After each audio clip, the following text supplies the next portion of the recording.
Chapter 1255. The mental energy that possessed the Holy Covenant warrior was burned by soul flame. Sorokin's main body could not care less about being exposed. He recalled what he had seen before he fell to the ground, and disbelief appeared on his face. Dozens of primordial ones, all living to the modern era. Did they fake their deaths like me? Sorokin was shocked. How is that possible? Some of them should have really died. Their ashes should have been scattered all over the place, all right? How did they survive the exploration era and live to this day while hiding their identities? Is this actually a nursing home for the primordial ones? Or could it be that this group of people had been hiding for so long and had been brewing a shocking conspiracy? Sorokin's mind was in a mess. The more he thought about it, the more terrified he felt. He originally thought that he was a crocodile hiding under the water, but only now did he realize that the explored universe was deeper than he had imagined. This organization was hidden so well that he had never heard of it. Could it be that no one else in the universe knew about this secret other than him? At this time, Sorokin suddenly had an idea. He hurriedly ordered the group leader, disperse. Disperse the troops immediately and retreat in different directions. Full speed ahead. Sorokin's tone had a rare hint of panic. He was confident in his own strength. He originally thought that this trip would be a piece of cake, and the success rate of taking back Soulflame would not be low. Even when he had probed 3 beyond grade as not long ago, he had only become a little more serious. He did not think that he would fail. However, he did not expect that there would be more than 3 beyond grade as here. Even multiplied by 10 would not be enough. The situation had exceeded his expectations. Who could handle this? Dozens of beyond grade as had already exceeded the limit of what he could deal with. Furthermore, his possession had triggered the alarm of soul flame. It was like poking a hornet's nest.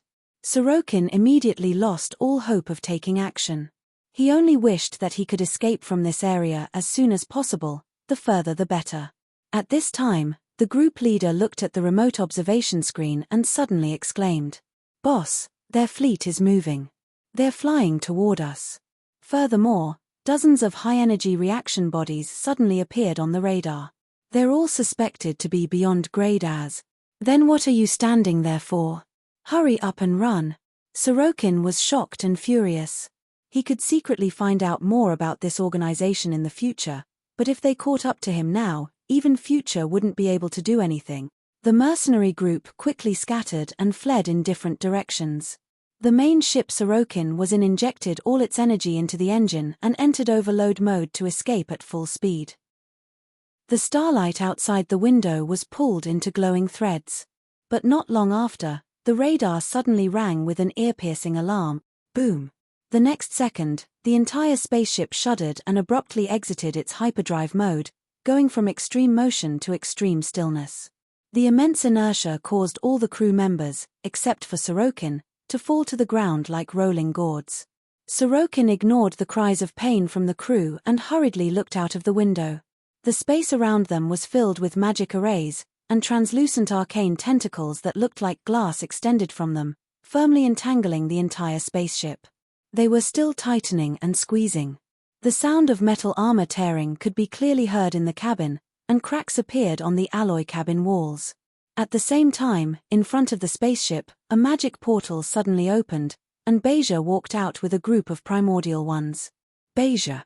Sorokin's eyes spat flames of anger, and he clenched his teeth. Old and new hatred surged in his heart. Damn the sorcerer. This time, the spaceship was suddenly taken over by a virtual mechanic among the primordial ones, and it automatically entered communication mode. The next moment, Oathkeeper's projection appeared in the cabin, sizing up Sorokin, who was hiding in the spaceship. His tone was 3 parts excitement, 3 parts curiosity, and 4 parts anger. "You're the one who bypassed Soulflame's warning and possessed my subordinate. I don't know what you're talking about. Who are you people?" Sorokin raised his guard 100%. "Interesting. You're not going to say that you were just passing by, are you?" Oathkeeper narrowed his eyes. "Listen to me. You'll have plenty of time to explain later." Without waiting for Sorokin to finish, the dozens of beyond grade as attacked at the same time. Shocking energy burst out, heading straight for the spaceship that Sorokin was in. Boom!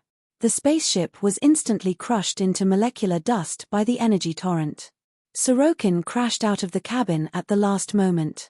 Feeling the despairing difference in strength, he could not help but complain in his heart. He originally wanted to use words to calm these people down, but they had already attacked, and there was nothing he could do. Although his physical body was not the foundation of his life, Sorokin did not want to fall into the hands of these people. I can only attack. Sorokin secretly clenched his teeth and retracted most of his soul seeds. His entire temperament suddenly changed, revealing a cold and ruthless feeling. Shocking mental fluctuations erupted with him as the center. Visible ripples appeared in the surrounding space, as though a mental storm had appeared out of nowhere. Sensing this fluctuation, Oathkeeper's eyes narrowed, and he pulled his teammates into the mental chat channel. Be careful, this guy is very strong. Don't lose to him. Don't worry, we have more people. Everyone laughed as they surrounded and attacked together. The two sides fought fiercely, and a fierce battle erupted. However, in less than a few seconds, Sorokin fell into a one-sided disadvantage. His combat strength was indeed very strong, and he could even occupy a place among the peak beyond grade as. However, no matter how strong he was, he did not enter a new level and was still in the category of beyond grade as. With dozens of beyond grade as swarming up, no matter how strong Sorokin was, he could only take a beating. Even if the evolved Escod came, the outcome would not be much different. Sorokin could only defend with difficulty. Very soon, his mask was shattered, and everyone finally saw his appearance. This guy is Sorokin of the Limitless Financial Group? Oathkeeper was stunned. He did not expect this guy who infiltrated the organization to be a famous oligarch in the universe. Wasn't this guy famous for being weak? Wasn't he at the bottom of the beyond grade as? How did he have such strength? Could it be that Sorokin had been pretending to be weak and hiding his strength all this time? Just as he was wondering, Beja suddenly discovered something from Sorokin's combat mode and exclaimed, "This Esper ability, are you Soul Emperor?" What? Everyone's body trembled, and they hurriedly observed carefully. They all found some clues. Modern people could only analyze Soul Emperor's ability from information, but they were from the same era as Soul Emperor and had fought him countless times, so they immediately discovered some clues. Hearing this, Sorokin was filled with hatred. He had always avoided using his full strength because he was afraid of being recognized, but he did not expect that he could not avoid it. He knew that he could not hide from these acquaintances. Anyway, he originally had the intention of giving up this alias. Thinking that these acquaintances could at least talk to him, he stopped pretending and shouted, "It's me. Didn't you bastards die a long time ago? Why are you still alive? It really is you, Ruvel Sissok." The primordial ones were shocked, and their attacks slowed down slightly. If it were a stranger, they would not have been affected, but Soul Emperor was someone from their era and was someone they knew. Everyone was very curious about what was going on with Sorokin. "We didn't revive you. Could it be that you're not dead at all?" Beja's expression changed slightly. He recalled Blackstar's words back then, hinting that Soul Emperor was still alive. "You faked your death back then?" Beja was greatly shocked and astonished. "I clearly killed you back then. There was no sign of life left. How did you do it? How dare you mention it?" Sorokin dodged another magic arrow that could penetrate a planet. The veins on his forehead bulged as he recalled the memories back then. Back then, his physical body had lost its life, and he was indeed on the verge of death. The strong unwillingness in his heart caused his potential to erupt, allowing his Esper ability to undergo a second awakening and complete the upgrade, allowing him to comprehend the Immortal Soul ability. Otherwise, he would have died in the Exploration-era war along with his original physical body. At this time, Oathkeeper thought of something and suddenly doubted his judgment of a mole. It looked like Sorokin did not know about it long ago. Could it be that it had nothing to do with the organization's previous information leak? "I didn't expect you to be Soul Emperor back then. You hid really well. How did you discover us?" "I just wanted to take back Soul Flame and followed my senses. I didn't know anything about you guys." Sorokin clenched his teeth. "Stop fighting. Let me go. Oathkeeper recalled what happened just now. He was about 60 to 70% convinced, but he still shook his head. Regardless of whether you knew about it in the past or not, you've exposed our secret today, so don't leave. We're all from the same era. Let's have a good chat. But that will have to wait until you lose the ability to resist. Surrender obediently. You have no chance of escaping, so why continue to suffer? Everyone agreed. Most of them did not plan to kill Sorokin immediately. After all, they were acquaintances from the old era. Meeting in the modern era was more or less fate. They all wanted to know what Sorokin had been through all these years. Bang! This time, Sorokin was punched in the face by Pangan again, and he flew out in circles. He forced himself not to lose focus as he observed the battlefield. His heart kept sinking. With dozens of beyond grade as surrounding him, he did not have the ability to break through at all. In terms of mobility, the mage's teleportation spell was far superior to his, so there was no way he could escape at all. Is this body that I spent so much effort cultivating really going to die here? I clearly wanted to use it to deal with Blackstar, but I haven't even seen Blackstar's face yet. Although Sorokin had a certain degree of confidence that he would not die here with the help of his Esper ability, he did not want to take the risk if he could escape with his physical body. After all, with the record of faking his death, these people would definitely check more carefully. How many years has it been since I've been in such a sorry state? I'm still not good at being a coward. If I knew that I would end up poking a hornet's nest, why would I want to kill Blackstar? Wouldn't it have been better to just retire? Sorokin was filled with regret. What, still not surrendering? Beja snorted. Don't think that I won't kill you just because we're acquaintances. If I can kill you once, I can kill you a second time. Hearing this, Sorokin suddenly had a flash of inspiration as he suddenly recalled a memory that had been sealed for a long time. I remember now. Holy Covenant, you guys are the Holy Covenant. The memories of the exploration era became fresh again. Back then, Sorokin had heard of the Holy Accord, but he only scoffed and did not join. After so long, the primordial ones had died one after another. He had thought that the Holy Covenant organization had disappeared in the river of history. When he first discovered the dozens of beyond grade as, Sorokin was too shocked and busy running, so he did not think about this at all. Just now, in order to find a way to escape, his brain was spinning rapidly, and he finally remembered the rumor circulating among the primordial ones. So, the Sanctum revival is real? You guys succeeded. Sorokin's expression suddenly changed, and his tone was filled with disbelief. If it was really a revival, everything would make sense. He did not expect such a baseless rumor to be true. Seeing that Sorokin had guessed the truth, everyone present was shocked. Soul Emperor was from the same era, so it was not impossible for him to guess the truth. However, although everyone was mentally prepared, they were still shocked to have their secret exposed.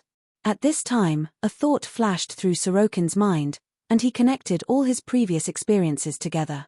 A plan quickly appeared in his mind, and he was overjoyed. It was as if he had found a glowing exit in the darkness of despair, the only hope to escape. The Holy Covenant was so mysterious, so they definitely did not want to expose the Sanctum revival. This was the only thing that could be used against them. Only by betting that these people did not dare expose it would there be a chance for things to turn around. While thinking, Sorokin did not hesitate and shouted, "You guys have been hiding the secret of the Sanctum revival. You've been hiding your identities and keeping the secret of the Sanctum revival. You must remember that my ability is to possess outsiders. I won't be able to escape your encirclement today, but before you kill me, with my ability, I have time to control the other starfields and spread the news of the Sanctum revival. If you don't want to leak the information, stop immediately, or I'll immediately expose the information to all the organizations." As soon as he said that, everyone's expression changed, and they subconsciously slowed down their attacks, looking at Oathkeeper in unison. "Are you threatening us?" Oathkeeper's eyes were uncertain. "You forced me to do this. I just want to live." Sorokin wiped the blood from his forehead. Although he was not confident, he could only pretend to be tough and said in a deep voice, "You're the host of Soul Flame, so you can try to stop me, but can you bear the consequences?" "Only I know the secret, so it's better than the whole universe knowing. Oathkeeper silently sized up Sorokin for a while. When the atmosphere became more tense, he suddenly raised his hand, signaling everyone to stop. Everyone, stop. As soon as he said that, everyone stopped attacking, but they still surrounded Sorokin with unfriendly expressions, not letting him escape. This really hit Oathkeeper's weak spot. He knew the impact of the Sanctum revival being exposed. In comparison, Sorokin's life was not worth mentioning in his eyes. Oathkeeper was also an expert in the field of mental strength, but he did not have 100% confidence in stopping Sorokin from using his Esper ability to control the possessed body. Who knew what new methods this guy had learned after living for so long? Oathkeeper felt that things did not have to go to that point, so he planned to play it safe and observe the situation. Push the book Initial Evolution, a new work, one of the Evolution trilogy. If you're interested, go take a look. Chapter 1256. Seeing that everyone had stopped attacking, Sorokin finally heaved a sigh of relief. He could only feel the burning pain from the wounds all over his body. Although the battle did not last long, the difference in strength was too great. He had been beaten up the entire time and was rubbed against the ground by dozens of burly men. His injuries were not light. If not for his extraordinary strength, any other beyond grade A would have been beaten into a pancake. Fortunately, he reacted quickly and hit the weak spot of the Holy Covenant. Otherwise, he would have been dead. Furthermore, just knowing the weakness of the Holy Covenant was not enough. He had to have the ability to use it as a threat. Under such circumstances, very few people in the universe could do this, and Sorokin was one of them. No one knew how many doppelgangers he had and where they were hidden. Furthermore, they were not sure what method Sorokin had to fake his death, so they did not dare act rashly. This time, Sorokin suppressed the twitching of his nerves, suppressed the anger in his heart, and put on a stiff smile. Ahem, that's more like it. We're all old acquaintances. We should resolve today's misunderstanding in a peaceful way. Fighting and killing is not good. What do you have to say? Oathkeeper stood with his arms crossed, hovering in the starry sky, his tone non-committal. Sorokin rolled his eyes. We can definitely work together. Work together? Oathkeeper sized Sorokin up. That's right. We're all old fellows from the old era. Our past grudges have long dissipated with time. We're not enemies now. Today's matter is a misunderstanding. My goal is actually just Soul Flame, but I coincidentally found out your secret. The biggest conflict between us is your distrust of me. You're worried that an outsider like me will leak the information, so you plan to capture me. Sorokin had already calmed down. He took out the silver tongue that he had honed over the years in the business world to negotiate. He observed everyone's expressions, paused, and continued. But now, you have no way to stop me from leaking the information, and I'm worried that you'll do something to me. Both of us have things to worry about. Therefore, to both of us, working together is the best choice. If we can reach a consensus peacefully, we can avoid the situation from escalating into a situation where both sides suffer. Then how do you want to cooperate? Oathkeeper asked with narrowed eyes. It's very simple. You're worried that I'll be exposed, and you don't trust me to act in the outside world. Why don't you just let me join the Holy Covenant? We'll all be on the same side. Won't that solve the problem? A smile appeared on Sorokin's face. His core thought was very simple: if he couldn't beat them, he would join them. This was not an expedient measure to save his life, but the result of careful consideration. Although the encounter this time brought about life-threatening danger, when he thought about it carefully, he felt that it might be a wonderful opportunity to explore the secrets of the universe. He was already prepared to give up his identity as Sorokin. He originally planned to go to the secondary dimensions and live in seclusion for a while, but now it seemed that the Holy Covenant organization might be a better place to go. Not only did he have a group of old acquaintances to accompany him, but they also seemed to be brewing some big plan. Staying here, he could even pretend to the outside world that he had also revived. After the initial shock, Sorokin had already developed a strong interest in the Sanctum revival. His other goal was to reduce the number of beyond grade as in the universe, but now that he had discovered that there was a way to revive beyond grade as, He would not be able to sleep and eat in peace if he did not figure out what was going on.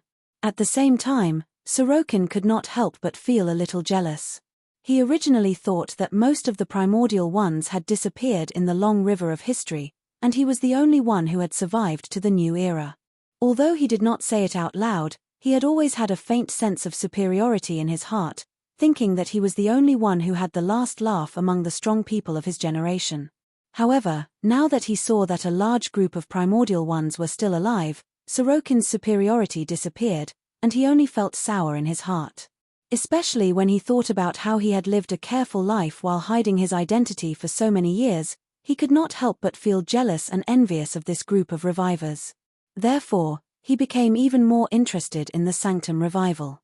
"You want to join the Holy Covenant?" Everyone was stunned for a moment, and their gazes became strange. "You want to share the fruits of our victory without giving anything? Why are you so optimistic? After not seeing you for so many years, how did the powerful Soul Emperor in their memories become so slick?" Oathkeeper frowned and pondered, not saying anything. He seemed to be conflicted. Seeing this, Sorokin added fuel to the fire and said, "To be honest, I happen to have thoughts of retiring. If the Holy Covenant is willing to accept me, I won't come empty-handed. You should know that I'm the head of the Limitless Financial Group. I can bring a huge amount of funds to the Holy Covenant. No matter what plan you want to carry out, you need money, right?" He also coveted the secret of the Sanctum revival and did not hesitate to exchange for the qualifications to join. If he could enjoy such benefits, his life would be more secure. Hearing this, Oathkeeper said faintly, "The risk of letting an outsider join is not very controllable. You've hidden so deeply, and we don't know much about you. It's very difficult to trust you. I understand your concerns, but I'm indeed very sincere. As for what an outsider says, I don't think it's accurate." Sorokin smiled and said, "We're all old acquaintances, and we have a certain understanding of each other's style. We don't lack trust." Beja suddenly shook his head and interrupted. "No, we're not close. F***CKU. You roasted me all those years ago." Sorokin almost wanted to curse, but he still had to maintain a smile. Oathkeeper slowly said, "After so many years, you must have changed more than one identity. How do we know what changes you've made?"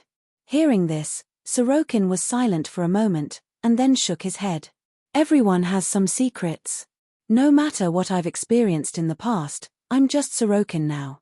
He did not want to reveal information about his other identities. Soul Emperor and Sorokin's aliases were still considered clean, but he had committed many crimes with his other identities. If exposed, it would become a new weakness. Thus, he refused to reveal the aliases he had used before. He could also take this opportunity to show his toughness in the negotiation and remind the other party of their equal status in the negotiation. Oathkeeper thought for a moment, changed the question, and said, "Let's put this matter aside for now. Let me ask you first. You said that you can sense soul flame, but there has been no movement for so many years. Why do you suddenly want this ability back? If you don't explain this clearly, we won't believe you." Sorokin hesitated for a moment, and then said in a deep voice, "Actually, I met a strong enemy and wanted to deal with him, so I want to get soul flame back and do my best to improve my strength." "Who's that strong enemy?" "Black Star." As soon as he said this, everyone was shocked. They hurriedly controlled their expressions and did not reveal anything strange. Oathkeeper suppressed the surprise in his heart and pretended to be puzzled. "Black Star? I know this guy. He has only risen in recent decades and seems to be the top echelon powerhouses in the universe. It is said that his strength is unfathomable. How did you provoke him?" At the mention of this, Sorokin's face darkened. "He saw through my identity and came to extort me. I decided to keep the peace and agreed to his request. I cooperated with him at a loss just to satisfy his appetite and not let him leak it out. However, this bastard is too much of a bully. He took my money, exposed my background, and plotted against me behind my back. If I don't teach him a lesson, he might really think that I'm easy to bully." This time, Sorokin's anger was not an act but an expression of his true feelings. It was as if he could not live under the same sky with Black Star.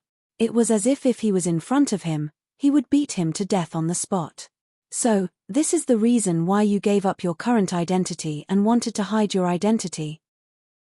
Oathkeeper saw that Sorokin's expression did not seem to be fake, and he could not help but think. That's right. I don't want to be noticed by the 3 universal civilizations. He forced me to give up the organization I've been building for many years and run away. Sorokin said bitterly. He was extremely hostile to Han Xiao, and he even had a greedy thought just now. He wanted to use leaking the secret as a threat to force the Holy Covenant to help him deal with Black Star. With such a strong unexpected armed force, Black Star would definitely be caught off guard. However, after thinking about it carefully, he still dispelled this impulsive idea. After all, Black Star had the king's teleportation and would not be surrounded. At the same time, his threat would definitely cause the Holy Covenant to be dissatisfied, and there was a chance that they would refuse to accept him. Compared to the secret of the Sanctum revival, dealing with Black Star was not so important, so Sorokin did not want to lose the big picture for a small gain. Furthermore, he had learned a lesson from this encounter.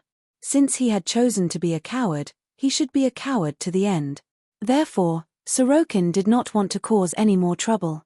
With the big secret of the Holy Covenant organization in front of him, he secretly decided to cancel the plan to deal with Black Star and retire quietly.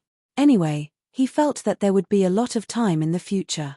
There would be a better opportunity in the future to make Black Star pay the price for what he had done. Oathkeeper narrowed his eyes and suddenly said, "If you're targeted by Black Star, then this is a risk. If we accept you, Black Star might find the organization's location one day because of you, causing us to be exposed, just like today." Sorokin hurriedly said, "No, Black Star doesn't have much obsession with me. He's probably just after my assets. You guys don't know this, but this guy is insatiable, overbearing, ambitious, cunning, and extremely shameless. Swallowing the limitless financial group's assets is his goal. If not for the fact that I've come into contact with Black Star, I might have really believed you. But it's true that he's shameless." Oathkeeper secretly rolled his eyes and pretended to be serious. "This is just your guess.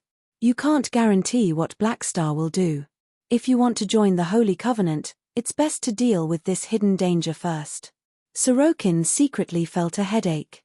He had already planned to cancel the plan for the sake of safety, but he did not expect that the Holy Covenant would force him to continue targeting Black Star.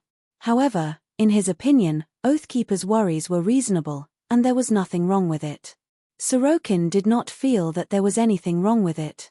"To be honest, I don't have much confidence in dealing with Black Star alone. He's too strong." Sorokin was helpless. Oathkeeper glared at him. "Do you still want our help? Don't push your luck.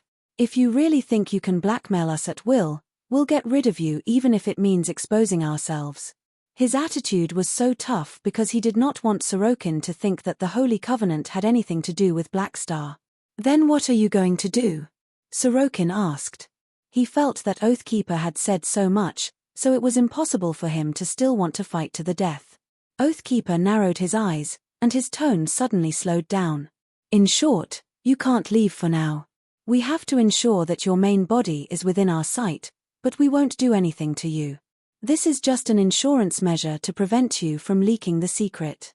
As for the request to join the Holy Covenant, we still need to consider it and weigh the pros and cons." Everyone in the Holy Covenant could tell that Oathkeeper was giving in, and their expressions were different. "No, are we really going to accept him?" Beja pretended to be surprised. "This is still a choice. Otherwise, are we really going to let him leak the information?" Oathkeeper turned to look at him, then glanced at the others, secretly giving them a look. He then turned back to Sorokin and said calmly, "This is my condition. If you don't accept it, then there's nothing to talk about." Sorokin weighed the pros and cons for a while and realized that he did not have many choices. This result was already not bad, so he exhaled and slowly nodded. "Okay, I agree to this condition. I'm willing to be under your control for the time being, but you can't secretly set up a trap to block my mental fluctuations. Although this kind of thing is not very useful to me, as long as you show such signs, I'll regard it as your lack of sincerity in cooperating. I'll immediately tear up the deal and let my manifestation expose the information." Okay. Oathkeeper nodded. Both sides reached a consensus, and the atmosphere quickly eased. Everyone surrounded Sorokin and brought him to the Holy Covenant's fleet, intending to monitor this guy every minute and every second as a new form of entertainment other than playing cards. Sorokin was obediently taken away by the crowd. He secretly wiped his cold sweat, feeling that this experience was like a dream, and secretly rejoiced. Fortunately, I'm quite persuasive and won a turn for the better. When everyone was far away, Oathkeeper also heaved a sigh of relief.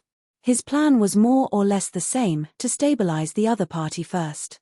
Actually, to Oathkeeper, if Sorokin was sincere about joining, then accepting him was not a big deal. Both sides did not have any deep grudges, and they were acquaintances from the same era.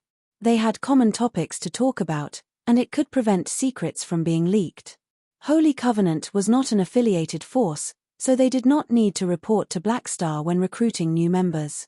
However, Oathkeeper felt that it was better to inform Blackstar about this. After all, Sorokin and Blackstar had conflicts, and Oathkeeper was still biased toward Han Xiao. To him, the Blackstar Corps was a more important partner. Thinking of this, Oathkeeper closed his eyes and secretly used his mental projection to contact Han Xiao. Blackstar Palace, Army Commander's office. Oathkeeper's mental projection appeared in the room, and he looked up and saw the burly figure handling documents in his seat. Noticing Oathkeeper's arrival, Han Xiao looked up and smiled. "Yo, old Chi, what a rare guest." Oathkeeper was not in the mood to chat and said in a deep voice, "Blackstar, something unexpected happened just now. I feel like I need to inform you. This might seriously affect our plan." "Then tell me. I didn't gag you." Han Xiao was not nervous and teased him. "Just now, Sorokin came looking for me." Oathkeeper recounted the situation without holding back. "There's such a thing. I thought my luck was trash. I didn't expect you to be so bad." Han Xiao was instantly amused. He did not expect Sorokin to be so brave as to barge into the nursing home. "You can still laugh." Oathkeeper was annoyed. "Tell me what to do about this. If you don't have any objections, I'll really take him into Holy Covenant." "Sigh, what's the rush? Isn't this very easy to solve?" Han Xiao waved his hand casually. "What ideas do you have?" "I think you've misunderstood. It's understandable that you're confused because you're too concerned." Han Xiao put his hands on his chin and chuckled. "You're worried that he'll leak information, but he doesn't know that I'm in contact with you. So, in his eyes, exposing information can only threaten the Holy Covenant organization and is useless against me. If you think about it from another perspective, you'll know that this is actually good news for me." "You mean?" Oathkeeper's heart skipped a beat. "I've never had a chance to secretly take action against him, but now, you've helped me secure my prey and indirectly created a secret execution ground. Sorokin doesn't even know that the information he has is useful to me. All I need to do is put on a simple show, and the problem will be solved. This is the meaning of partners. In other words." Han Xiao smiled faintly, and the mark of the underworld on the back of his hand flashed. "He's gone." Chapter 1257. 2 days later, on the main ship of the Holy Covenant fleet, a gathering place. A group of primordial ones sat in a circle around Sorokin, playing cards while locking onto Sorokin with their auras to prevent him from doing anything. Sorokin was sandwiched in the middle. He moved a small stool to the side of the table and watched the others play cards. He even gave a few pointers from time to time, not treating himself as an outsider at all. At this time, the door opened, and Oathkeeper walked in. The noisy atmosphere in the room became quiet. Everyone, including Sorokin, looked over.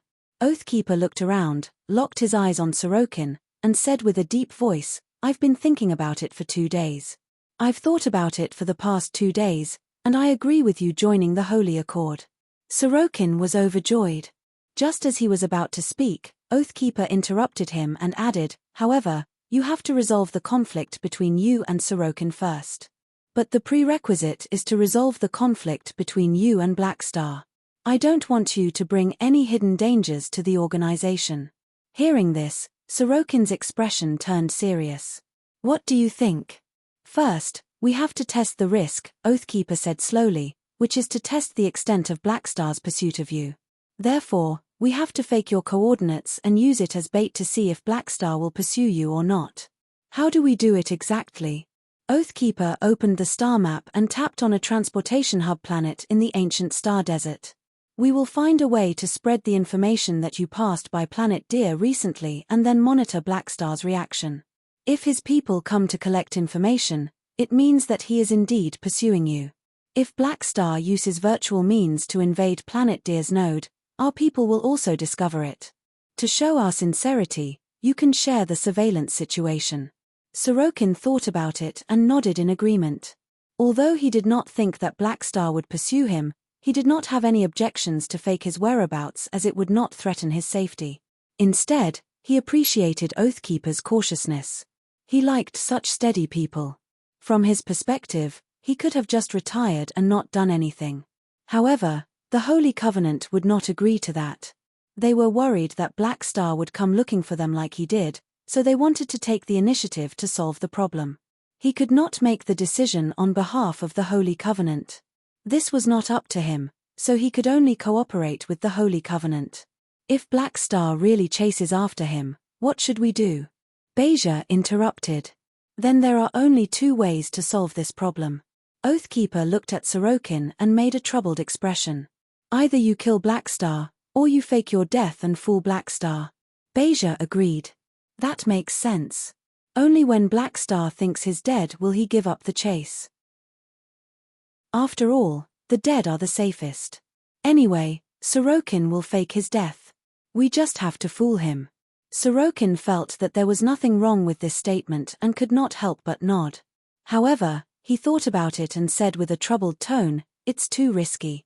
Since Blackstar knows my identity, he'll definitely be wary of me faking my death. I'm worried that if he finds out, I'll really be sending myself to my death."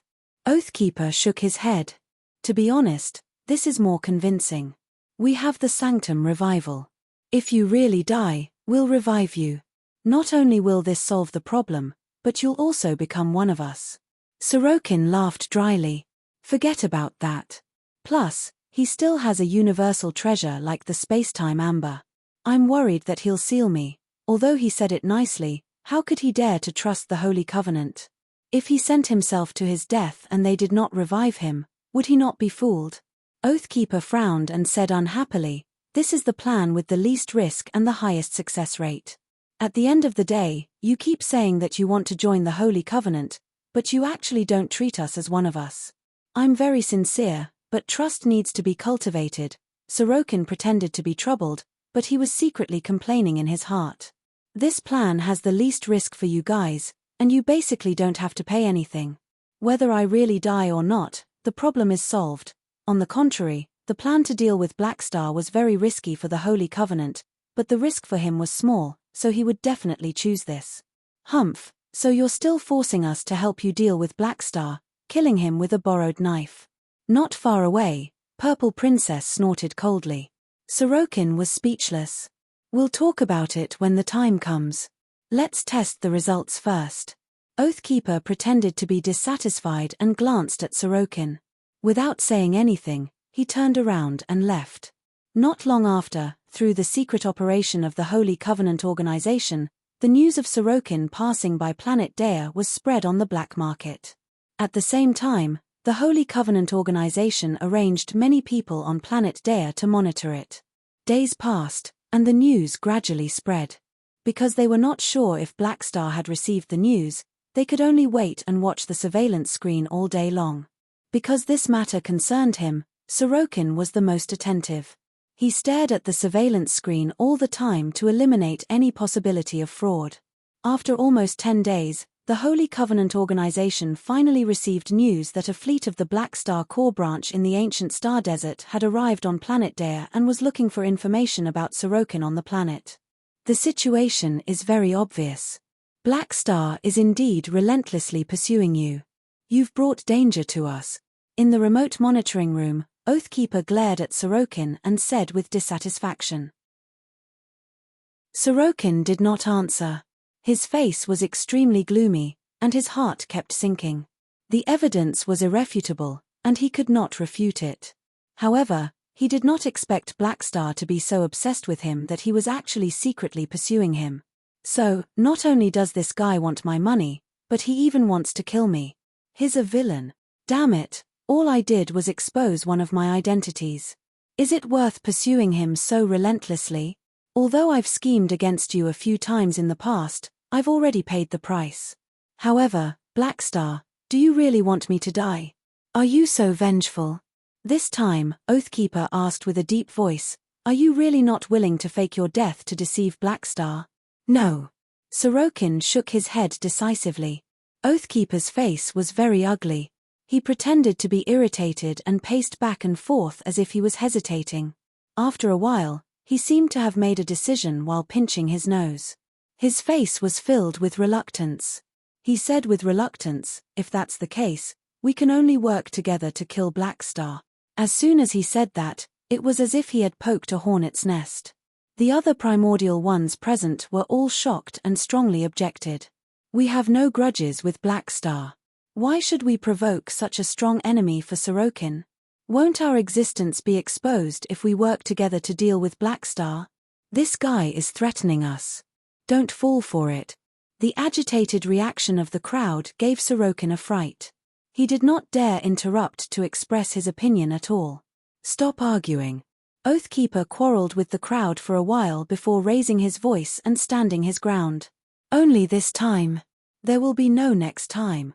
Then, he glared at Sorokin and said coldly, you've gotten your hands on someone else. You've achieved your goal of killing with a borrowed knife. Are you satisfied now? Don't talk nonsense. It's not like I'm forcing you to deal with Blackstar. This is your decision. I'd rather treat him like air and ignore him. Sorokin expressed that he did not want to take the blame, feeling rather helpless. He actually did not plan to threaten the Holy Covenant to deal with Blackstar because that would make him an enemy of everyone. However, the choice was not his. With his position, he could not change the other party's stubbornness at all. He could not convince the Holy Covenant to ignore Blackstar. It was like a debtor taking refuge in someone else's house. Not only did he cause trouble for the other party, but he also had to convince the other party to be an ostrich and endure the debt collector's harassment.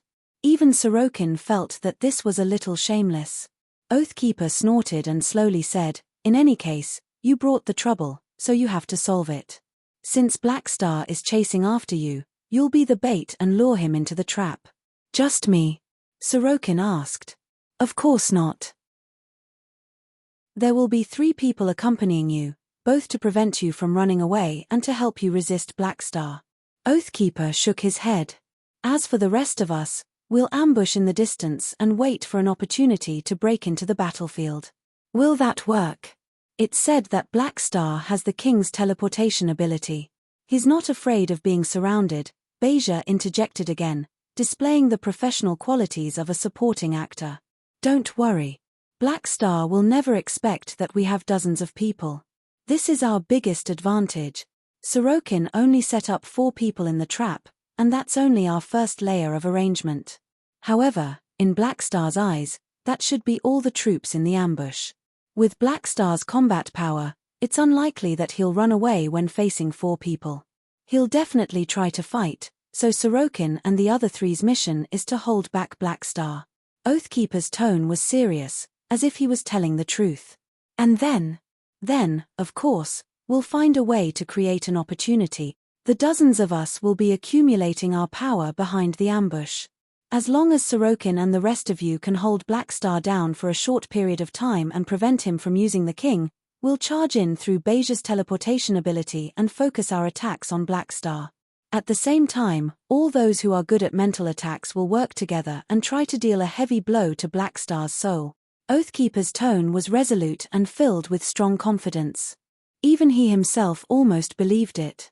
Sorokin analyzed the feasibility of the plan and felt that the success rate was much higher than if he did it alone. He believed that as long as Blackstar did not use the spacetime amber to block, there was an 80% chance that he would not be able to withstand a wave of attacks from dozens of beyond grade as. Although Soul Flame was not in his hands, it would be the same if Oathkeeper used it. Furthermore, in the Holy Covenant organization, there were more than just the 2 of them who were good at mental attacks. Sorokin felt even more confident. This plan should work. The success rate is estimated to be above 70%. Now, the Galactic Society has almost deified Blackstar, but no matter how strong he is, there's definitely a limit. Sorokin heaved a sigh of relief and expressed his support. Seeing that the fish had taken the bait, Oathkeeper was well versed in the art of fishing. His eyes flashed, and he spoke in a low voice with a warning tone. Don't be happy too early. You'd better pray that this operation will succeed. Otherwise, if Blackstar escapes, he'll definitely leak the information. By then, the information in your hands will be useless, and I'll blame it on you.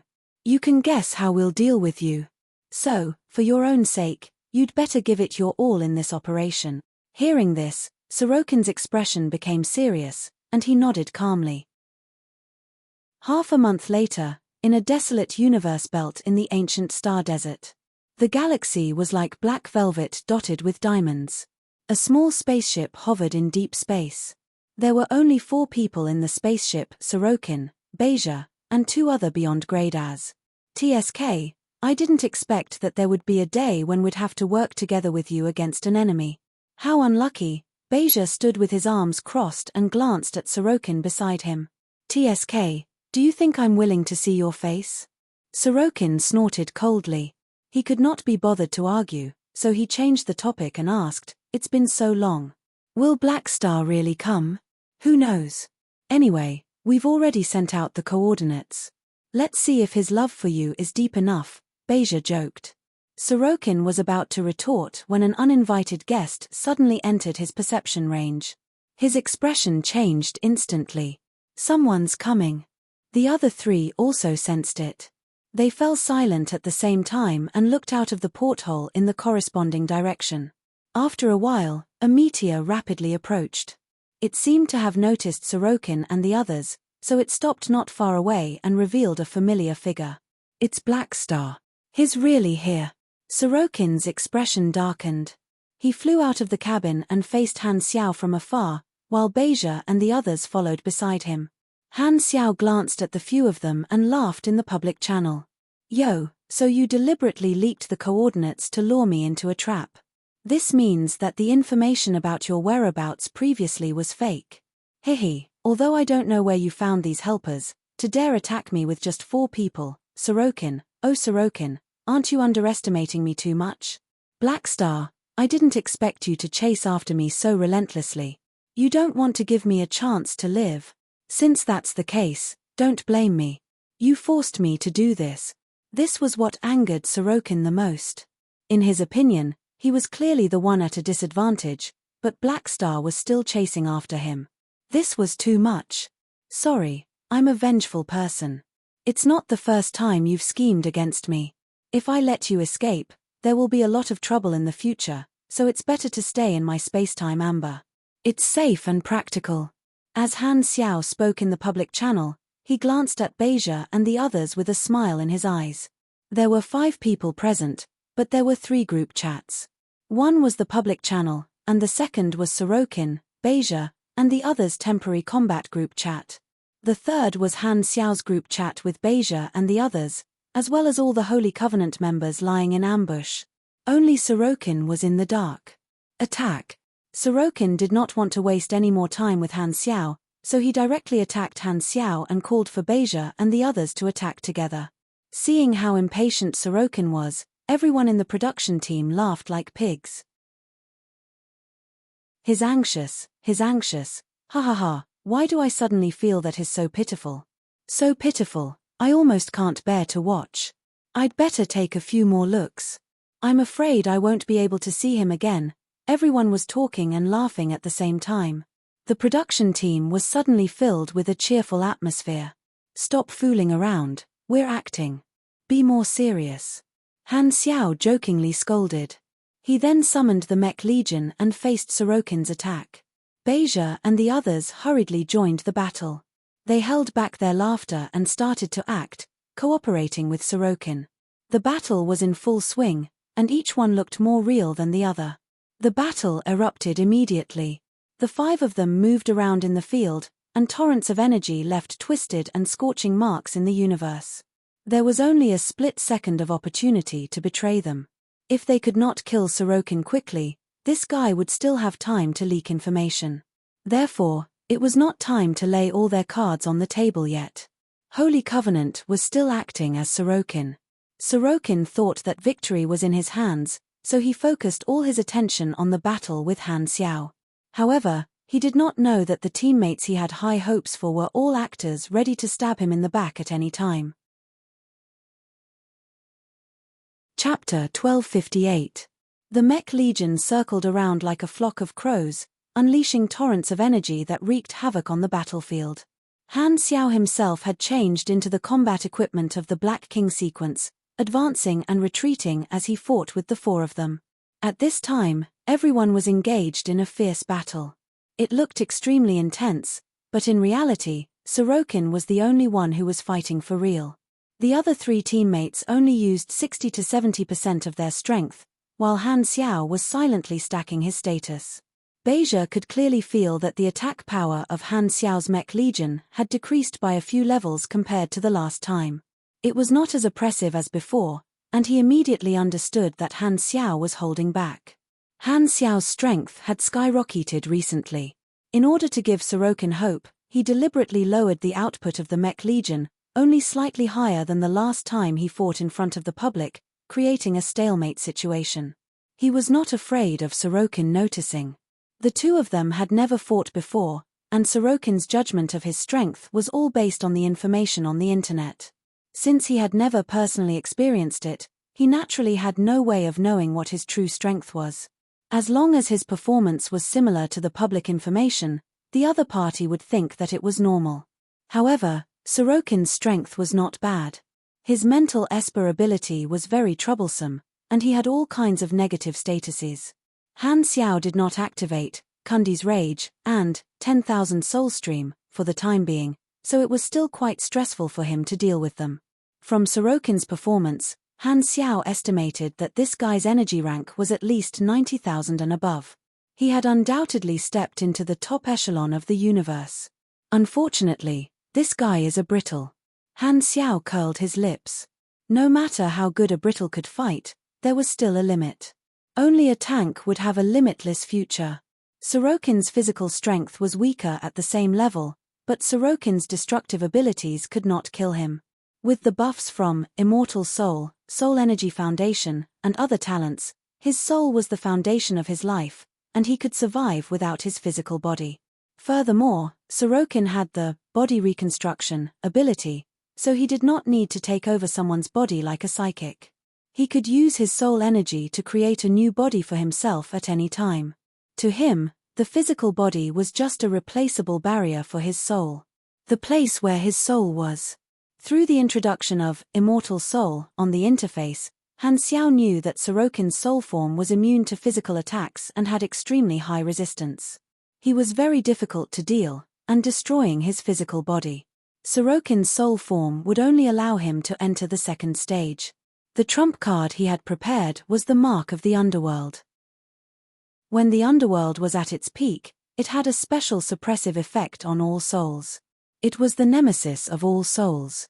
Han Xiao's goal was to find an opportunity to destroy Sorokin's body and force him to appear in his soul form. He would then directly drag his soul into the underworld and let the professional team send him away happily. On the other side, Sorokin was also quickly calculating in his mind. Black Star's strength is similar to what I expected. He is indeed very powerful, but not as exaggerated as the rumors say. With his strength, the success rate of this ambush is higher than what I expected. Sorokin's mind was refreshed, and his thoughts became active. It was very disadvantageous for him to be passive all this time. Although he had the Holy Covenant's weakness, his personal safety was under the control of others. Only when he was free from the control of the Holy Covenant could the chips in his hands be more effective. Otherwise, he would only be able to protect himself. It was true that the Holy Covenant did not want to be exposed, but even if they were, the Holy Covenant would only get into trouble, and he would most likely be dead. The price was not equal, and there was not much room for negotiation. He felt that the moment the ambush succeeded, there might be an opportunity to escape. However, as a psychic esper, His mobility was very poor, and the chances of him escaping were too low. Let's follow the plan and find an opportunity to control Black Star. Then, we'll act according to the situation.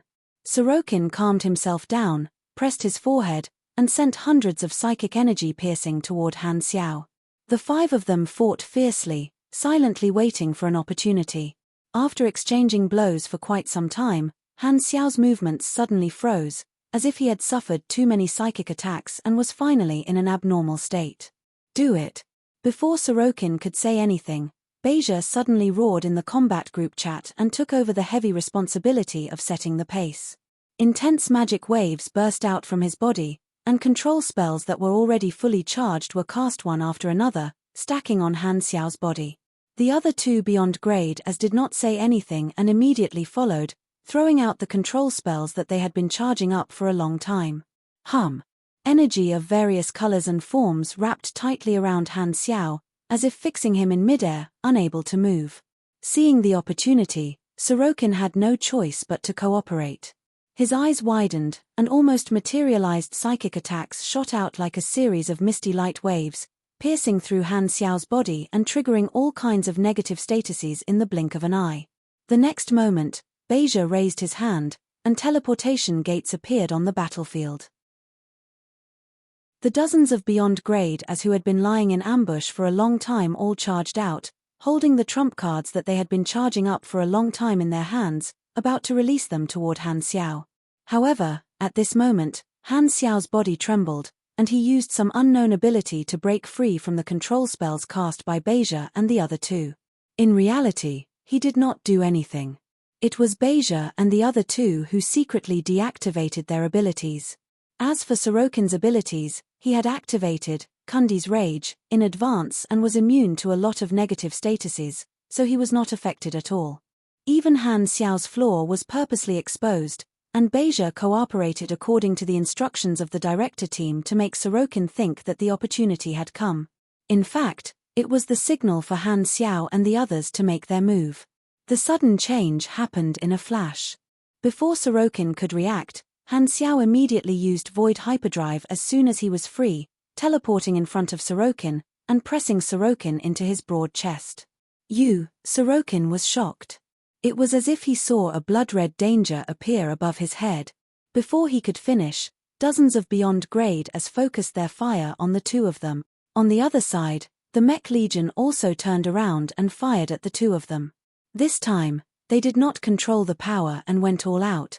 Han Xiao activated all his explosive abilities and then used Virtual Soul to suppress Sorokin. The 2 of them were rooted to the ground and could only watch as countless attacks approached. The next second, their figures were drowned in light. Boom! The opposing torrents of energy turned into a rapidly expanding mass of energy, sweeping in all directions. The terrifying energy fluctuations almost snatched away everyone's perception, leaving only a dazzling expanse of white in front of everyone's eyes. The light cluster expanded to its limit and suddenly exploded. The energy shockwave spread out with the explosion as the center, blowing everything around away. The light quickly dissipated, and Han Xiao was the only one left on the battlefield. He dragged his broken body, and large amounts of blood spurted out from his wounds. He looked like a water bag that had dozens of holes. Clearly, he was severely injured. The attacks of dozens of beyond grade as and the Mech Legion was the most terrifying damage Han Xiao had ever suffered. The fact that he could survive was already because of the bonuses of Perfect Energy Affinity Physique and Proof of Leadership. Furthermore, Han Xiao had specially worn a set of Black King sequence defensive equipment.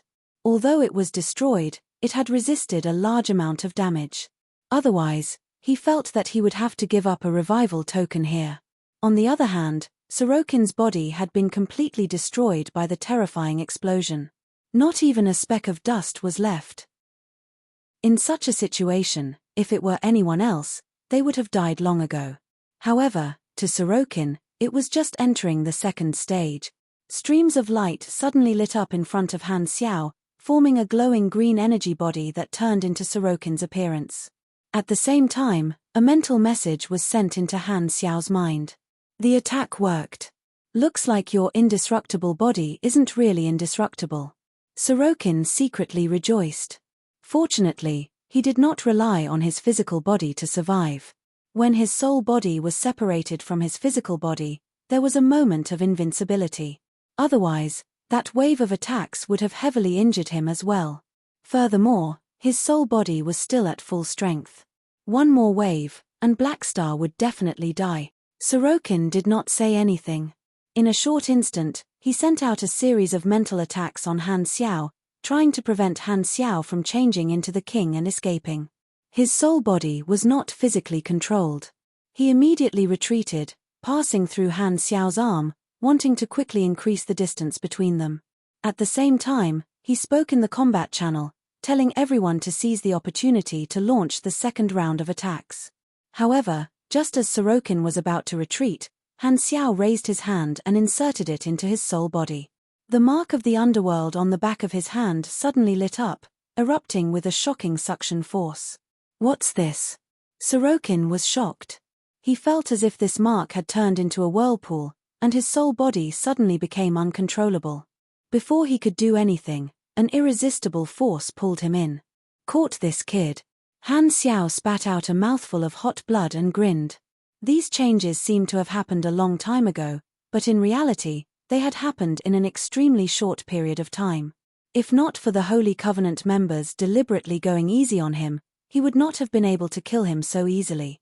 However, he had only succeeded halfway, and the problem was not completely solved. Follow me. Han Xiao put on the king and threw out a few backup items to Oathkeeper and the other beyond grade as who were good at mental strength.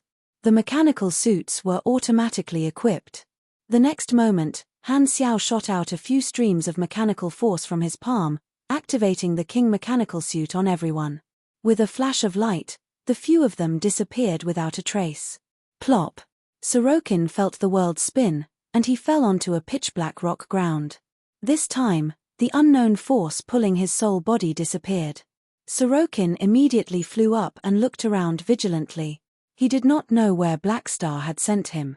His gaze quickly swept across the bustling land, and an inexplicable sense of familiarity surged in his heart.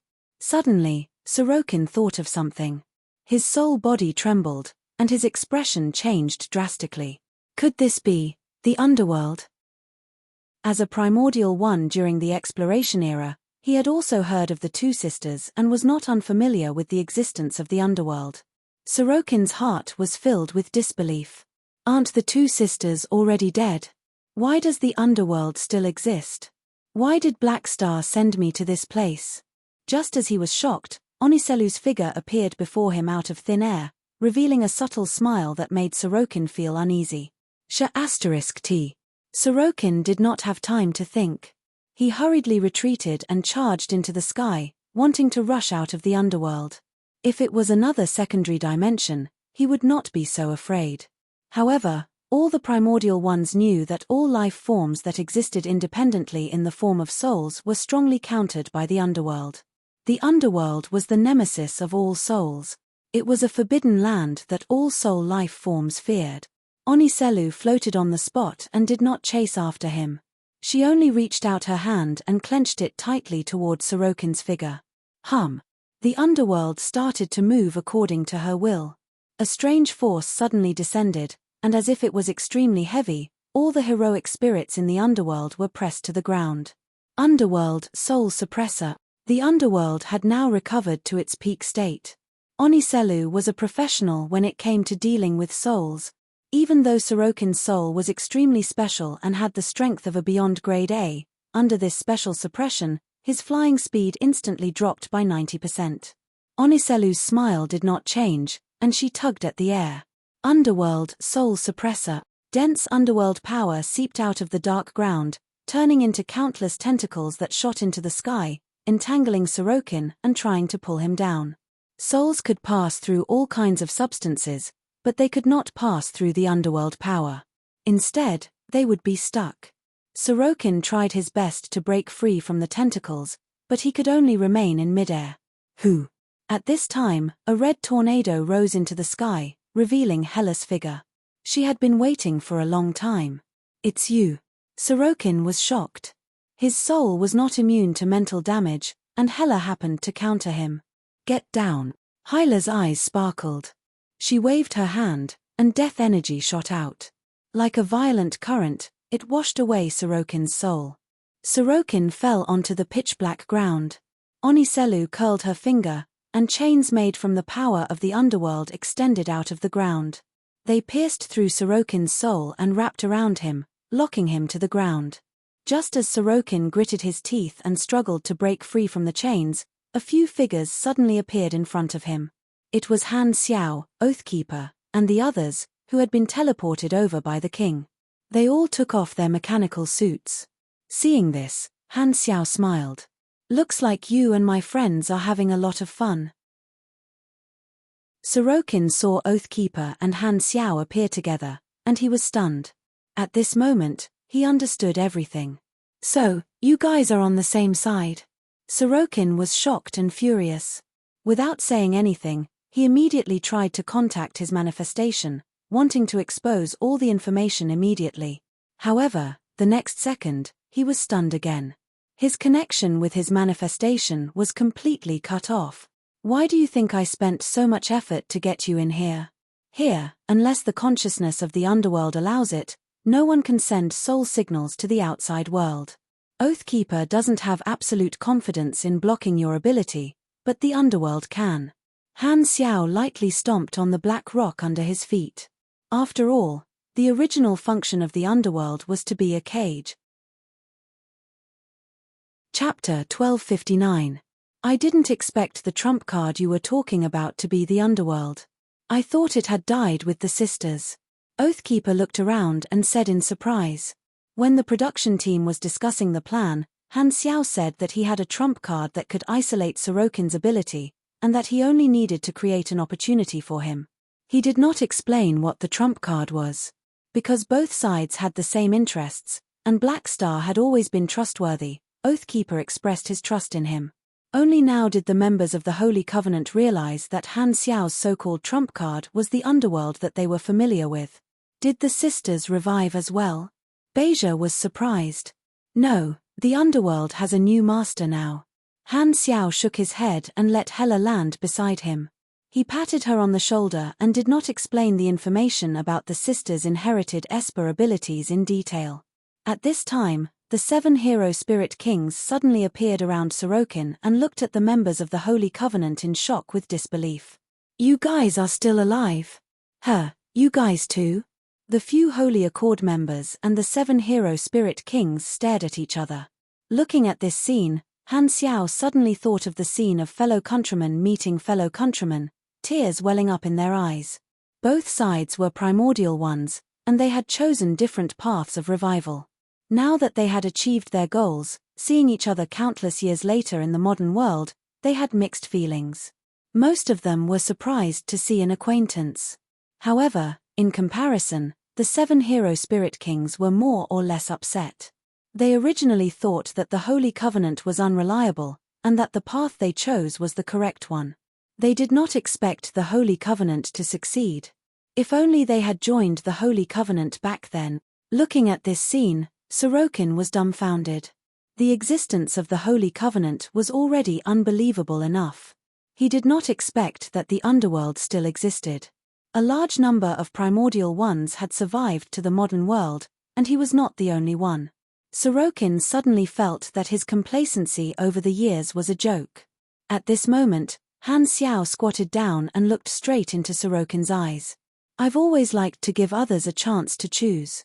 Right now, you have 2 choices in front of you. One is to be destroyed by us, and your soul will become hellish nourishment. The other is to become an underworld hero spirit and be controlled by the underworld. Which one do you choose? In any case, Sorokin was a top-notch combatant.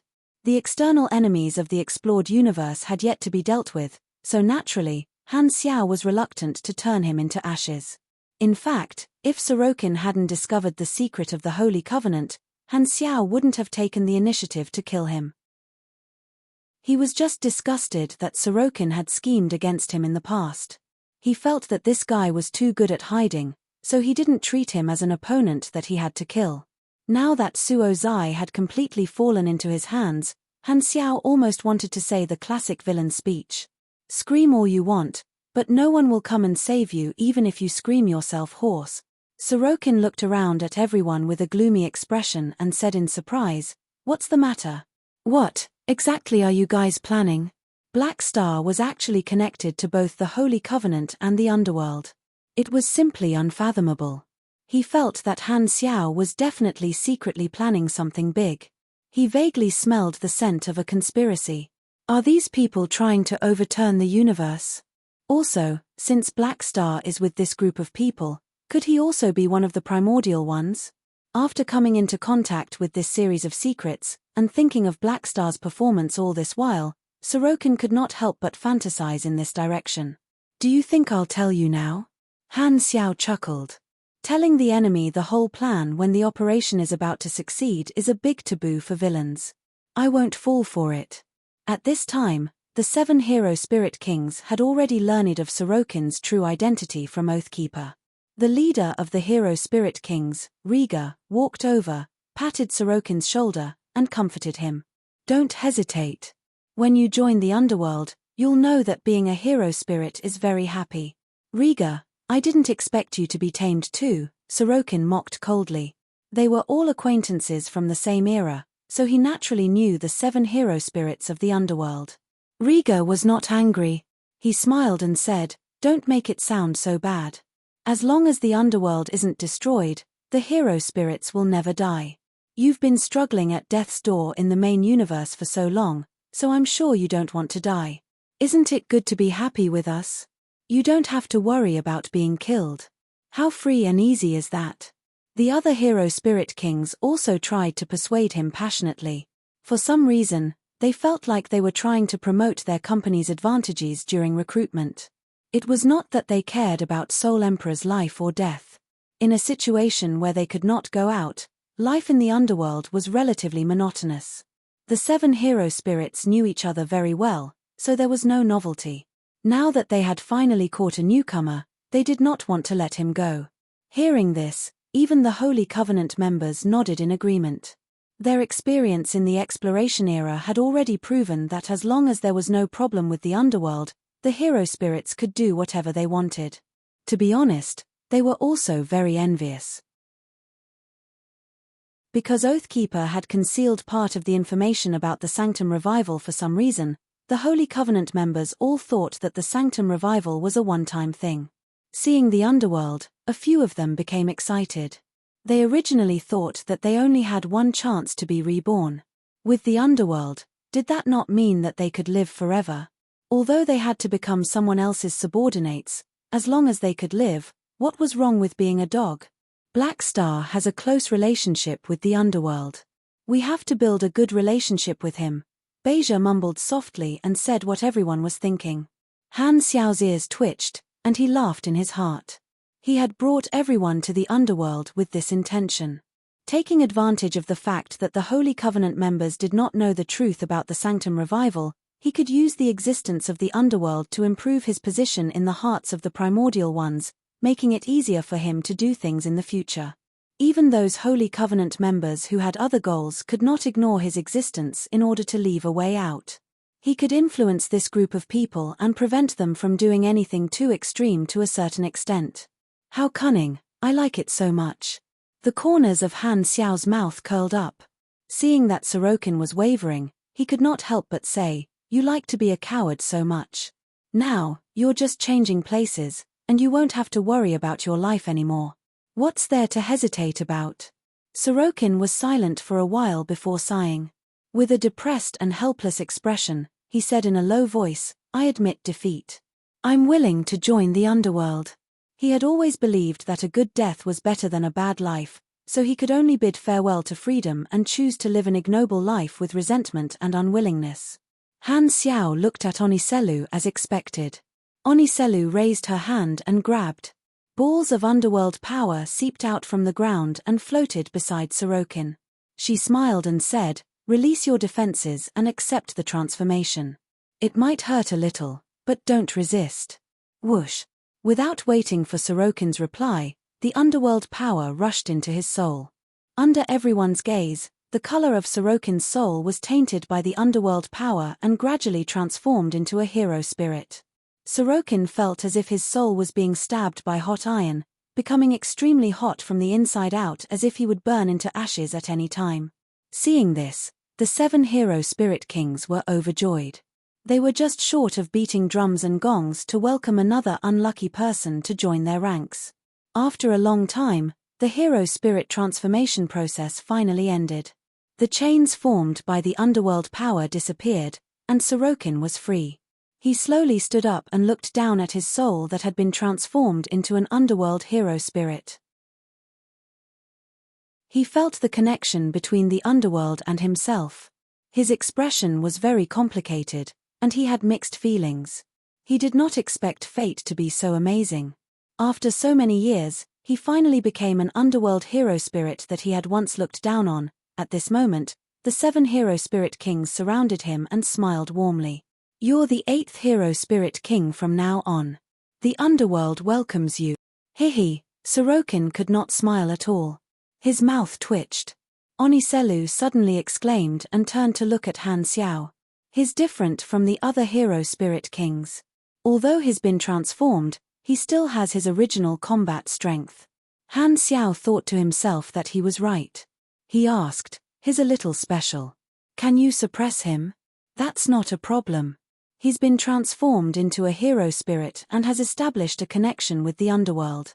He's under my control." Oniselu nodded. "That's good." Han Xiao nodded lightly. Normal hero spirits did not have any combat strength. Only with the support of life energy could they temporarily obtain a shell and recover their combat strength. However, Sorokin had immortal soul and soul energy cornerstone. Even in his hero spirit state, he still had the combat strength of a beyond grade A. This was what made him different from ordinary people. However, the underworld had been perfected by the 2 sisters and was already close to a Space Wonder level treasure. Its operation mechanism was perfect, and it would not have a problem suppressing Sorokin at its peak. Seeing Sorokin's unwilling face, Han Xiao smiled and said, "Don't be sad. Fortune and misfortune come hand in hand. Maybe one day, you'll feel that joining the underworld is a blessing." "I don't think that day will ever come." Sorokin was filled with resentment. "Hehe, as long as you don't think so." Han Xiao did not think much of it and shook his head with a smile. As his strength, status, and connections continued to increase, the enemies that he had found difficult to deal with in the past were not that difficult to deal with anymore. Another hidden danger had been dealt with, so he was quite satisfied. Sorokin's value was not just in his combat strength. The large amount of resources and intelligence this guy had was also a huge piece of cake. Thinking of this, Han Xiao turned around and said to Hela, "Talk to Sorokin and ask him to tell us what he knows." Hela nodded and brought Sorokin to the side for interrogation. As the current master of the underworld, she was the most suitable person to do this job. Seeing that Sorokin's problem had been solved, the members of the Holy Covenant present all heaved a sigh of relief. They turned around and chatted with the 7 hero spirit kings. Han Xiao and Oathkeeper walked to the side and talked about another problem. "How's the search for the key to the 3rd sanctum coming along?" "We're still working hard. With the experience from last time and the channels you provided, it should be much faster this time," Oathkeeper replied. "As soon as possible. I have a feeling that the days of peace won't last long," Han Xiao whispered. He still had missions related to the sanctums that he had not completed. Even without the missions, the sanctums were still the way out for beyond grade as. No matter what, he had to go in and take a look. Oathkeeper nodded. Suddenly, he changed the topic and asked, "Although I'm not in the Beyond Grade A Association, Sorokin's sudden disappearance should have quite a big impact, right?" Han Xiao glanced at him and said with a deep voice, "That's right. Gord disappeared a few years ago, and now Sorokin is gone. It's easy to make the connection. However, the difference is that no one will stand up for Sorokin, so the impact won't be too big. It's mainly the association's internal suspicions and investigations. It won't affect you, right?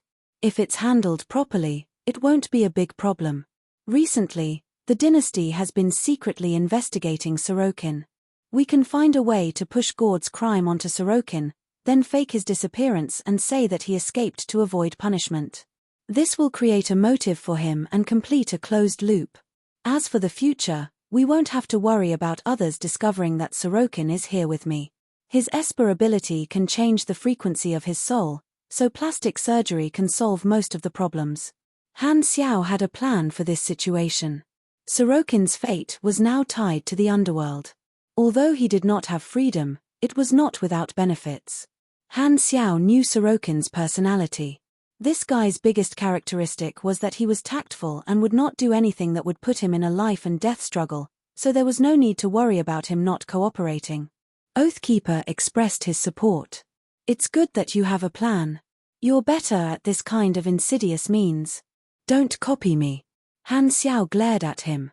The two of them did not chat for long. The other Holy Covenant members were still waiting for news in the main universe. Han Xiao sent Oathkeeper back with another king suit and reported the situation here to reassure the others. After sending the outsiders away, Han Xiao turned around and went to the interrogation room where Hela and Sorokin were being held. The two of them sat opposite each other, asking questions and answering questions. The atmosphere was very harmonious. Although Sorokin was unwilling, what was done was done. He had no choice but to lower his head under someone else's roof, so he was quite cooperative. Han Xiao walked to Hela and asked, "How's the situation?" Hela looked up at him and had a rare playful expression on her face. "You came at the right time." He seemed to have said something serious just now. Chapter 1260. A few minutes later. "So, you're the one behind the tragedy of the Pinnacles?" After listening to Hela's report on the interrogation results, Han Xiao could not help but size up Sorokin in surprise. His eyes were filled with a "so you're good at stirring up *T2 look. "I've changed many identities, and I've been trying to reduce the number of beyond grade as in the universe. But as you can see, the Holy Covenant and the Underworld found a way to revive. This path won't work." Sorokin looked like he had nothing left to live for. After entering the Underworld, he was like a grasshopper on a string. There were no more secrets that he could not reveal. Furthermore, Hela could control him at any time. Reducing the number of beyond grade as was his idea in the past, but the appearance of the Holy Covenant and the Underworld gave the dead beyond grade as a chance to revive. He knew that this plan would not succeed, so he was forced to change his mind. Sorokin revealed the other identities he had used in the past and told Han Xiao about how he had secretly promoted the tragedy of the Pinnacles. He was a smart person. No matter how unwilling he was, he knew that this kind of past could become a time bomb, so he took the initiative to tell Han Xiao about it.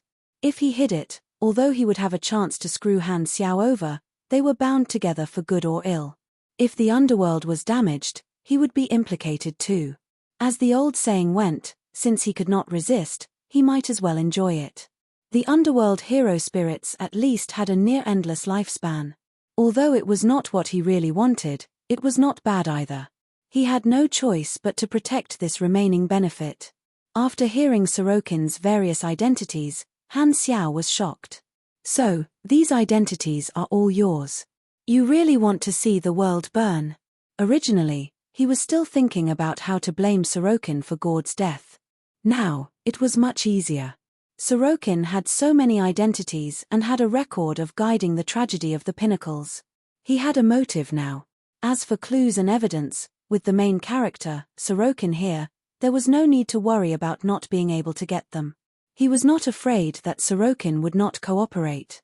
Han Xiao temporarily suppressed this thought and changed the topic. "Let's put this matter aside for now. Tell me the resources in your hands, such as secret stashes, internal intelligence of the Limitless Financial Group, or trade secrets. If you are honest, I will be lenient. If you are not, I will be strict. If you cooperate, I can leave some for you." Sorokin knew that Han Xiao was interested in his wealth and wanted to squeeze all the benefits out of him. He was unwilling, but Hyla was forcing him to tell the truth, so he had no choice but to reveal everything about his family. Han Xiao noted them down and couldn't help but raise his eyebrows. "Not bad. You've accumulated quite a few good things." Apart from technology, blueprints, and knowledge, you've actually secretly collected 8 universal treasures. If not for Jay's treasure, the number of universal treasures in stock would be about the same. Being rich was indeed amazing. As for the Limitless Financial Group, this was a huge cake. Although Han Xiao wanted to take it all for himself, he had to restrain his appetite. Otherwise, it would arouse even greater suspicion. Sorokin's absconding with the money would definitely cause the Limitless Financial Group to suffer heavy losses and be eaten up by a large number of organizations. Han Xiao did not plan to enter the scene in advance. He was prepared to let the Germinal Financial Group and the other organizations take action together after the matter was exposed. It was enough to ensure that they would get a share of the cake. However, the escape route that Sorokin secretly left behind when he transferred the Limitless Financial Group's funds would benefit him, and he could basically eat it all. After Sorokin finished explaining, Han Xiao also put away the records with satisfaction and grinned. Okay, I've said what needs to be said. You stay here and get used to it first. Hella, take care of this guy. I'll go back first. Hella nodded expressionlessly. Don't worry, I'll take good care of him. She emphasized the word take care. Han Xiao immediately thought of Hella's battle maniac attributes and could not help but mourn for Sorokin. He did not have the time to spar with Hella, and Sorokin, as the only hero spirit with beyond grade A strength in the underworld, was obviously the most suitable tool. Since he could not be beaten to death, he would just beat him to death. Han Xiao glanced at Sorokin strangely, shook his head, and teleported away with the king. Seeing this, Sorokin sighed in his heart. He felt that life was like a dream, and he could only adapt to his new life. This time, the 7 hero spirit kings came over with smiles. Old 8, let's chat. Tell us what happened in the universe in the past few years. We're very curious. Sorokin's face darkened. Who's your old 8? Don't bother me, Scram. Days passed. Not long after Sorokin went missing, the Galactic Society finally discovered that the leader of the Limitless Financial Group had not appeared for some time.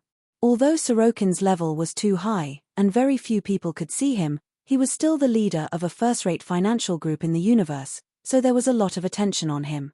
Without the leader's orders, there was a certain amount of chaos within the Limitless Financial Group, and this situation could not be hidden from the rest of the employees. Just as the Galactic Society was in shock, the Red Empire suddenly issued a wanted poster, and the target was Sorokin. In the wanted poster, the dynasty claimed that there had been a breakthrough in the investigation, exposing Sorokin's true identity and many aliases. They listed many of his crimes, including leading the tragedy of the Pinnacles, and even claimed that Sorokin was closely related to Gord's disappearance. They believed that Sorokin had escaped from punishment, so they were hunting him down. Ever since Han Xiao revealed Sorokin's background to the dynasty's upper echelons, the dynasty had been secretly investigating Sorokin's various experiences for the past 2 years. Using this opportunity, Han Xiao left behind some of the relevant evidence that Sorokin had revealed. He did not appear personally but secretly guided the dynasty to discover these clues during the investigation, exposing Sorokin's actions. As soon as the news was released, the entire Galactic Society was shocked. Countless galactic residents and organizations were shocked by this news. All along, Sorokin's image in the eyes of the world was a business tycoon, a universal tycoon, and a beyond grade A who did not like to fight. His business talents were more important than his identity as a beyond grade A. No one would have thought that Sorokin had such a huge secret. A renowned tycoon in the universe was actually the mastermind behind so many cases. All of a sudden, the popularity of Sorokin broke through the roof. His experiences were too legendary, and almost everyone could not help but imagine it. Conspiracy theories became the most popular theory. The Galactic Society was delighted to talk about Sorokin's deeds. As the public opinion continued to spread, the theories gradually became entertainment, and more people started to mock Sorokin. In the words of the galactic residents, Sorokin seemed to have become the biggest schemer so far. Everything was related to him, and even the old so next door suddenly giving birth to 7 babies was part of his big plan. A new meme was born on the galactic network. No matter what the matter was, at the end of the discussion, It would all end with all of this is Sorokin's scheme. End. While the public was celebrating, the Limitless Financial Group was in a gloomy state. The head of the financial group ran away with the money, and the dynasty's suppression followed closely. The negative impact caused the financial group to be distrusted, and a large number of creditors came to collect their debts. The stock price suffered a heavy blow, and the various partners and galactic banks no longer lent money. The capital chain gradually showed signs of breaking. Sensing the Limitless Financial Group's predicament, various jackals and tigers bared their fangs and began to take action, nibbling away at the huge business empire of the Limitless Financial Group. A large number of organizations attended the feast, and a large number of talents left the Limitless Financial Group. Countless businesses were swallowed up, and the scale of the Limitless Financial Group shrank crazily. Sorokin's years of hard work collapsed like a chain of dominoes. Under the instructions of Han Xiao, the Germinal Financial Group also participated and took a share of the pie as a shareholder. Wheat, Ku Kezi, and the other shareholders did not want to be left out and tacitly shared the remains of the Limitless Financial Group. On the other hand, Sorokin was a member of the Beyond Grade A Association after all. Because of this, the association had no choice but to hold a meeting to discuss how to deal with it. In the Beyond Grade A Association headquarters on Planet Finn, a meeting was being held in the Round Table Conference Room. It's hard to imagine that Sorokin, who has always appeared weak, was hiding such a huge secret. He's a primordial one who has survived until now. Who knows how strong he is? It's been so long, yet we didn't notice. Kasui's tone was filled with surprise. He's indeed hidden very well. I always thought that he was really weak and even mocked him. He's probably laughing in his heart. Sun Hunter scratched his head. Actually, I'm a little suspicious. Would Sorokin really do this? Could it be someone else trying to frame him? After all, some people have done it before. A neutral Beyond Grade A could not help but glance at the dynasty's direct members. The hidden meaning was self-evident. We have absolute evidence, Clotty replied calmly, not getting angry. Everyone discussed for a while. Suddenly, Han Xiao coughed, indicating that he had something to say. Everyone immediately quieted down. Seeing this, Han Xiao smacked his lips and slowly said, Sorokin's plot has been proven. Sorokin's scheme has been proven. He once triggered the tragedy of the Pinnacles and attacked Gord. Maybe he wants to do the same thing again. No matter what, as an upper echelon of the association, he's not on the same side as us. Instead, he wants to split the Beyond Grade A group. He has broken the rules of the association and caused a very negative impact. I suggest we cancel his membership as a punishment. Hearing this, everyone looked at each other. After a while, people raised their hands one after another. Seconded. Seconded. The Beyond Grade as expressed their opinions one by one. The majority agreed, and very soon, only Man Ison remained. Old man, what do you say? Han Xiao raised his brows. Man Ison glanced at him and said expressionlessly, I also agree. From today onwards, Sorokin's membership will be revoked. He's no longer a member of the Beyond Grade A Development Union. On the mother planet of the Red Empire, in the ruler's office. Is that so? The Beyond Grade A Association has revoked Sorokin's membership. At least they know what's good for them. After reading the report, Ma Bruce nodded slightly. His expression was rather calm, as if he had expected this. Opposite him was Beccarodi.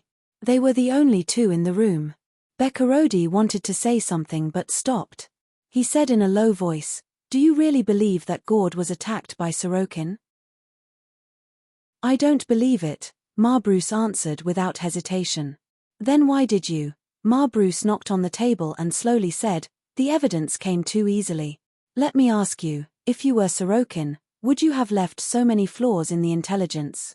This evidence is very strange. Although it's confirmed that it's not fake and is real, someone secretly guided us to get it. Maybe it's to confuse us, trying to use a real lie to hide the real murderer. But Sorokin is indeed missing. According to your opinion, the guy who made Sorokin disappear might be the same person who attacked Gord. That's very possible. Ma Bruce pondered. Don't you think all of this is too much of a coincidence? It's like there's an invisible hand controlling the whole situation. Do you think it's really Blackstar who did it? I don't dare to judge easily. Beccarodi hesitated. Logically speaking, Gord is only trying to copy the evolution energy.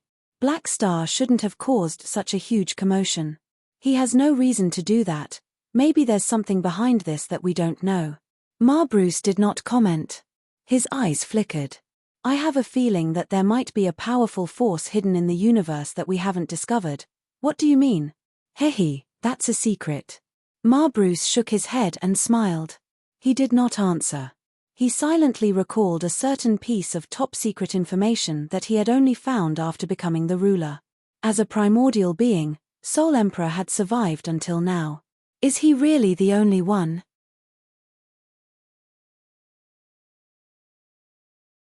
Chapter 1261. Sorokin's disappearance and the collapse of the Limitless Financial Group had a certain impact on the economy of the Galactic Society. However, the fall of an oligarch meant that a group of giants had taken over. Many organizations absorbed the nutrients of the Limitless Financial Group and completed the transition. They filled the business gaps caused by the collapse of the Limitless Financial Group and continued to maintain the various services of the Galactic Society. In this competition to divide the cake, the Germinal Financial Group relied on Blackstar's identity as a shareholder and the military advantage of the army to inherit many of the Limitless Financial Group's trump card businesses and a large number of talents. The scale of the Germinal Financial Group suddenly expanded, and the stock price soared. After this, although the Limitless Financial Group managed to protect the last bit of its business and survived the storm, it was still greatly damaged. Only a portion of Sorokin's elite children were left to protect the family business. However, even though the Limitless Financial Group had been dismantled to this extent, it had only fallen from its position as one of the top financial groups in the universe. It could still be considered a first-rate Starfield financial group, which was enough to show how rich Sorokin's wealth was. In terms of making money fair and square, there was probably no one among the beyond grade as who was better than him. If not for the fact that it was inconvenient for Sorokin to appear in public, Han Xiao almost wanted him to be the person in charge of the army's business sector. He had already confirmed that making money was one of Sorokin's few hobbies. According to Sorokin's own words, the increase in wealth was visible to the naked eye, and it was much easier than the increase in strength. He liked this kind of positive feedback mechanism that snowballed. The increase in his assets made him feel happy both physically and mentally. However, Han Xiao did not plan to let Sorokin do nothing. He simply let Sorokin handle some of the business affairs behind the scenes. From a boss to a combination of a senior consultant and a professional manager, from others working for him to him working for himself. Anyway, this guy liked to make money, and since he had nothing to do, letting him continue with his hobby was also a form of entertainment. At most, he would give Sorokin some dividends. He had nowhere to spend it anyway.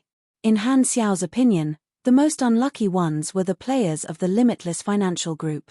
When the new version was released, their reactions would most likely be the same. What about my faction? What about such a big faction?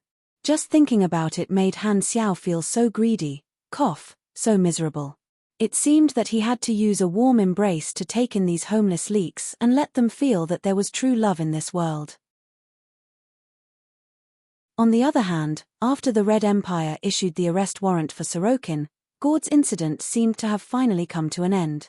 The dynasty did not do anything else, and peace was restored. The focus of the Galactic Society shifted back to the development of the flickering world. The fourth exploration phase had already ended, ending with the departure of the supercluster. There were still the fifth, sixth, and so on, all with the theme of peaceful development. The subsequent development basically had nothing to do with the beyond Grade A allies. A few months later, the Germinal Financial Group finally finished digesting their inheritance of the Limitless Financial Group and finally submitted a detailed report to Han Xiao. Black Star Palace, Army Commander's Office. Han Xiao carefully browsed through the financial group's report on the screen. After a long time, he nodded with satisfaction and looked at Sylvia in front of him, as well as Interpaya's remote projection. You guys did a good job swallowing the businesses of the Limitless Financial Group. The Army's expansion of the various starfields has taken a huge step forward, saving them at least 20 years of time. This is all because of your leadership. You're the lighthouse of the Army, guiding us forward. Sylvia smiled flatteringly. Han Xiao rubbed the back of his hand and said, I also saw in the report that we recruited some of Sorokin's children, and some even took the initiative to join us. That's because no one can resist your charisma. Sylvia flattered him again. Han Xiao looked at her strangely. What happened to this woman today? Didn't she usually ignore me? Han Xiao ignored her and turned to look at Interpais. What do you plan to do with Sorokin's children? Interpais stroked his mustache and slowly said, although Sorokin fled for fear of punishment, his children are basically innocent. Many of them have been receiving elite training and holding senior management positions in the Limitless Financial Group. Of course, I'll let them take the assessment and limit the power in their hands, placing them in management positions at various levels. We'll do as you say. Han Xiao's expression did not change, but he was a little worried in his heart. Does this count as acknowledging a thief as a father?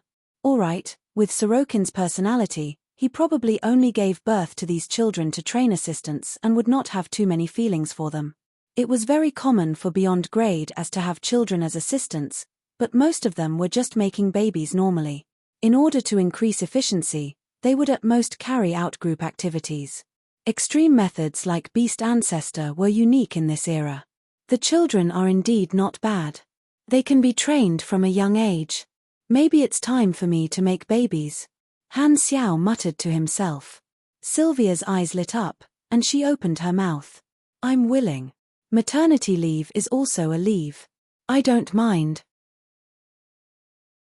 Han Xiao was so shocked that he almost slipped under the table. Wait a minute.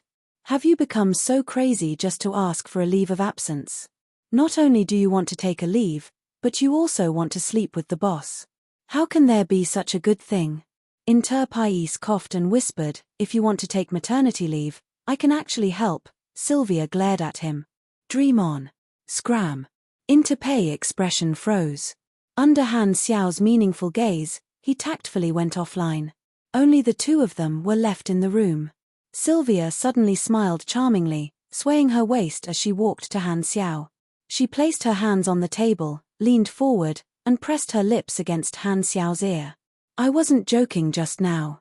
Do you have any thoughts about me? You're in heat now? Looks like I'll have to remember today and calculate your cycle. I'll have to avoid you in the future. Han Xiao pondered. Sylvia's face twitched, and her smile stiffened. She forced herself not to explode and said, Do you really not know how charming you are? My admiration for you has long been overflowing. Do you have the heart to treat me like this? Don't give me that. It doesn't work on me. Just say it. Han Xiao was unmoved.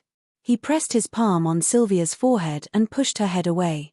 What are you doing? I'm a proper person who has been educated in socialism. I've never done things like if there's something to do, I'll do it.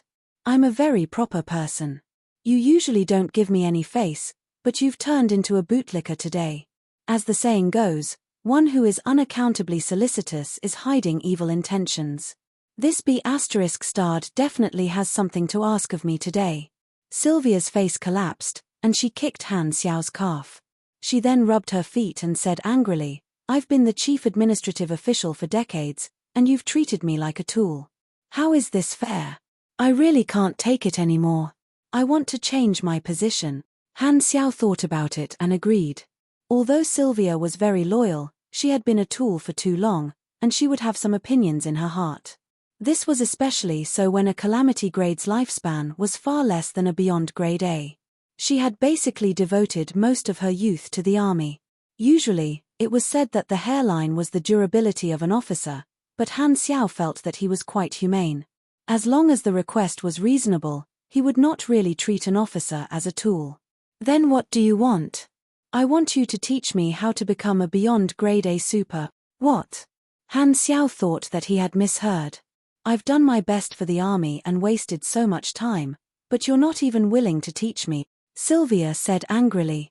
That's not it. It's just that the beyond grade A super is all about talent. Even if I teach you, Your chances aren't high. Han Xiao was helpless. I don't care. I just want you to teach me. Sylvia grabbed Han Xiao's arm and shook it like a spoiled child. She was a decisive and capable chief administrative official in front of outsiders, but in front of Han Xiao, she would occasionally be like before, just a little girl who pestered her teacher. All right. After the handover, you can return to being my student. Han Xiao could only agree. Hearing this, Sylvia smiled brightly, kissed Han Xiao's cheek, and ran away like a thief who had stolen a chicken. When she reached the door, Sylvia's footsteps paused, and she looked back with a smile like a lively elf. Her face was slightly red, and her tone was mischievous. Regarding my previous suggestion, I was really not joking. Then, without waiting for Han Xiao's reaction, she ran away as fast as she could. TSK, like hell I'll believe you. Han Xiao shook his head and wiped off the lipstick mark on his face.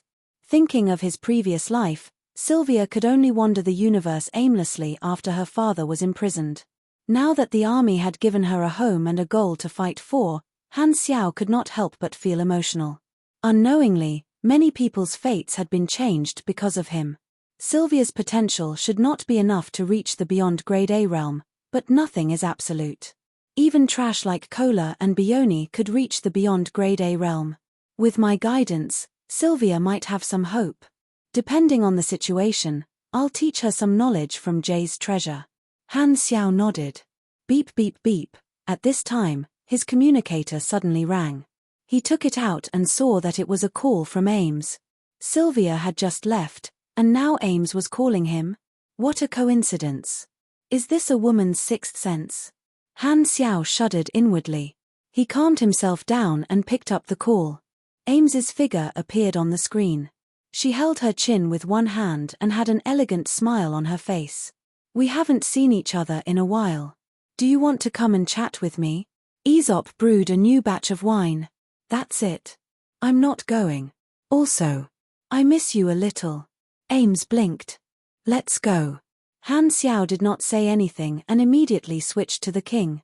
In the past few years, other than the regular meetings, he had not seen Ames in private much. He had only been thinking about plotting and researching machinery, so he felt a little apologetic. Furthermore, he had just completed a major task, so he needed a little rest. Chapter 1262. In the Dragon Emperor Palace at the center of floating Dragon Island, Han Xiao's figure teleported over. He looked up and saw a round table in front of him with exquisite snacks and fruits placed neatly on it. Ames was sitting on the chair, seemingly prepared. Watermark advertisement test Ames was smiling at the communicator. She only ended the call when she saw that he had arrived. She put away the communicator and looked at him with a smile on her face. I knew you would come. Have a seat, the wine is ready. Han Xiao stepped forward, sat beside Ames, and said helplessly, I've been a little busy recently and haven't come over for a while. Sorry for neglecting you. When are you not busy? Ames did not deny it. Han Xiao shook his head, took a sip of wine, and smacked his lips. Why is the taste different from before? Aesop improved the recipe after he came back last time. Ames controlled the force field and filled Han Xiao's glass again. Han Xiao laughed. Speaking of which, after Aesop was kidnapped, you actually didn't reject Aesop's request to go on a trip. I thought you would ground him for a long time. If not for the soul swapper, I wouldn't have agreed. Ames snorted. After Fu Ding had obtained the soul swapper, Han Xiao had given Aesop some advice. After considering for a long time, Aesop had accepted his suggestion and asked Fu Ding to temporarily transfer his soul to another person. It would be both secretive and safe for him to go on a trip with another person. Ames had agreed to his request in the end. The soul swapper is indeed a good thing. It's a pity that Fu Ding is only a calamity grade now, so its effects are limited. Han Xiao shook his head and suddenly thought of something. I have a gift for you. What is it? Ames raised her brows. Han Xiao took out a pure white ball from his pocket and handed it to Ames. He smiled and said, This is a universal treasure that I obtained by chance. It can help espers develop their abilities. I'll give it to you. Ames took the small ball and controlled it to fly a few circles. She asked curiously, "What's the name of this thing? How do I use it?" "Let's call it the Superpower Enhancement Ball. It's very simple to use. Just use your energy to penetrate it every day." Han Xiao gave a simple explanation of its function. This thing was one of the universal treasures that Sorokin had secretly collected, and he had seized it. According to the item description on the interface, the effect of this thing was to randomly strengthen an Esper's various ability parameters. It needed to be worn for a long time to have a chance of triggering the effect. The probability was unknown, and each time it was triggered, the increase was not high. After accumulating to the limit, it could at most increase the potential of the Esper ability by 1 level, allowing the ability to complete an upgrade and metamorphosis. After that, it would lose its effect on the same user. However, the enhancement effect might not necessarily appear, and it might be useless.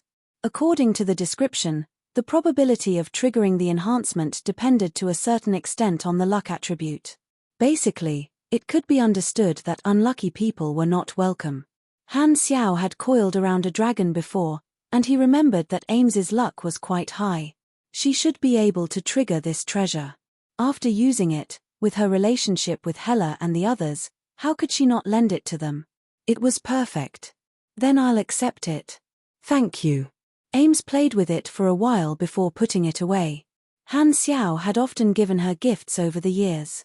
A few years ago, Han Xiao had even secretly given her a full set of Esper knowledge, causing her to almost think that Han Xiao had gone to invade the dynasty's database. The two of them chatted casually as they ate their snacks. Most of the time, Han Xiao was the one talking, and Ames was the one listening. She rested her chin on her hand and stared at Han Xiao with a smile. After chatting for a while, Ames suddenly spoke and interrupted Han Xiao. "I realized that you've been troubled over the past few years." Han Xiao was stunned for a moment. "How did you know?" "I know you too well." Ames smiled. "Do you want to have a heart-to-heart talk with me?" Han Xiao had a helpless expression. Indeed, ever since he found out about the secrets of the sanctums and iterations, the psychological pressure on him had increased. He had been immersed in research for the past few years, making him very busy and not daring to slack off. Han Xiao thought for a while and said in a low voice, "In the past few years, I've been thinking about a question. If our world is just an illusion that exists in the past, and the reality in our eyes is just an illusion in a cage, what will happen?" "Why did you suddenly have such thoughts?" Ames was curious. "I just came into contact with some information and made some connections." Han Xiao's answer was ambiguous. He naturally would not reveal information about the Celestial Star Alliance, iterations of the universe, and the sanctums. In fact, he had this suspicion a long time ago, but he knew that it was very difficult to answer this question, so he kept it in his heart. It was only after he came into contact with the sanctums and iterations that he had more guesses. Although Ames did not understand what Han Xiao was talking about, she could feel the pressure in Han Xiao's tone. It was as if there was a sense of alienation and a rare hint of confusion. Most of the time, Han Xiao was very confident. She rarely saw Han Xiao behave like this. Although she did not know why Han Xiao had been so stressed over the past few years, these were not important details to her. She only knew that Han Xiao needed her comfort. Thinking of this, Ames smiled faintly. "It doesn't matter. I only know that breathing is real, the temperature is real, and the touch is real." As she spoke, she held Han Xiao's hand with both of her hands, blinked her eyes, and said softly, "Don't worry. I'm also real." The two of them looked at each other for more than 10 seconds. "Ahem, be more reserved. We're not in the secondary dimension." Han Xiao suddenly coughed and pulled his hand away. "Heh." Ames chuckled inexplicably. The two of them tacitly skipped this topic and chatted for a few more hours. Only then did Han Xiao stand up and leave through teleportation. Looking at the empty seat, Ames suddenly sighed softly. After being together for so long, she had long felt that Black Star seemed to have a lot of friends, but for some reason, he always kept his heart closed and did not allow anyone to enter the deepest part of his heart. In a secret military training base of the Red Empire, This was the place where Gord was nurtured. A spaceship was docked at the port. The hatch was wide open, and two long lines extended out. One was queuing to board the ship, while the other was queuing to disembark. Most of the people in the former were dejected, while the latter were full of confidence. This was the spaceship that transported the new batch of trainees. At the same time, it was also responsible for picking up the trainees who had been eliminated from the training base. Carrot was among the people boarding the ship. He could not help but look back in the direction of the training base. All this time, Carrot had been walking on the edge of the elimination list. If not for Gord's words, he might have been kicked out by the manager of the base long ago. Now that Gord had disappeared from the face of the earth, the words from back then were no longer valid. The manager of the base did not give Carlet any special treatment and placed him on the elimination list for this batch. I've been studying here for almost 10 years. It's a pity that I couldn't stay here forever, Carrot sighed softly. He was not too depressed, just a little regretful. After working so hard for so long, he had finally discovered the secret of the super system. Before he could change his training method, he was kicked out. Forget it. At least I didn't waste my 10 years of study. It's fine as long as I learned something. Carrot shook his head, looked away, and strode onto the spaceship. His high-spirited appearance did not fit in with the dejected crowd around him. After the incident between Gord and Sorokin was settled, the Galactic Society finally entered a period of stable development. The supercluster civilizations that failed in the flickering war licked their wounds silently. The various organizations that participated in the war rested and continued digesting the exploration dividends. The Red Empire and the Radiant Federation needed a period of stability after the election, while the Beyond Grade A Association continued the chemistry and created a union of interests. In this atmosphere of peaceful development, the 5th and 6th phases of the exploration plans were successfully completed in the flickering world. Finally, the entire flickering world was officially included in the explored universe. Even the Galactic Society became more prosperous, bringing countless business opportunities. Even a pig could fly if it stood in the wind. The development of the flickering world gave birth to many new organizations. Every once in a while, a new financial group would appear in the flickering world. After the Black Star Corps swallowed part of the Limitless Financial Group's business, they developed even more rapidly. They expanded rapidly in the various star fields, and their forces grew larger and larger. This also caused Han Xiao's status to rise. The two hidden threats, Gord and Sorokin, were dealt with. Man Ison was keeping a low profile and accumulating strength, so no one in the universe dared to provoke Han Xiao during this period of time. He finally obtained the longest period of peaceful development so far. The external environment was calm. Other than his daily activities, Han Xiao spent the rest of his time studying Jay's technology treasures and occasionally trying to analyze life energy. Basically, he was busy and fulfilling every day. As someone who had always been at the center of public opinion, every time he said he wanted to keep a low profile, he would end up slapping himself in the face. However, this time, Han Xiao finally faded from the view of the outside world, retreating behind the scenes like the other normal beyond grade as who were in seclusion. Although the universe remembered him, the stage had been vacated for a newcomer to make a name for himself. This situation lasted until Galaxy Calendar Year 780. On this day, the Beyond Grade A Association celebrated its 50th anniversary. At the same time, this also meant that it was finally time for the president to change. P.S. Monsters Will Die When Killed, written by Heavenly Yin Shen. Introduction: a story of revenge, dispelling the haze, dissipating the conspiracy, and defeating evil. A story of reversing fate, overcoming tragedy, and turning all sadness into perfection.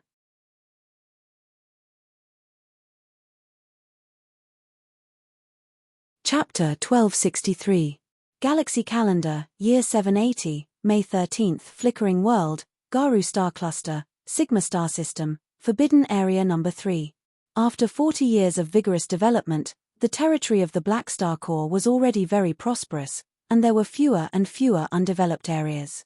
This was the logistics headquarters of the Black Star Corps in the Flickering World, so it was not open to the public. In the area surrounded by multiple satellite bases, a cluster of gentle platinum energy was flashing.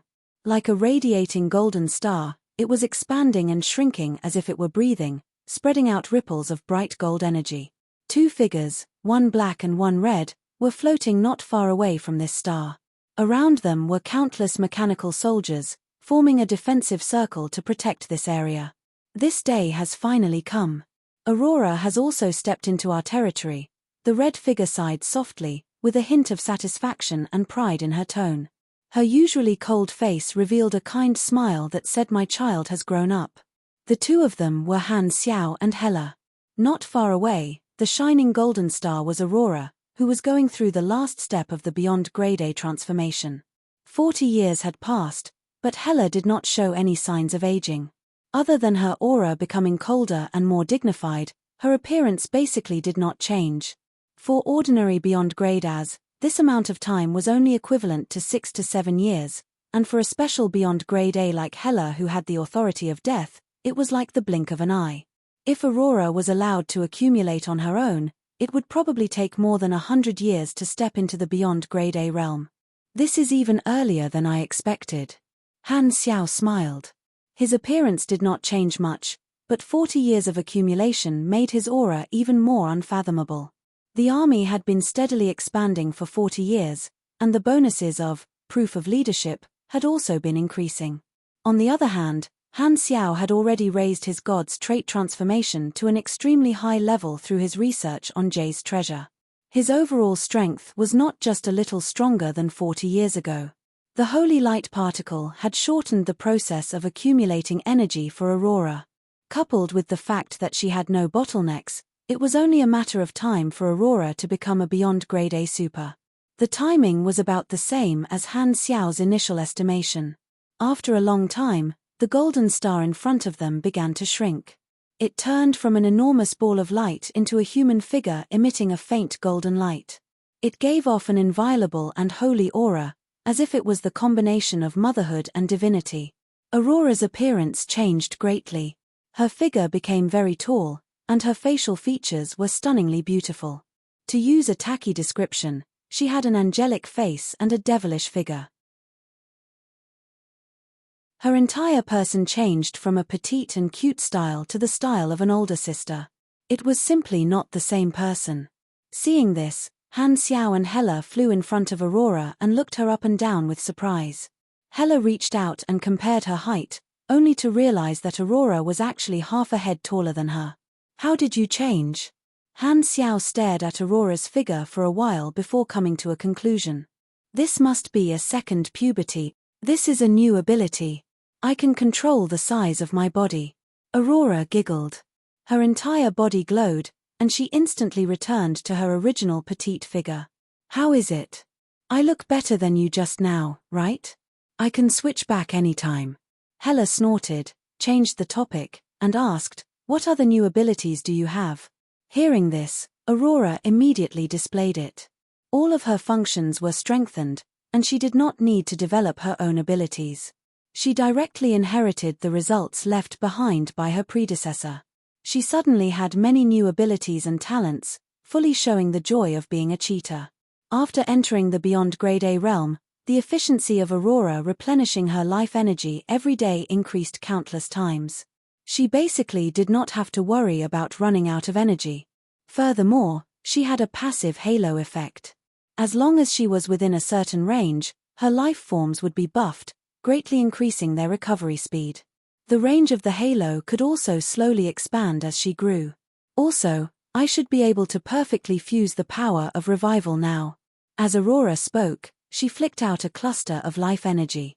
Seeing this, Hela also released a cluster of death energy. The two combined and turned into a golden-orange power of revival. The strength of the two types of energy reached a balance and was very stable.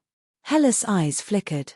In that case, you only need to familiarize yourself with the ability, and you'll be able to use the revival function of the underworld. The 8 hero spirit kings had been lazing around in the underworld. Now that Aurora had become a Beyond Grade A, she had gathered the last piece of the Edo Tensei puzzle, allowing these hero spirits to display their strength. With the help of the 8 hero spirits of the underworld, the two sisters became the strongest in the universe. This was the greatest legacy left behind by her predecessor. Aurora could obtain enough power to protect herself, and the summoning style was her combat style. Han Xiao smiled. You're also a beyond grader now. Do you want to be the deputy army commander like your sister, or do you have other thoughts? Aurora's eyes turned, and she excitedly said, I can protect myself now. Does that mean I can move freely? In principle, yes. Han Xiao could only nod. Then I want to travel alone. You're not allowed to stop me. Aurora's tone was impatient. She had been holding it in for the past few years and could not go anywhere. Now, she just wanted to travel the universe alone. Han Xiao and Hela looked at each other and saw helplessness in each other's eyes. Now that Aurora had become a beyond grade A, they could no longer arrange things for her like before. They had to respect her personal wishes. However, they did not have to worry too much about her safety. With Aurora's current ability, she could solve most accidents. I approve, but you have to bring the king's throne, Hela said solemnly. Hearing this, Aurora was excited. She turned to look at Han Xiao and said, by the way, can I join the Beyond Grade A Association now? She had been looking forward to the Beyond Grade A Association for a long time. She had heard that the members were all talented, and she had long wanted to see it with her own eyes. Okay, I'll arrange for you to join. The president election is in 2 months. Letting you in will boost my reputation as well. Han Xiao did not refuse.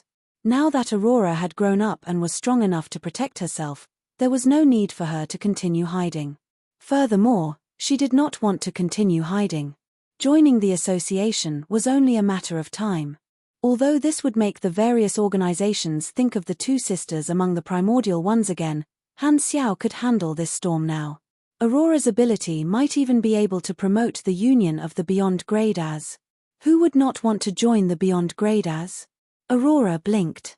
Are you sure you can succeed the president this time? Hearing this, Han Xiao smiled. At least 90%. After 50 years of development, the Beyond Grade A Association had completed part of their initial plan and successfully formed a giant interest union.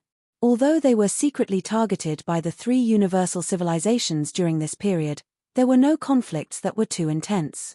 Therefore, he had persecuted Manison many times over the years and already had absolute authority in the association. Manison could only be a mascot most of the time. In addition to the support of the internal members, the external organizations also supported his ascension.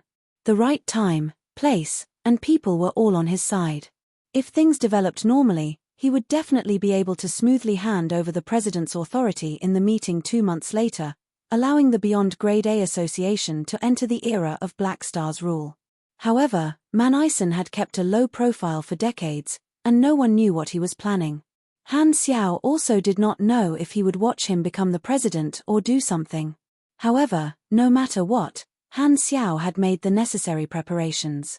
After chatting for a while, Hela brought Aurora to the underworld to familiarize herself with her abilities, leaving Han Xiao alone.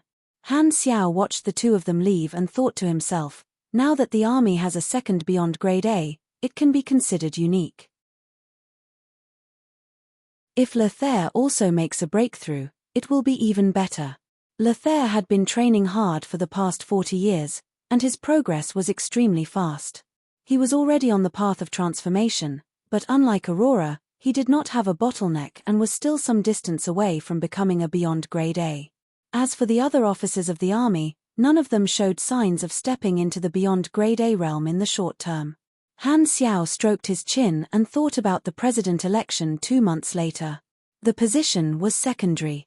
The most important thing was the chain reaction. For example, the elders of the Holy Covenant organization had been training quietly for decades, and the time they agreed to appear was after he was elected the president of the Beyond Grade A Association. Han Xiao could imagine the reaction of the entire galactic society at that time. Even if many details had changed, it would definitely return to the trajectory of the calamity of the supers. In the past 40 years, many new people have been born and are active in the universe. I've kept a low profile for so long. It seems like I'm going to return to the forefront of public opinion this time. The Beyond Grade A Association was already a behemoth in the Galactic Society. The president election also received the attention of countless organizations. On the mother planet of the Radiant Federation, in the presidential palace. The current president of the Radiance Federation, Louis Loki, tapped his fingers on the table and spoke to the elders in front of him. The Beyond Grade A Association is about to change. Man Ison will definitely be kicked out by Black Star. What do you guys think? The chief elder shook his head. This is the trend. Although Black Star is an ally of the dynasty, their honeymoon period is over. We won't lose out if he takes over. Louis frowned. I'm not targeting Black Star alone. None of the new people born in the past 40 years joined the 3 universal civilizations. They all went to the Beyond Grade A Association. The existence of the association has already shaken our interests. With the development of the Beyond Grade A Association, it became more and more difficult for the 3 universal civilizations to restrict the association. For example, the private dissemination of knowledge between Beyond Grade As became more and more frequent. This caused the 3 universal civilizations to rely on monopolizing the various ultimate knowledge systems to attract new Beyond Grade As to suffer a severe blow. They could not recruit new allies. Of course, the 3 universal civilizations did not agree to the association imparting knowledge, so this behavior could be seen as violating their ban. However, the association did not publicly disseminate knowledge, so it was very troublesome for the 3 universal civilizations to hold them accountable. It was difficult to stop private dissemination because the Beyond Grade As now had the association as their backing. They did not care about the 3 universal civilizations. This is indeed a problem, but to solve it, we have to face the Beyond Grade A Association head-on, which will cause a lot of turmoil. I suggest that you don't act rashly before coming up with a mature plan, another elder said. Louis tapped the table and narrowed his eyes. The former president, Badr, did not want to flip the table against the Beyond Grade As during his term, so this task fell on his head. Louis could only take responsibility. After decades of contact, he was more and more certain that the Beyond Grade A Association was the primary opponent he had to deal with during his term. In Louis' opinion, the Red Empire and the Arcane Church most likely thought the same. In a certain base of the Holy Covenant organization, in a senior activity room, the Beyond Grade A Association is finally going to change. After Black Star takes over, we'll be able to leave the mountain as promised. The primordial ones watched the news broadcast on the virtual screen. Some were excited, some were expectant. They had different expressions as they discussed softly. Oathkeeper stood beside the door with his arms crossed. His eyes flickered slightly as he muttered to himself, "This day will come. This day has still come. Black Star, I hope your predictions are correct."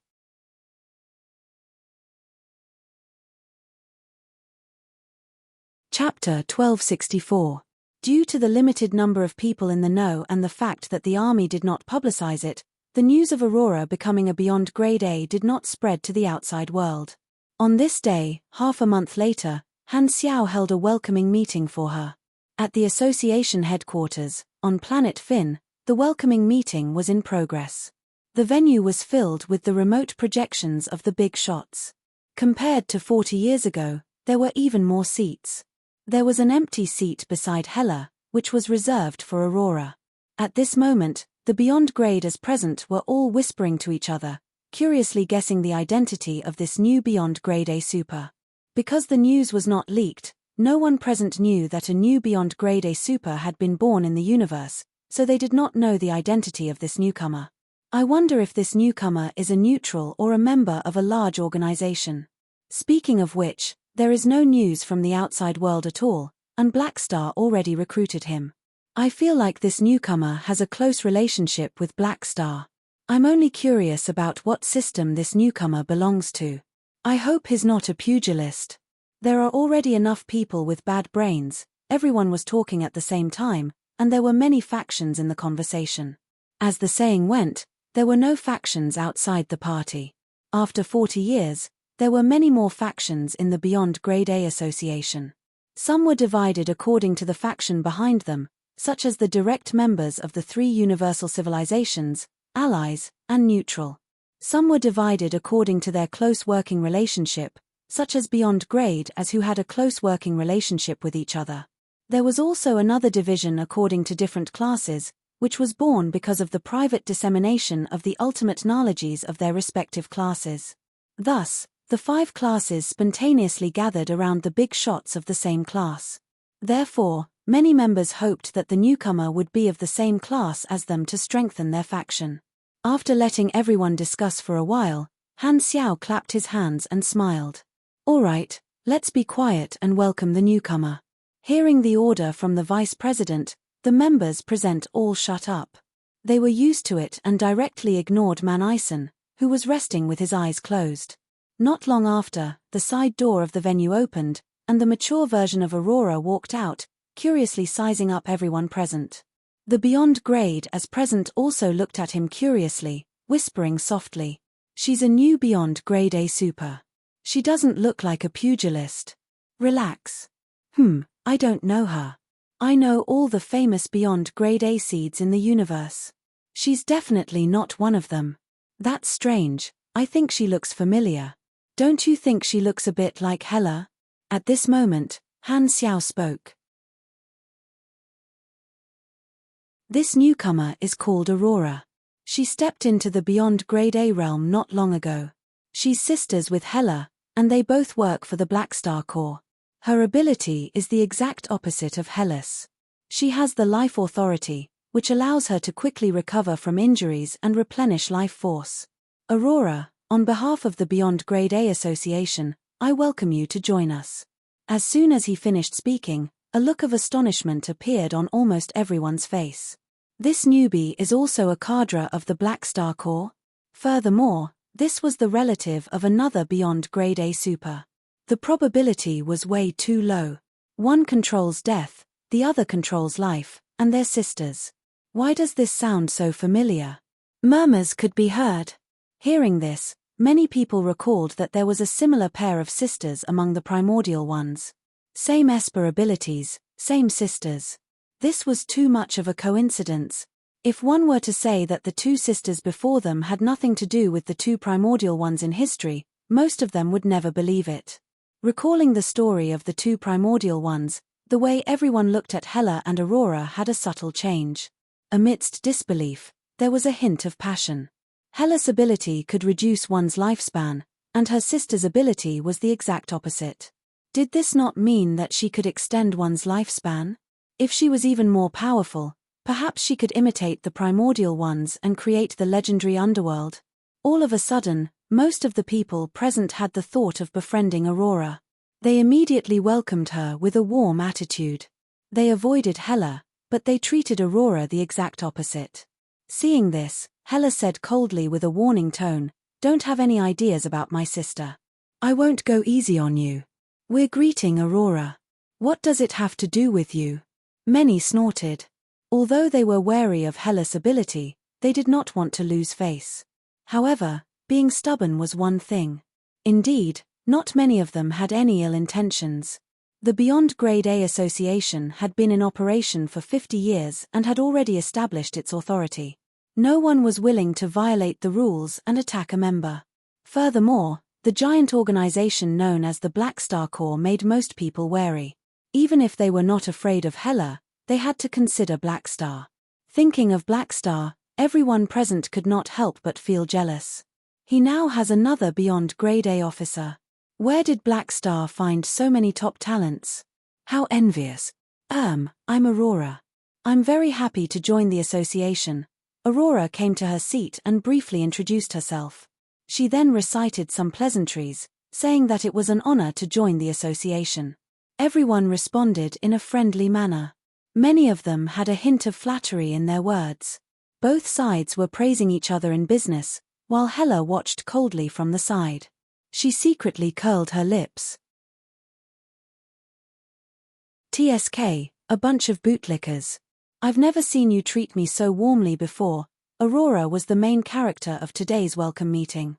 She had finally entered the circle of Beyond Grade As, so she was full of curiosity. Facing everyone's conversation, she spoke excitedly, forming a stark contrast to Hela's coldness.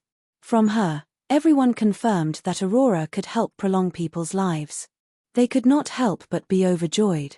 However, as soon as this request was mentioned, Aurora kicked the ball to Han Xiao, saying that she would only listen to Blackstar's orders. This was discussed in advance to further increase Han Xiao's authority and increase the success rate of his succession. Hearing this, everyone could not help but look at Han Xiao. Seeing that he was smiling without saying anything, they knew that only by paying a reward would they be able to obtain Han Xiao's permission. After interacting with each other for so many years, everyone knew that Blackstar was not easy to fool. Coincidentally, the president election was not too long away. Blackstar's unspoken words were self-explanatory. After chatting for a while, someone could not help but ask out of curiosity, "Why are you working for the Blackstar Corps?" "Blackstar saved me in the past." Aurora briefly explained her experience in the Germinal organization, saying that Blackstar had saved her life. Hearing this, even those who already knew about Blackstar's early career could not help but be shocked. A mere surface civilization organization had actually produced 3 beyond grade as who dominated the universe. This Germinal organization's luck was too heaven-defying. After a while, Han Xiao saw that the conversation was about done, so he changed the topic and interrupted. "All right, now that everyone knows each other, I'll take this opportunity to emphasize that the next meeting will be the election of the president.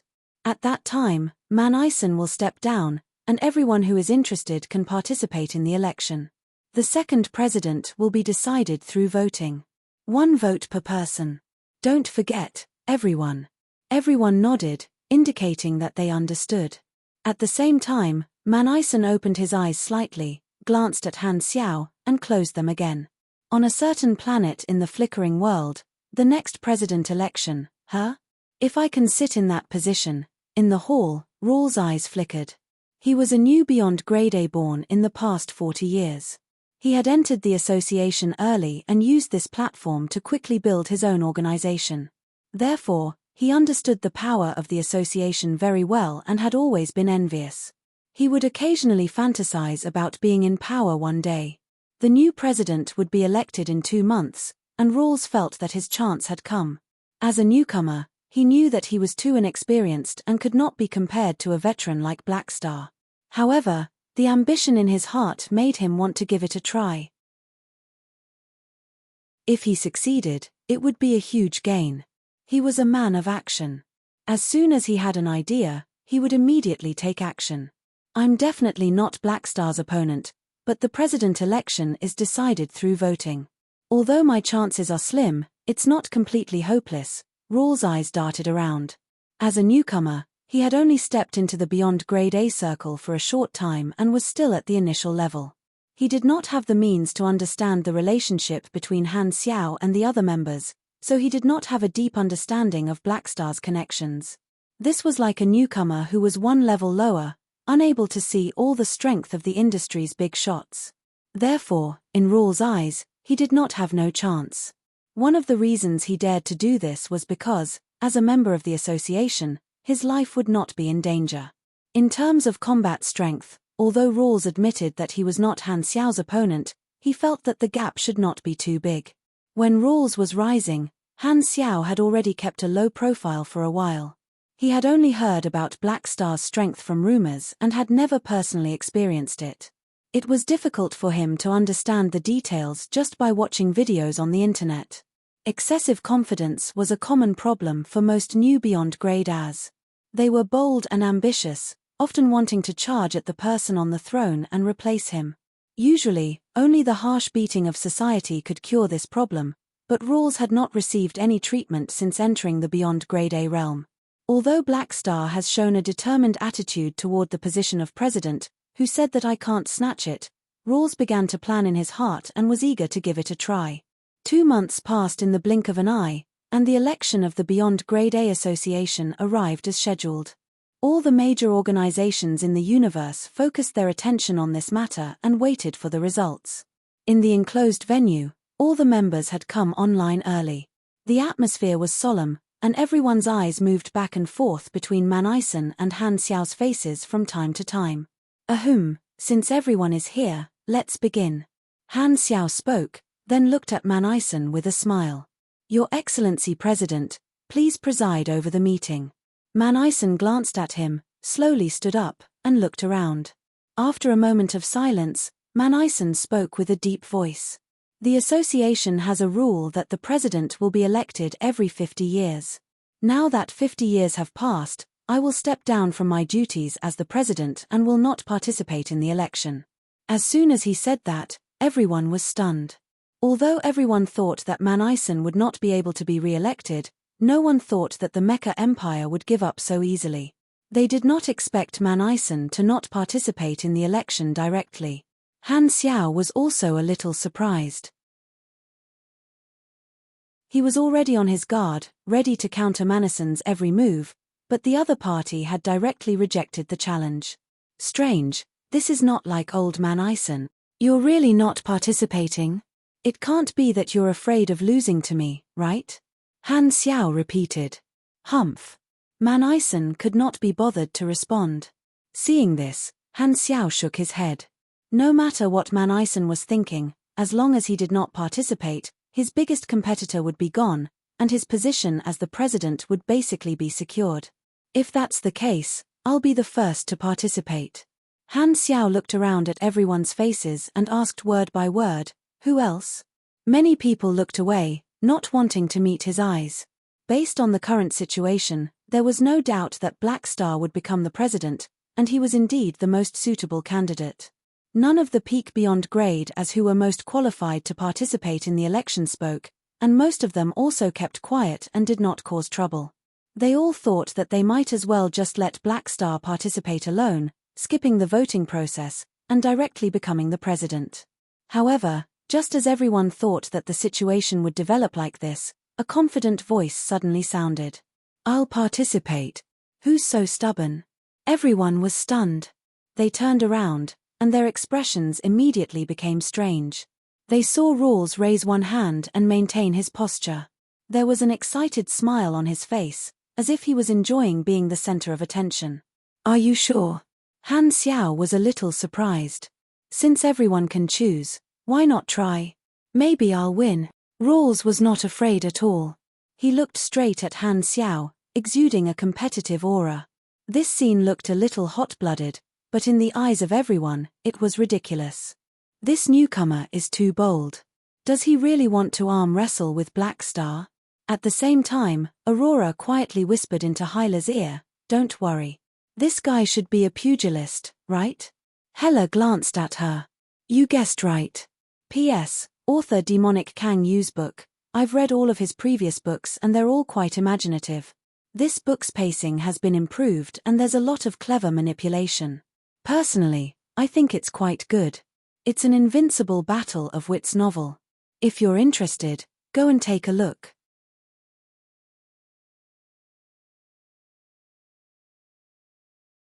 Chapter 1265. Who gave you the courage to suddenly appear and compete with me for the position of president? Han Xiao looked at Rawls' confident appearance, and many guesses flashed through his mind. Watermark advertisement test. However, when he thought of the other party's class, the surprise in his heart disappeared. Oh, so he's a pugilist. That's fine. Han Xiao shook his head and stopped guessing Rawls' motives. Pugilists had a more unique way of thinking. Most of the time, you would think that they were on the first or second level, but in reality, they were on the first level. There was no need to analyze so much.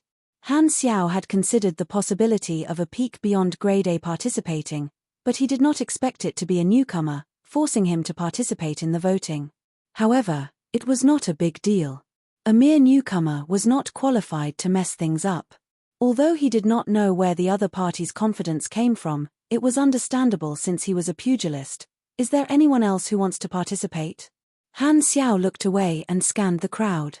Everyone looked at each other, but no one answered. Seeing this, Han Xiao nodded. In that case, only Rawls and I will participate.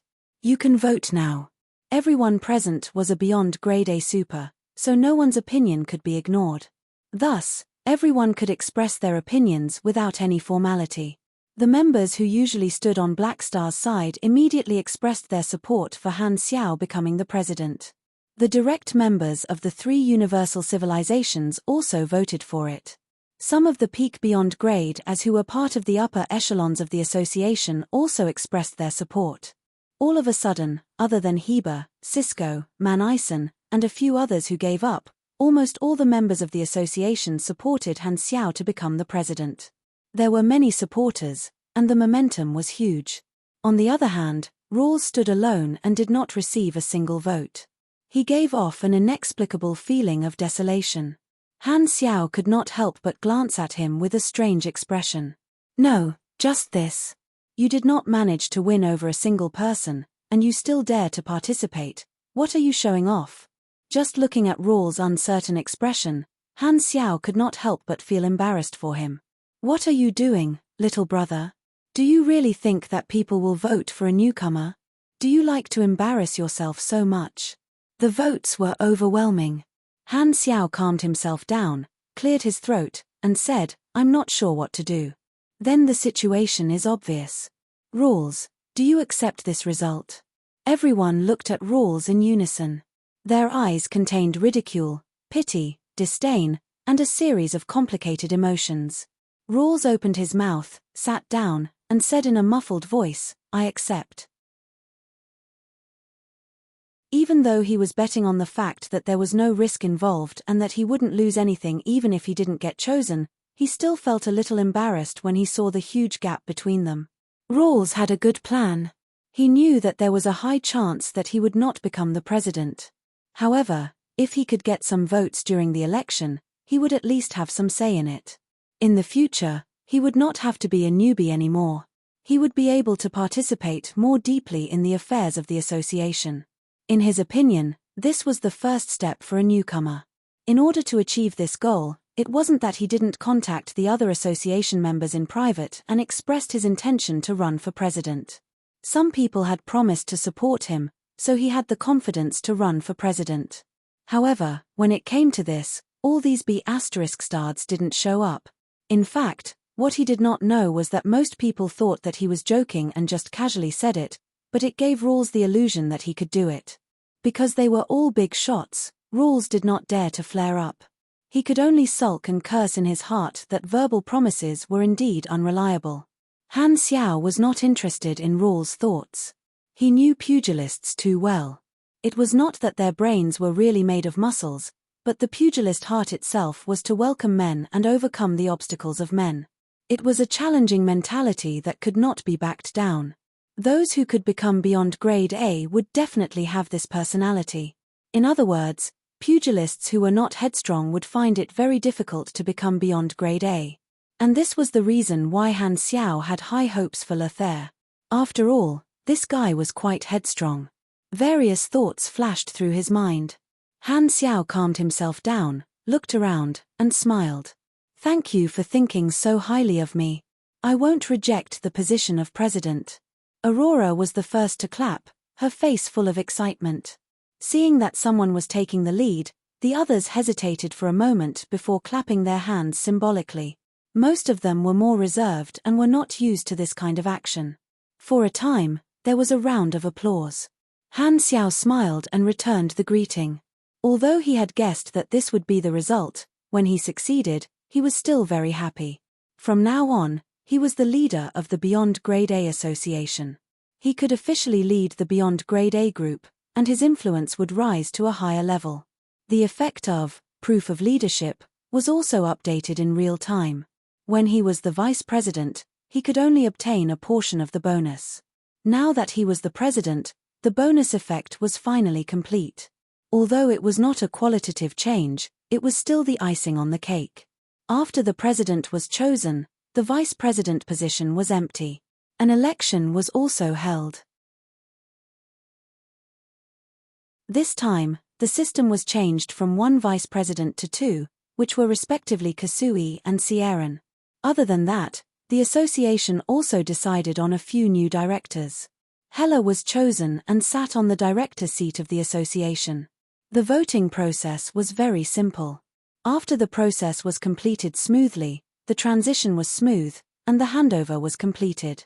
Han Xiao finally sat on the main seat, with Kasui and Sieran on his left and right. Inauguration speeches were not an exception even in the Beyond Grade A circle. Seeing that everyone was looking at him, Han Xiao pondered for a few seconds before slowly speaking. Since I've been elected as the new president, I'll say a few simple words. It has been 50 years since the Beyond Grade A Association was founded. We've built a foundation from nothing. So far, we've done quite well, and this includes the contributions of the former president, Man Ison, and everyone present. The original intention of the association was to unite all the Beyond Grade As, become a group of interests, and protect the entire class. This purpose will be maintained, and no decision made in the future can deviate from this principle. All individuals or organizations that want to split the Beyond Grade A group are enemies of the association. As for me, I'll do my best to make the association develop better and build it into a safe haven for all the Beyond Grade As. There's no need to say more. Everyone knows my character. I'll definitely do my best to meet everyone's expectations. At this moment, no matter what their impression of Han Xiao was, every Beyond Grade A was nodding in approval. Everyone present knew that from this moment onward, the Beyond Grade A Association had officially entered the era of Black Star. Looking at the faces with different expressions, Han Xiao paused for a moment before speaking again with an inexplicable tone. Maybe not long from now, we'll welcome a revolution. Everyone, be mentally prepared. Hearing this, many people felt that Han Xiao's words had a deeper meaning, but they did not understand what it meant. Han Xiao did not explain. When the members of the Holy Covenant appeared, the upheaval would come. He could already vaguely see that the storm of the era was about to rise again. In the Prime Valstar River, in a secret base of the Mecha Empire, after the election meeting ended, Man Ison deactivated the remote projection, and his gaze returned to the dark room. He picked up another communicator, which was still in communication mode. The other party was Kasui. Thanks to you taking the initiative to withdraw, the election went very smoothly, Kasui said with a smile. Let me make it clear. I didn't give up on the election because you came to beg me. Man Ison was expressionless, and his tone was indifferent. Outsiders did not know that the two of them had negotiated in private.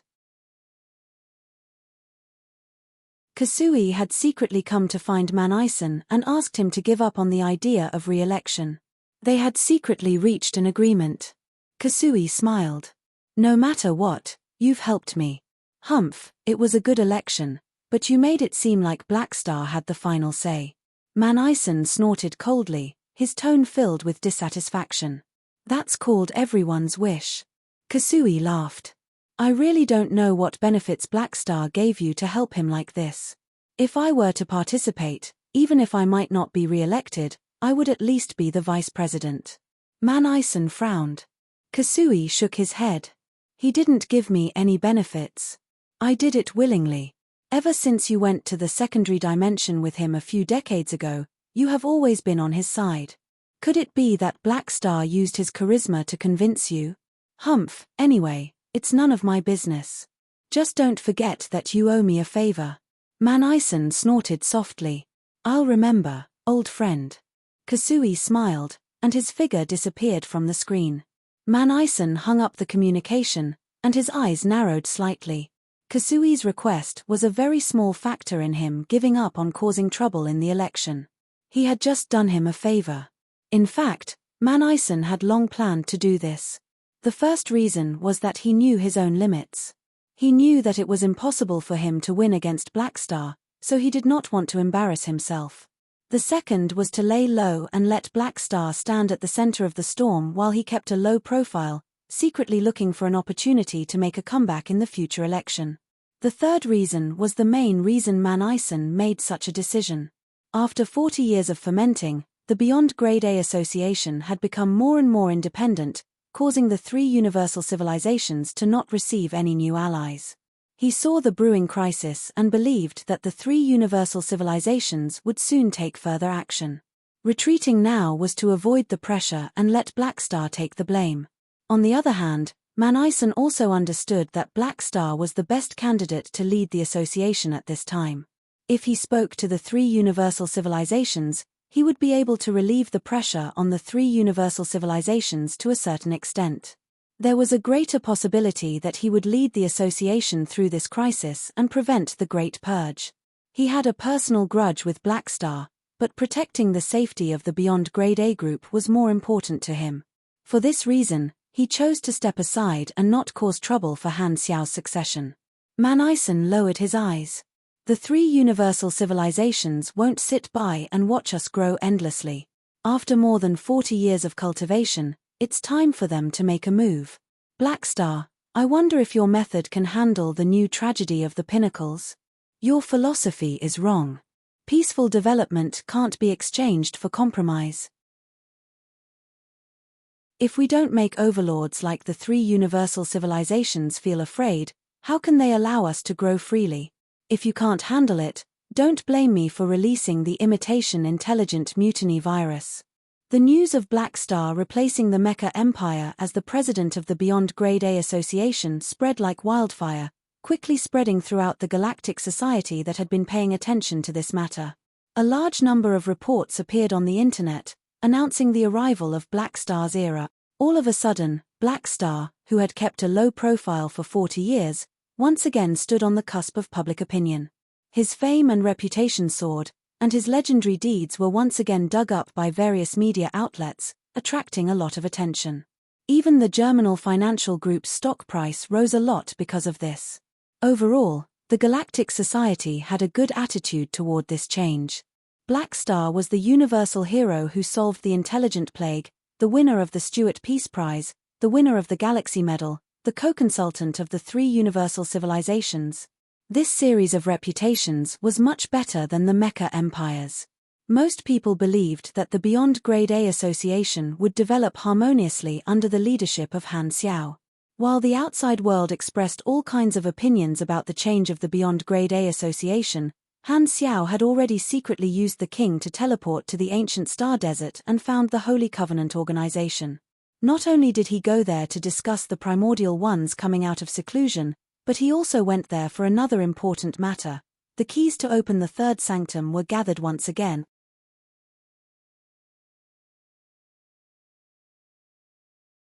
Chapter 1266.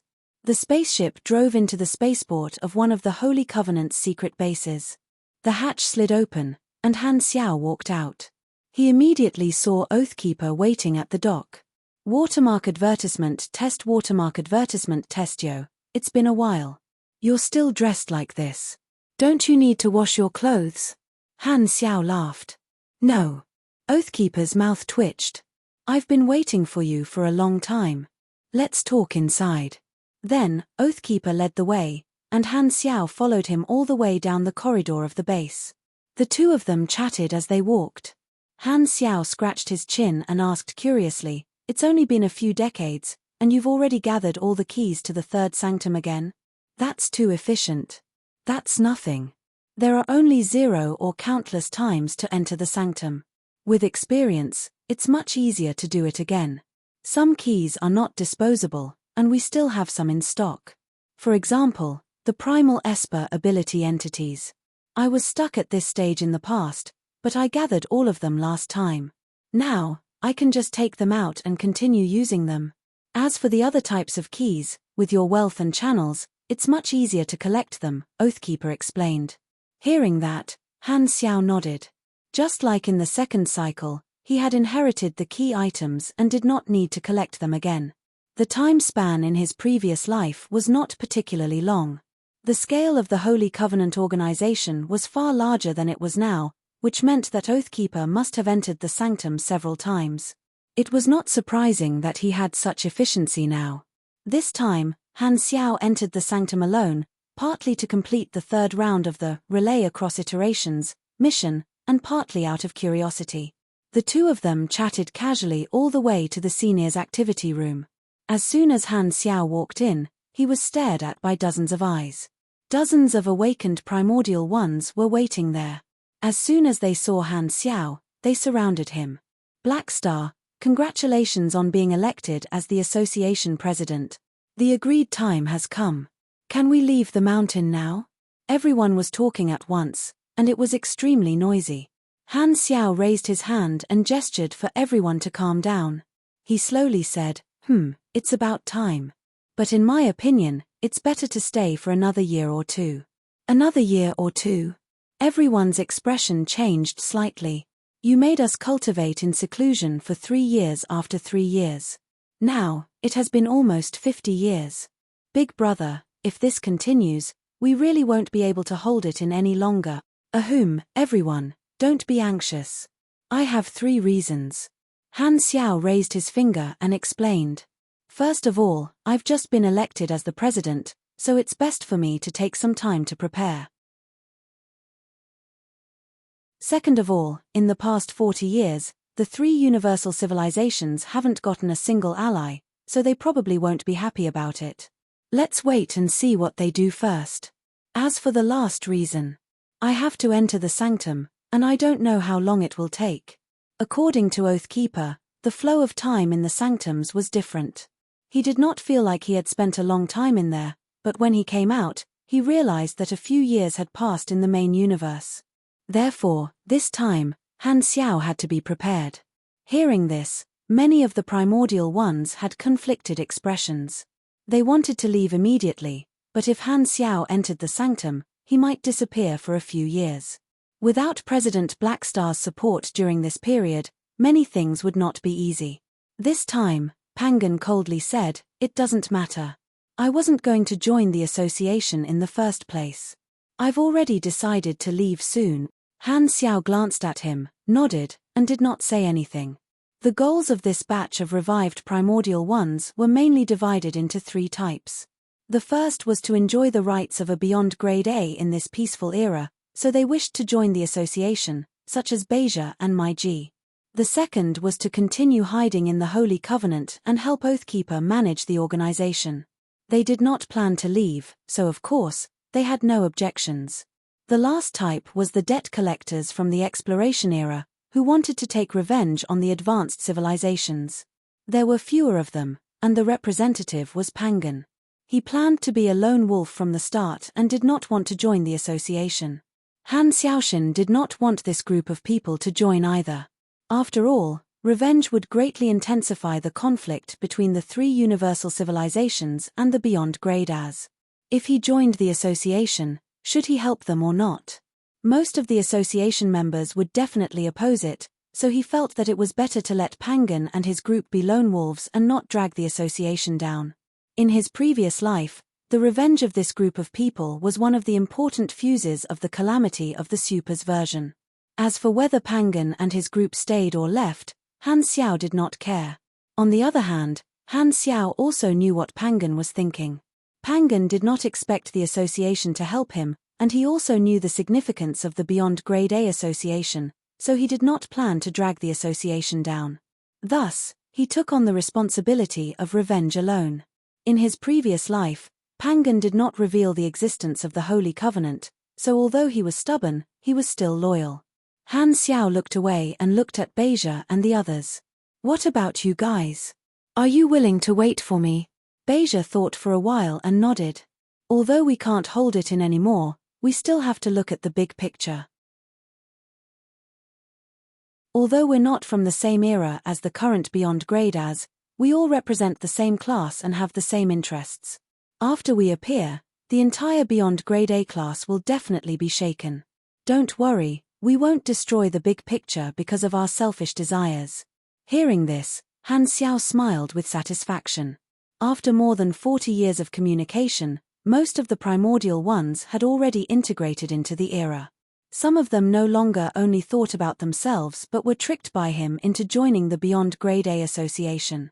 They let go of their past in the exploration era and decided to participate in this new battle between the Beyond Grade As and the advanced civilizations, fighting for the entire Beyond Grade A class.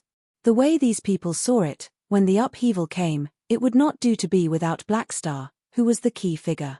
For this reason, they were willing to continue hiding for a while. Although Beja and the others had not come out yet, in their hearts, they already saw themselves as part of the Beyond Grade A association and considered the interests of the whole. "Great, I wasn't wrong about you guys." Han Xiao laughed and said some polite words, quickly calming everyone's emotions. After receiving a reply, everyone calmed down and continued to play cards. Han Xiao pulled Oathkeeper out of the senior activity room and entered a small black room to talk privately. Closing the door, Han Xiao asked, "In order to deal with the upheaval that will happen soon, we need more beyond grade as. Are the revival mediums ready this time?" "Yes, they're ready. Thankfully, many beyond grade as left behind their descendants, or it would have been difficult to collect them." Oathkeeper nodded. This time, the candidate to enter the sanctums was Han Xiao. He went with a mission, which was to revive more beyond grade as. The sanctum revival required all kinds of mediums. Over the past few decades, the Black Star Army and the Holy Accord had been quietly doing this work, collecting things related to the beyond grade as in history, including relics and the vestigial race. Another batch had been gathered. Han Xiao took a look at the list and narrowed his eyes. It seems like there are a few strong people in this round of revival. Can they be stronger than you? Oathkeeper curled his lips. That's true. I'm F** King Invincible. Han Xiao accepted this flattery. However, he immediately thought of Jays of the Celestial Star Alliance. He did not know if he could revive this guy from a different iteration. Shaking his head, Han Xiao temporarily suppressed this thought. He found an empty room and stayed alone, blocking all the surveillance in the room. He then took out his communicator and dialed a number. The first person he called was Kasui, and soon, Kasui's figure appeared on the screen. "Black Star." "No, Your Excellency President, what's the matter?" Kasui smiled. Han Xiao stroked his chin and said, "I might have to disappear for a while. The time is not fixed. It might be a few days, or it might be a few years. When I'm not around, help me manage the association's work." "Where are you going?" Kasui stopped smiling and frowned. "Do you still remember our experience in the secondary dimensions? I found some clues and need to spend some time to track them down." Han Xiao did not mention the details, but the other party was also someone who knew about the sanctums, so a simple explanation was enough for the other party to understand. Sure enough, Kasui understood and was shocked. He did not ask any more questions and nodded seriously. "Then don't worry. I'll take good care of the association." When he learned about the sanctums from Jays decades ago, Kasui knew that Han Xiao's route was right. He stood on the same front and became a secret ally.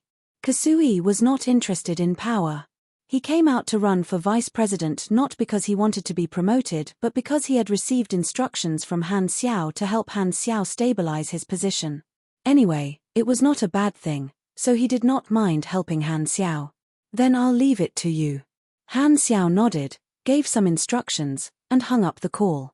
He did not stop and called Hela, Ames, and the others one by one, saying that he would disappear for a while and go to the secondary dimensions to look for opportunities for God's trait transformation. This kind of situation was not rare for peak beyond grade as, so this excuse was very good. Hela, Ames, and the others did not suspect anything. Han Xiao asked them to take care of the army's forces while he was out and gave them some instructions. Then, he called the last round of numbers and contacted the people of the 3 universal civilizations. The 3 universal civilizations had once thought that he was more suitable to lead the association than the Mecha Empire. However, after decades, the speed at which the conflicts accumulated exceeded expectations, and this bit of face was not enough. The 3 universal civilizations could not let the Beyond Grade A Association continue to grow independently just because of him. Han Xiao did not know how long he would disappear after entering the sanctums, so he planned to mention his identity and position again to stabilize for a while. After all, with the title of consultant of the 3 universal civilizations, the negotiation was quite smooth. Han Xiao found out what the 3 universal civilizations were thinking. The 3 universal civilizations were still observing the changes in the association after he came to power, so they would not suddenly cause conflicts in the short term. This situation was more reasonable and within his expectations. After arranging everything, Han Xiao found Oathkeeper again. Looking at the other party's expectant eyes, he nodded calmly. "Get ready and open the sanctums as soon as possible." 3 days later, In an uninhabited area near the Holy Covenant Organization's base, spaceships floated in the desolate universe. Only Han Xiao floated alone outside the spaceship. The built-in screen of the mechanical suit maintained communication with Oathkeeper. On the screen, Oathkeeper made an encouraging gesture and said, "Are you ready? Everything on my side is ready. I can open the sanctums at any time. Come on." Han Xiao exhaled and calmed down. Oathkeeper nodded, turned around, and ordered, "Listen up, begin." As soon as he said that, the spaceships that had been warmed up immediately moved. They had practiced the operation process countless times. Like a precise instrument, there were no mistakes. Boom, boom, boom. Primal Esper ability entities loaded in special barrels were all shot out. The colorful beams of light gathered at one point and quickly expanded, turning into a floating white ball of light. Under the effect of the special instrument, the ball of light was like a piece of plasticine being squeezed by a big hand. Its volume was compressed and turned into a dazzling ring with a diameter of about 100 meters. Its energy density was extremely high. Immediately afterward, the remaining spaceships activated the instruments one by one and threw the other keys into this ring through the traction beam. The space seemed to tremble as the ring suddenly shot out rays of light, projecting 6 mirage-like light gates. The next second, 5 of the light gates disappeared, leaving only one of them. It seemed to have turned from illusion to reality, still shaking unsteadily as if it would disappear at any time. "This is the passage to the third sanctum. Go in," Oathkeeper hurriedly said. Han Xiao's expression changed. He activated the thrusters, turned into a meteor, and flew into the sanctum passage.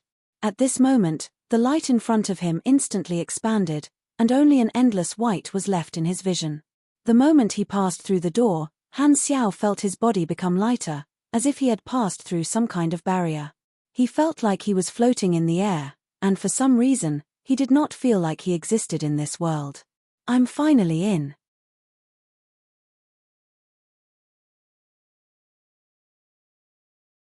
Chapter 1267. This moment felt like an instant, yet it also felt like countless years had passed. Han Xiao's vision slowly became clear, and he could see his surroundings clearly. This was a boundless white world. There was no gravity. His body was suspended in mid-air, and countless white light balls of varying sizes were floating in all directions. From afar, it seemed that each light ball was broadcasting a blurry image. The scenery of the third sanctum is no different from what Oathkeeper described. With a curious expression, Han Xiao suddenly looked back and saw that the light gate was shaking violently, as if it was about to collapse. His intuition suddenly moved, and he reached out his hand toward the light gate. Hum. At this time, a special energy suddenly surged in his body. 6 hot streams seemed to be born out of thin air and gathered in his palm, turning into a unique pattern that shone brightly. The next moment, the light gate seemed to be buffed and stabilized, turning into a light gate that slowly rotated like a glowing mirror. He could not see the situation outside. "What's this?" Han Xiao was surprised. He had just thought of not wanting the light gate to disappear, but he suddenly had an intuition that he could do it, and the result was exactly the same. He looked down at his palm and observed the mark that appeared out of thin air.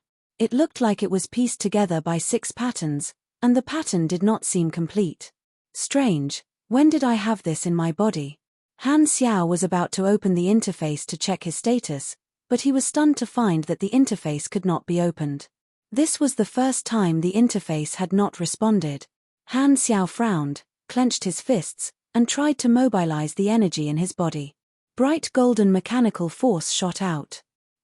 Although the interface can't be opened, my body has not changed at all. I'm still at my peak. Han Xiao felt the situation in his body and secretly heaved a sigh of relief.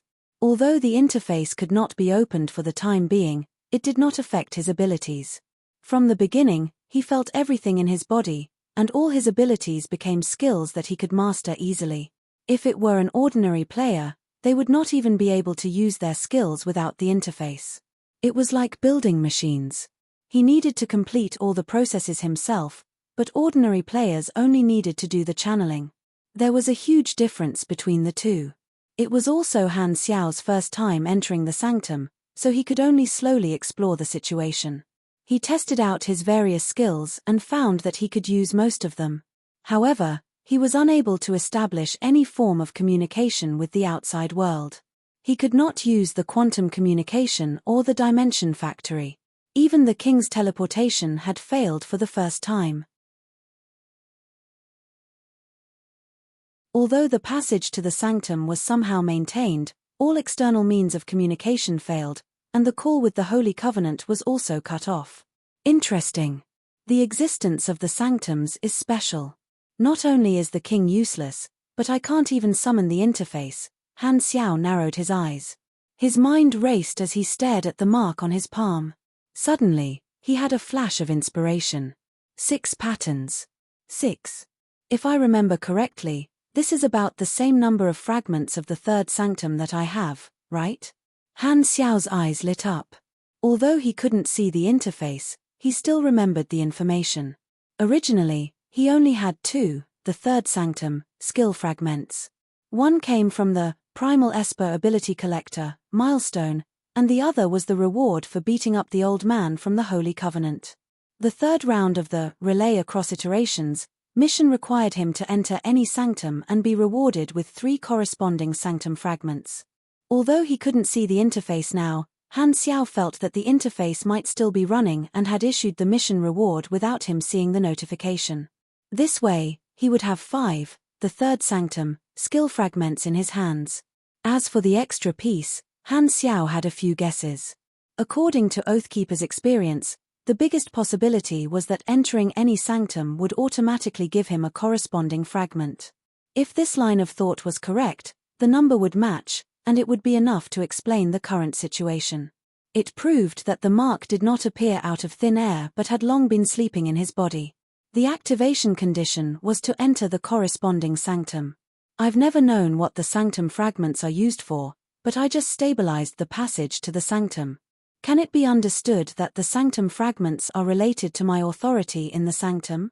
The more fragments I have, the more things I can do. Every individual is independent, so the manifestation of the sanctum fragments is not an item but a skill.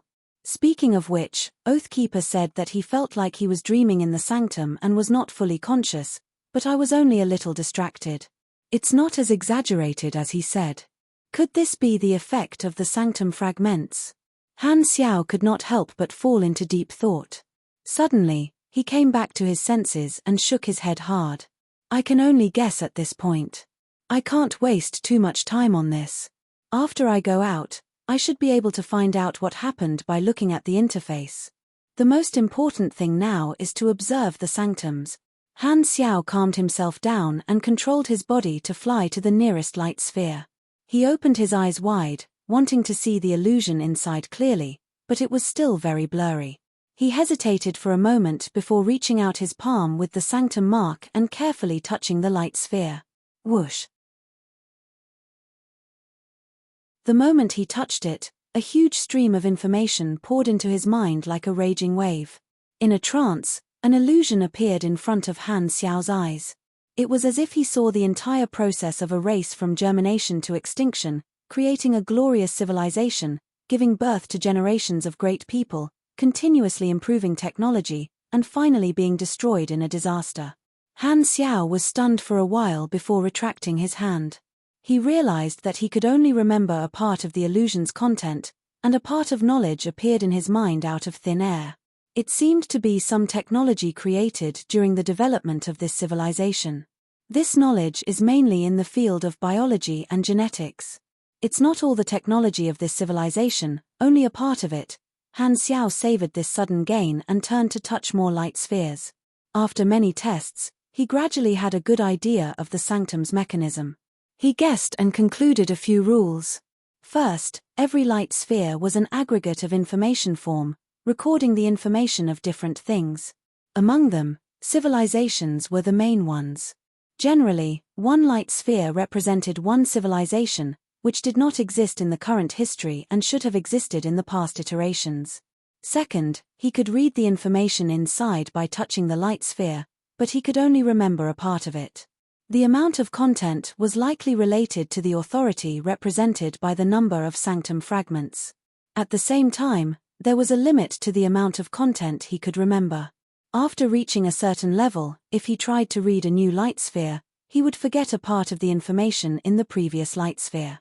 According to the principle of information form, it was very likely that the memory capacity would be limited every time he entered the sanctum, and it would only be reset the next time he entered. This meant that the knowledge he could bring out of the sanctum each time was limited, and the upper limit of his memory capacity each time he entered might still depend on the number of sanctum fragments. Third, after coming into contact with multiple light spheres, most of the technology he obtained was in the field of biology, genetics, and esper abilities. This might be the difference between the sanctums, which meant that the knowledge of these iteration civilizations was stored in different categories. Different sanctums represented different types of knowledge that could be obtained. The third sanctum was very likely related to biology, genetics, and esper ability research. Fourth, some light spheres contained the content of the beyond grade as of different iterations. By reading these information form light spheres, he could immerse himself in their life experiences and even obtain a part of the information they had. However, there were only espers in the third sanctum. According to Han Xiao's deduction, if he read the information collection of mechanics and mags, it was very likely that he would obtain the knowledge, technology, spells, blueprints, and so on that the other party had. Jess didn't lie to me. Han Xiao's face was filled with shock, and his heart was in turmoil. Although there were some guesses and speculations in these patterns, he felt that the truth should not be far from the truth. The last time Oathkeeper entered the sanctum, other than completing the revival goal, he did not gain anything else. It might be because his authority was insufficient. However, he had 6 fragments at the beginning of the third sanctum, which was 5 levels higher than Oathkeeper's authority. The things he could do should be far beyond Oathkeeper's. Thinking of Jess, Oathkeeper's request surfaced in his mind again. Let's see what the sanctum revival is like. Han Xiao calmed down and took out the medium that Oathkeeper had given him. As soon as he thought of the sanctum revival, the mark on his palm seemed to have sensed it and lit up. Whoosh! The next moment, a thin ray of light suddenly shot out from a part of the light balls and converged in front of Han Xiao.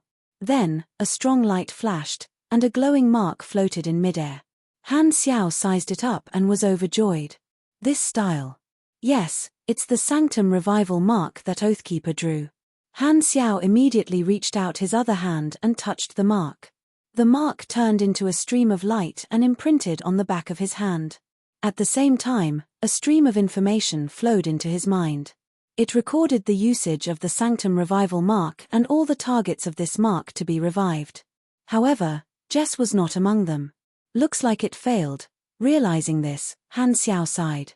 Either his medium was not recognized by the sanctum, or like what Jess said back then, there was some kind of restriction on the revival across iterations. Although they had not spent much time together, Jess had left a deep impression on him.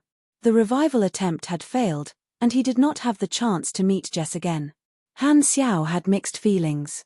Forget it, this is fate.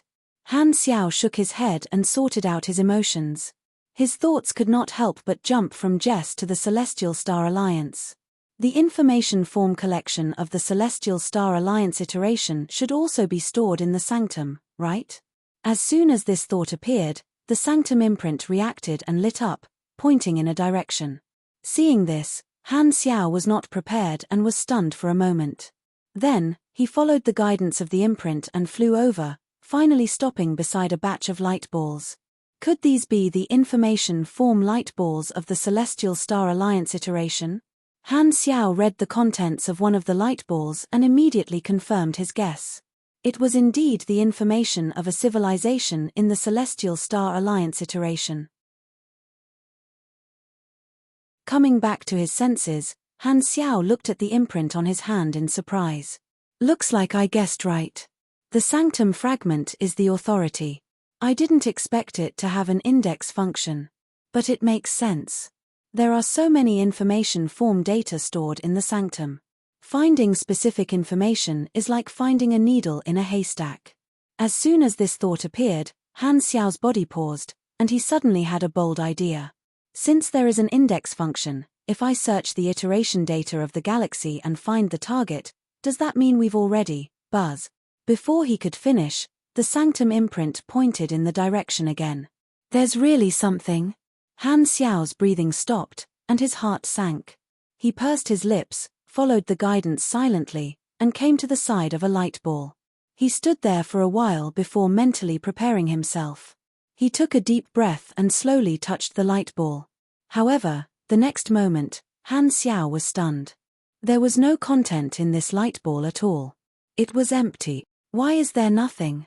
Han Xiao had touched so many light balls, but this was the first time he had encountered such a situation. He tried to search for the 3 universal civilizations and other advanced civilizations in the galaxy. Every search was successful, but there was no information in any of the target light balls. They were just empty shells. Han Xiao was bewildered, but he could not help but heave a sigh of relief. He was worried that he would see information about the explored universe in the sanctum. This meant that the galaxy iteration was just an illusion of the past, just like the Celestial Star Alliance. The current situation was unexpected. Although he could find the target civilization, they were all empty shells. Han Xiao did not know what was going on, but at least it was not the worst result. Interesting, what's going on? Han Xiao frowned, pinched his chin, and pondered. He had a guess in his mind. The reason for the empty shells? Could this mean that the galaxy iteration is ongoing, which is the so-called ongoing now, and only after we go through the great reboot will the relevant information be recorded by the sanctum? If that's the case, then it should be good news. At this time, Han Xiao suddenly thought of something, and his expression changed slightly. So, these empty shells, are the tombstones left by the sanctum for this iteration? Is the sanctum saying that nothing can escape the fate of destruction? Han Xiao fell silent. Quietly looking at the empty ball of light in front of him, suddenly, a great sense of sadness crashed into his heart.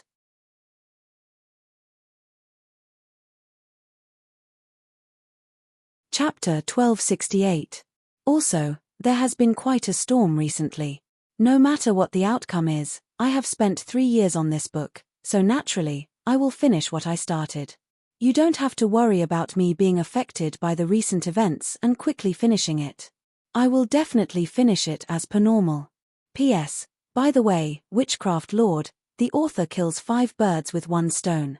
Fantasy farming, Lord nurturing, witchcraft is the #1 productivity. Super godly mechanic, 1 day off. Please wait for a moment. After the content has been updated, please refresh the page to get the latest update. Chapter 1269. Be it the 3 universal civilizations or the World Tree civilization, they were all empty shells. Han Xiao exhaled, collected his emotions, and suppressed them in the bottom of his heart. He no longer looked at the blank light sphere in front of him. This is not a bad thing. At least the galaxy is not a phantom of the past like the Celestial Star Alliance. Furthermore, based on the timescale of the Celestial Star Alliance, the galaxy is still far away from the Great Reboot. I don't even know if I can survive until that day. By the way, if I search Earth, I wonder if there will be any results. Han Xiao suddenly had this idea. He looked down at the mark and found that the index function did not react this time. He could not help but raise his brows. No reaction? Then I might be mistaken. My hometown is still another world and has nothing to do with our iterations. Han Xiao shook his head. He calmed himself down and continued to do his business, entering the information he had read into the storage. Although the equipment was disconnected, the basic functions were still running. He wanted to use the hardware storage method to see if he could break through the memory capacity limit of the sanctum. Very soon, Han Xiao transcribed the technology he had read into the storage. He then began to touch the light sphere again and read the information inside. The new technology replaced some of the information in his mind. At this time, Han Xiao opened the storage again and found that some information had disappeared at the same time. It seemed to be the same as the parts he had forgotten. It seems like this method won't work either. It's a bit like the mechanism of Destiny's Child, but the sanctum is more advanced. Be it the human brain, mechanical hardware, or anything else, as long as it's a medium that records or transmits information, The form of the medium's existence will be ignored and that part of the information will be eliminated. This is one of the principles of the high-dimensional information form, Han Xiao muttered to himself. He did not give up and tried different methods a few more times. After confirming that there were no tricks, he could only give up on this idea for the time being. He put away the storage and stopped meaningless attempts. He looked around the sanctum space and nodded silently. The sanctum revival was successful, Jay's words were confirmed, and he had figured out part of the operating mechanism of the sanctum. His memory capacity had reached the limit. In Han Xiao's opinion, his goal of entering the sanctum had basically been achieved. He could almost leave through the passage. Han Xiao was about to leave when he suddenly had a flash of inspiration and realized a problem. Wait a minute, I seem to have been influenced by my first impression. I learned about the origin of the sanctums from Jays, learned about the contributions of the Savior civilization and the Sanctum civilization, and learned about the inheritance from generation to generation, so I know the ins and outs very well. But how did Oathkeeper know so clearly? If his information only comes from reading the light orbs, then with so many light orbs here and the limited memory capacity, the information he has should be incomplete. Han Xiao frowned and became suspicious. The objects recorded by the sanctum were not only the final civilization of an iteration but all civilizations of every iteration. As long as there were traces of their existence, regardless of whether they were strong or weak, they would be recorded. This was different from individuals. This meant that only a small number of light balls recorded information about the origin of the sanctums and the Great Reboot. According to Han Xiao's experience of reading the many light orbs, if he had not learned the ins and outs of the sanctum from Jays, he would not have been able to piece together such clear information just by reading the light orbs on his own. One of the main reasons was the limited memory capacity. Oathkeeper's authority in the third sanctum was far lower than his.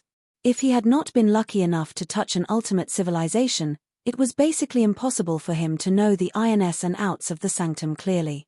Therefore, Han Xiao was doubtful about the source of Oathkeeper's information. He did not believe that this B** was so lucky. Otherwise, why would he need so many years to collect the sanctum keys? Han Xiao pondered. Just as he was doubting the existence of the sanctums, something happened. The sanctum authority mark on his hand suddenly flickered, blooming with streams of light like threads, weaving into a translucent light screen that floated in front of him. Another trick. What's this? Han Xiao perked up and looked at it. Strings of characters that he could not understand appeared on the light screen, as if they changed every few paragraphs. Han Xiao could not recognize any of them. However, the next second, these characters were all translated into the galaxy language. The principle of an information form that can automatically translate into a language that the reader can understand. Han Xiao calmed himself down and started reading from the beginning. He found that the content about the sanctums and iterations was at the very top, clearly explaining the ins and outs of the sanctums. It was basically the same as what Jays had said, just with more details. As he continued reading, there were gaps in the content of every paragraph, and the further down he went, the more gaps there were. After reading for a while, Han Xiao roughly understood what was going on. So that's how it is.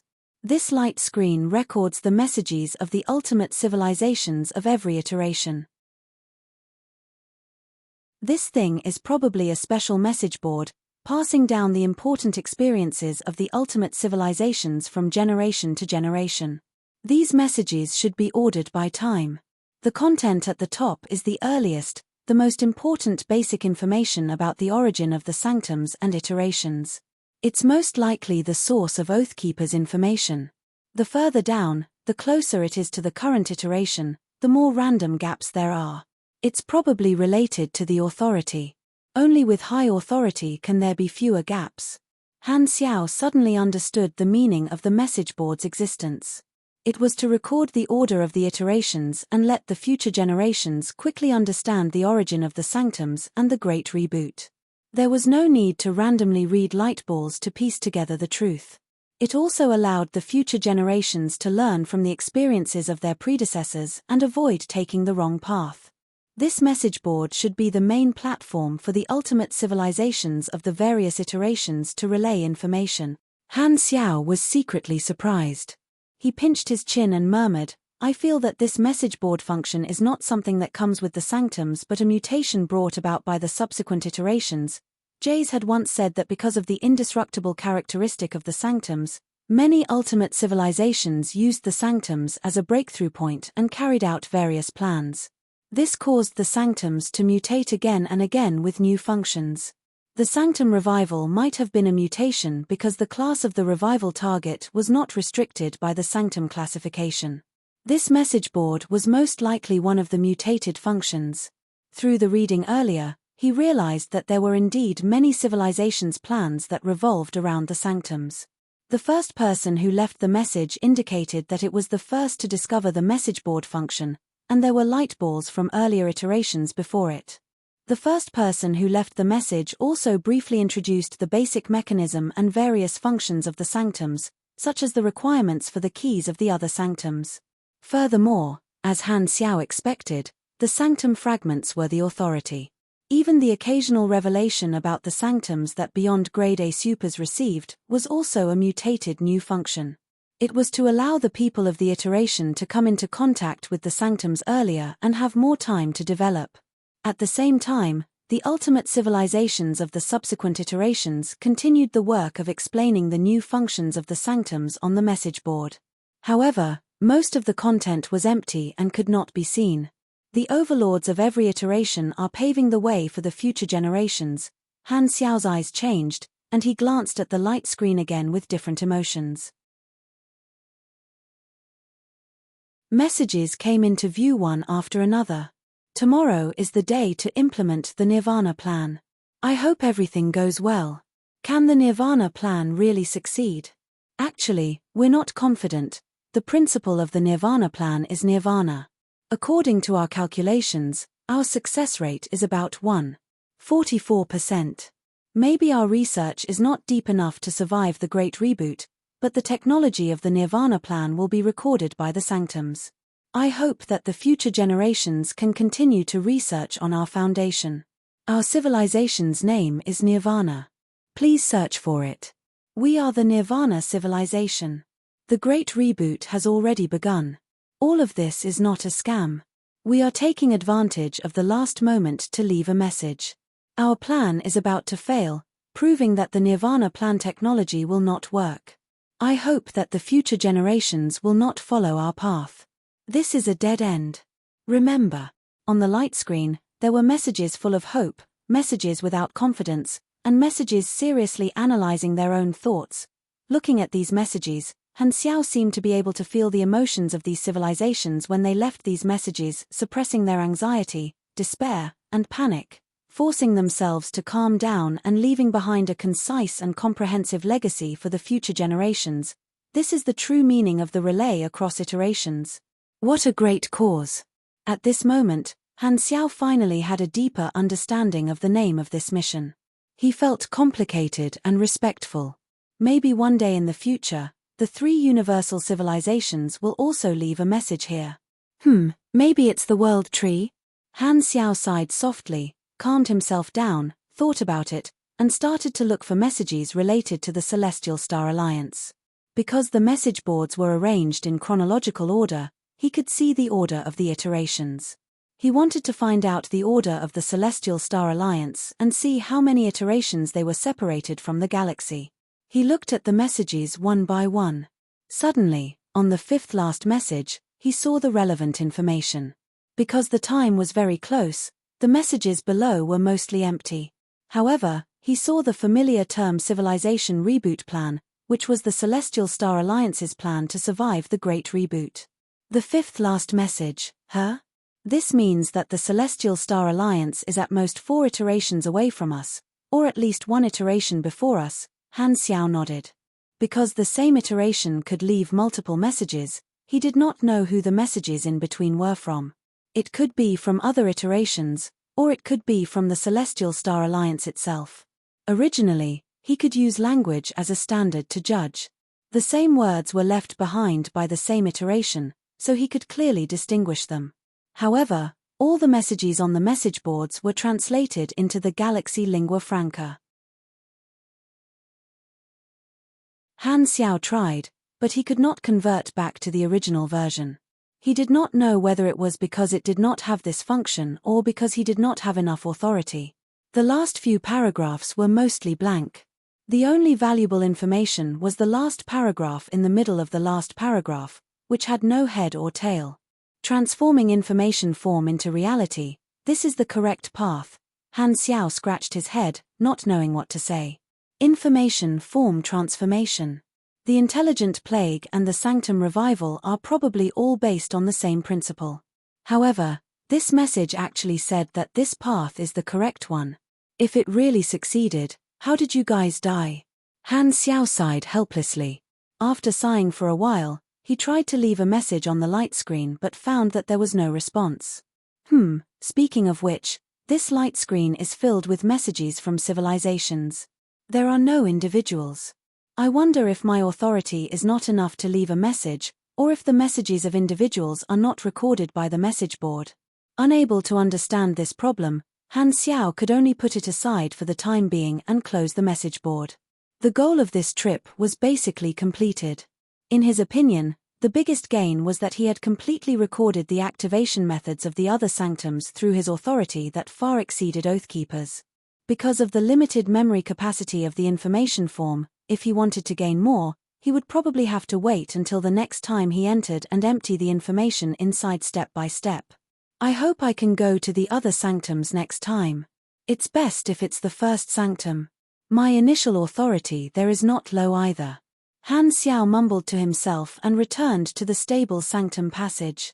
Looking at the sanctum reluctantly, Han Xiao turned back and flew into the passage. When the light filled his vision again and his consciousness became blurry, there was only one thought left in Han Xiaoxin's mind. I stayed in the sanctum for at most 5 hours. I don't know how much time has passed in the universe.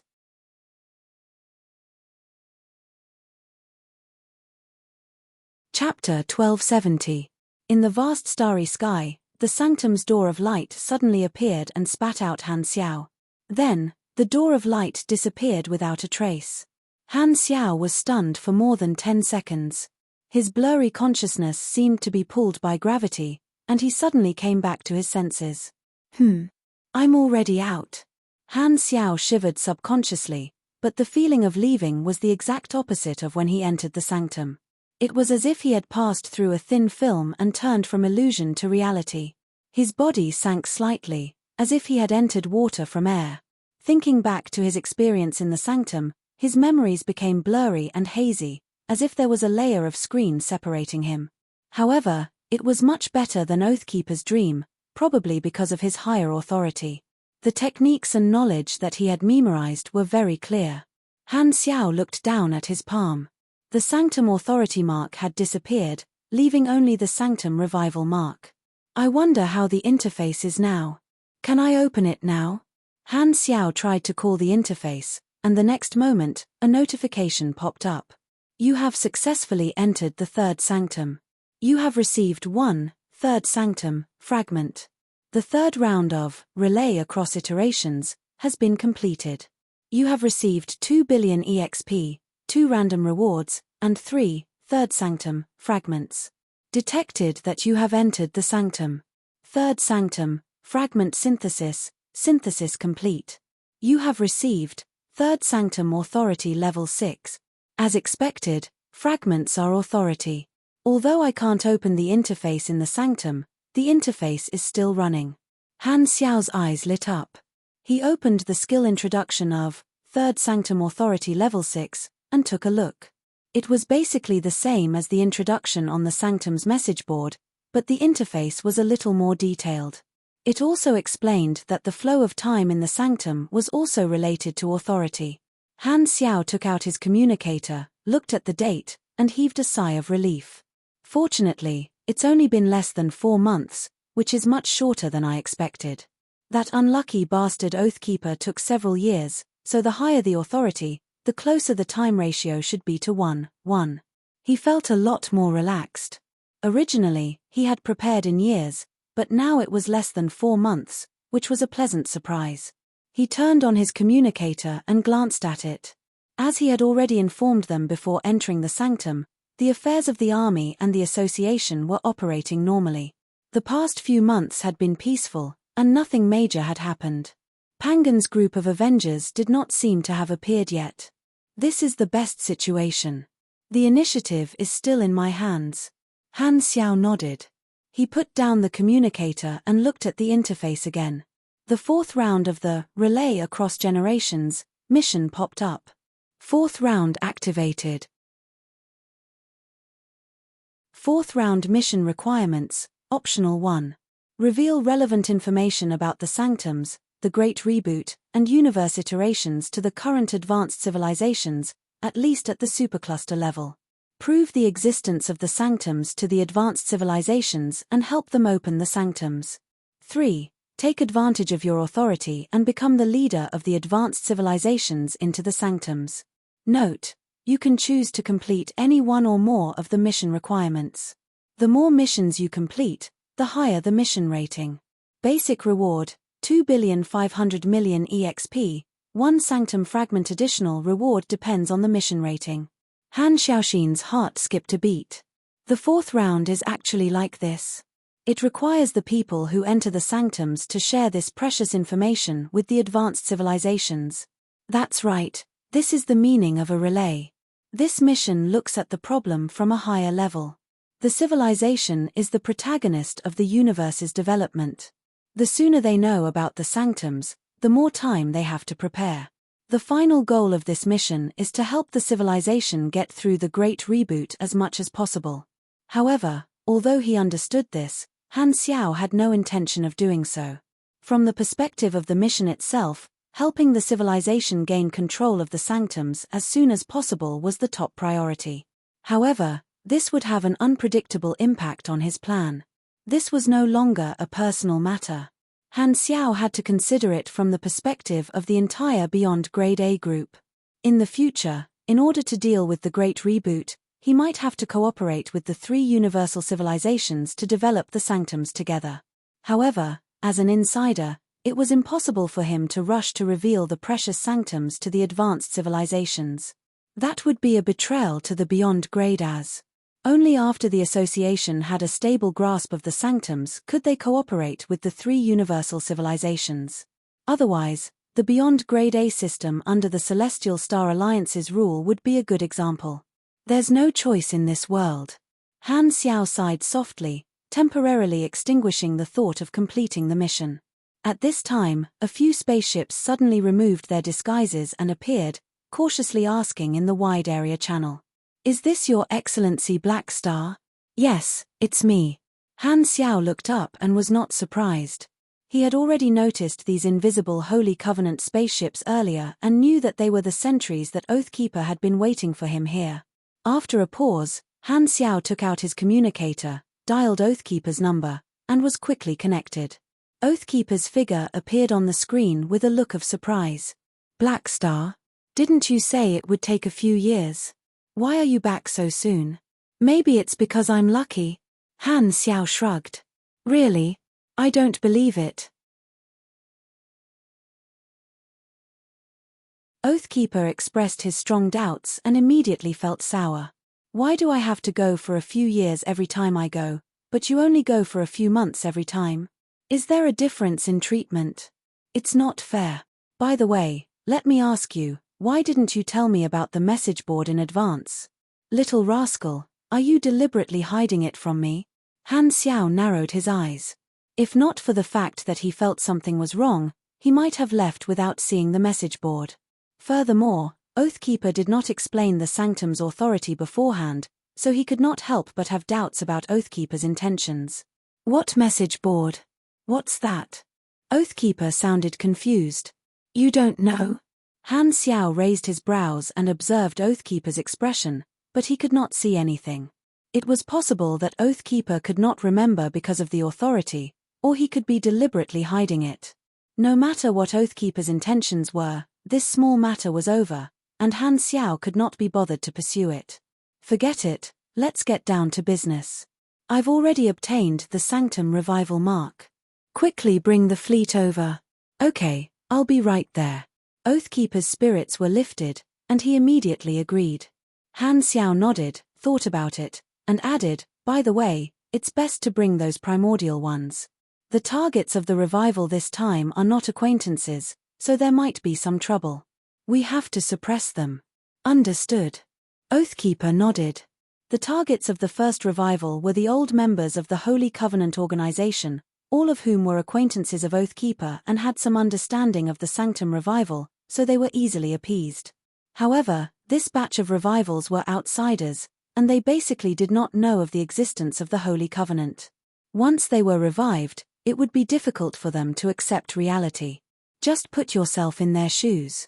They had died perfectly fine, and it would be strange if they were not stunned when someone suddenly opened their coffin and revived them.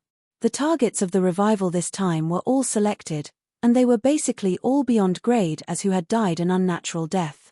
None of them were direct descendants of advanced civilizations, and at most, they were allies.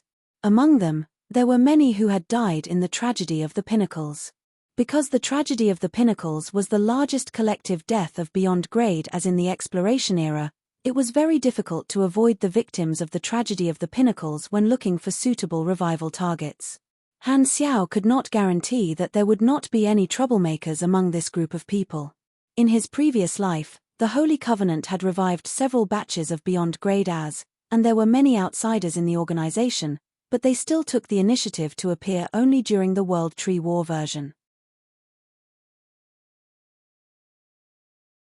They did not leak any information before this, which proved that the Holy Covenant definitely had countermeasures. The Holy Covenant organization was not a charity organization. Forget about primordial ones like Pangan, who had joined early, but if outsiders who revived later wanted to cause trouble, the Holy Covenant would probably not mind putting them back into their coffins and hitting them with a circle of steel nails while they were at it. This means that Oathkeeper lied to the members of the organization and said that the Sanctum revival was only limited to one time, which is a good thing. It made the later generations cherish this unique revival and not mess around. Han Xiao nodded. After ending the communication, Han Xiao opened the secondary dimensional army box and took out a small mobile base. He rested inside and checked the news of the past 4 months while waiting for Oathkeeper. After 2 days, the fleet of the Holy Covenant organization finally arrived. Together with them were a large number of primordial ones. The fleet sailed into the dock of Han Xiao's mobile base, and the group of people had a friendly meeting at the dock. I didn't expect you to come out in just 4 months. Looks like we don't have to wait another year or 2. Beja and the others were pleasantly surprised. Han Xiao glanced around but did not see Pangan and the others. He could not help but ask, where are Pangan and the others? They already left the Holy Covenant 3 months ago. There's no news of them now. Oathkeeper shook his head. Han Xiao nodded and did not say anything. This was something he had already expected. The good news was that he had already returned before Pangan made any big waves. All right, let's not talk too much. Revive this group of people first. You guys stay by the side. Only overwhelming force can make the other party calm down and talk to us calmly. Han Xiao showed the Sanctum Revival brand on the back of his hand. Everyone nodded without any objections. The group arrived at the prepared venue and spread out. Han Xiao took the activation device from Oathkeeper, took a deep breath, and pressed the start button. Hum. The Sanctum Revival brand suddenly bloomed with thousands of rays of light and left the back of his hand, turning into an expanding, dazzling ball of light. The next moment, the ball of light split and turned into luminous objects of different shapes. They slowly turned from illusory to solid, turning into awakened beyond grade as with confused expressions on their faces. At the front, an elegant long-eared elf man in a luxurious robe looked around. Finally, his gaze fell on Han Xiao and muttered to himself, "Is this the Netherworld? Is this the Netherworld after death? You're dressed like a ghost, so you must be the legendary Pluto." Han Xiao, ? Speak more if you can, or I'm afraid you won't have a chance in the future.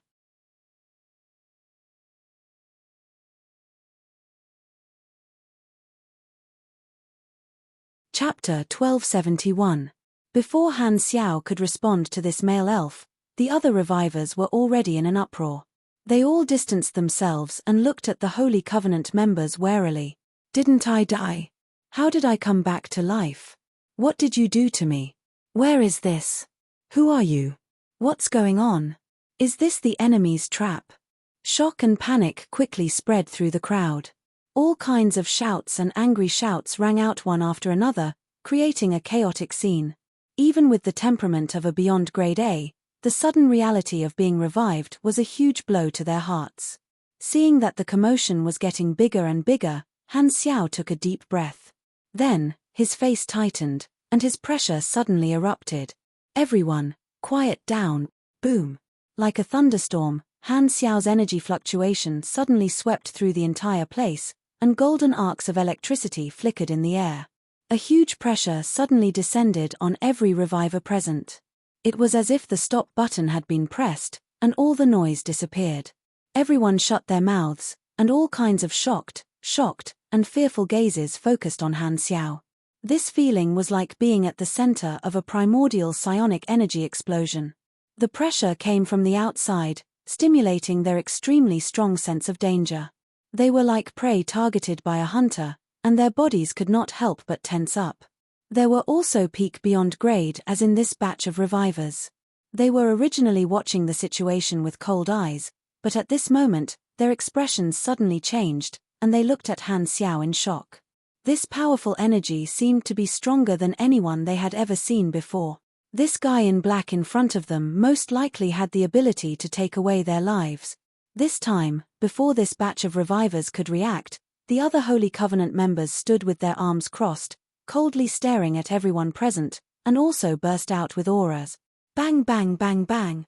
The energy fluctuations of dozens of Beyond Grade as intertwined, resulting in an intense collision. Shockwaves burst out one after another, and the entire alloy room shook. These people are all Beyond Grade as. The expressions of the revivers present changed drastically, and they were greatly shocked. Their hearts were shaken by this mixed aura. The pressure only lasted for 3 seconds before Han Xiao ordered everyone to withdraw. The effect of this display of power was obvious. No one dared to move anymore. When Han Xiao saw that everyone had finally quieted down, he smiled. "It seems that everyone has calmed down. Very good, then we can sit down and have a good talk." Hearing this, the many revivers looked around at the dozens of Holy Covenant Beyond Grade as present and decisively chose to follow their hearts, obediently waiting for the rest of the story. Seeing this, Han Xiao cleared his throat and tried his best to maintain a friendly tone as he slowly said, "I know everyone needs an explanation. It's now Galaxy Calendar Year 780. You're all Beyond Grade as who died in different eras. The reason you're here is because we've discovered a unique method to bring you back from the dead." As soon as he finished speaking, although the revivers present had already guessed it, they could not help but feel shocked when they heard the confirmation. How could such a thing happen? We can still live again. For a moment, everyone's mood was very complicated, half happy and half worried. Although coming back from the dead was a pleasant surprise, most of them still felt awkward. "You dug us out without our permission. This service was definitely not free. The other party must have ulterior motives. So this is not the world after death." At this time, the elf man with a mouthful of honey seemed to have just reacted. He then looked at Han Xiao with a strange expression and frowned. "Then why are you dressed like this? Do you think you have a personality?" Han Xiao was confused. He could not help but look down at his clothes. They were a little black, but the style was quite exquisite. "Is there something wrong with this person's aesthetics? My officers clearly think that it looks good. Furthermore, he actually despises my attire in such a serious occasion. Is this the time to be fussing over such details?"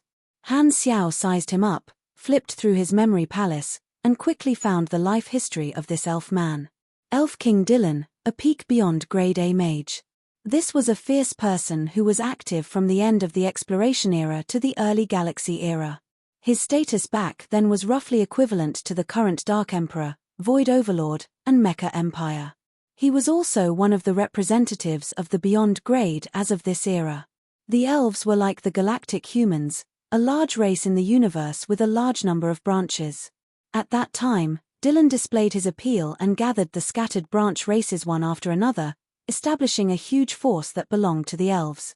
Its nature was similar to the dragon blood nation of the old dragon. It was a glorious period in the history of the elves in the universe. At that time, the three universal civilizations extended an olive branch to Dylan, but he rejected it. He turned around and established an alliance with many supercluster civilizations. The reason for this choice seemed to be that he felt that he could only choose one of the three universal civilizations, but if he turned around and cooperated with the supercluster, he could eat the resources of several civilizations and have more freedom. In the end, Dylan died in the tragedy of the pinnacles. So it's this guy. That's not strange. Han Xiao came to a realization. According to the records, Dylan had a strange personality. He never cared about the occasion or timing when he spoke, and he never cared about the emotions of others. This caused him to have a very bad relationship with the Beyond Grade as at that time, and he had many enemies. In his last battle, a total of 12 Beyond Grade as came to beat him up and turned him into ashes. This treatment is almost as good as mine, Han Xiao cursed in his mind. As for the direction of this guy's decision, Han Xiao could not judge. After all, the era was different, and the environment was different. In Dylan's era, because there was no precedent, the supercluster was still openly competing with the three universal civilizations for Beyond Grade A allies, using a more relaxed contract to attract experts. At that time, joining the supercluster was a very normal thing. Not many people would have thought that the tragedy of the pinnacles would suddenly erupt. Han Xiao curled his lips and ignored him. He looked away and continued to speak to the crowd. I know that everyone still has a lot of questions, such as who we are, how we can revive you, and the goal of reviving you. My friend will explain these questions to everyone. Hearing this, Oathkeeper took a step forward and said with a deep voice, "Everyone, we are a secret organization called the Holy Covenant. We were established by a portion of the primordial ones during the exploration years. Our core goal is to revive you in the future. As for the method to revive you, it's a phenomenon called the Sanctum Revival." Oathkeeper had already prepared a draft. He explained the origin and mission of the Holy Covenant in detail and answered everyone's doubts. The primordial ones were very famous. Everyone sized up the members of the Holy Covenant one by one and realized that they were indeed the primordial ones in history. They gradually believed Oathkeeper's words. Then, who is he? There doesn't seem to be such a person among the primordial ones. This time, someone looked at Han Xiao, and everyone else looked over. Hearing this, Han Xiao tidied his clothes. You can call me Black Star. I'm the leader of the Beyond Grade as of this era. As soon as this was said, everyone's expression changed. Leader of the Beyond Grade as? What arrogance. In our era, even the strongest Beyond Grade A would not dare to call themselves the leader of the entire organization. Who are you? How dare you give yourself such a title? Oathkeeper coughed and said, "Let me introduce you. His Excellency Black Star is not a member of the Holy Covenant but an important partner of ours in this era. We have the same goal. In this era, the Beyond Grade as have already established an association and united. Black Star is the president of the Beyond Grade A Association, and his strength is also at the top of the universe. At the same time, he's also the only common consultant of the three universal civilizations.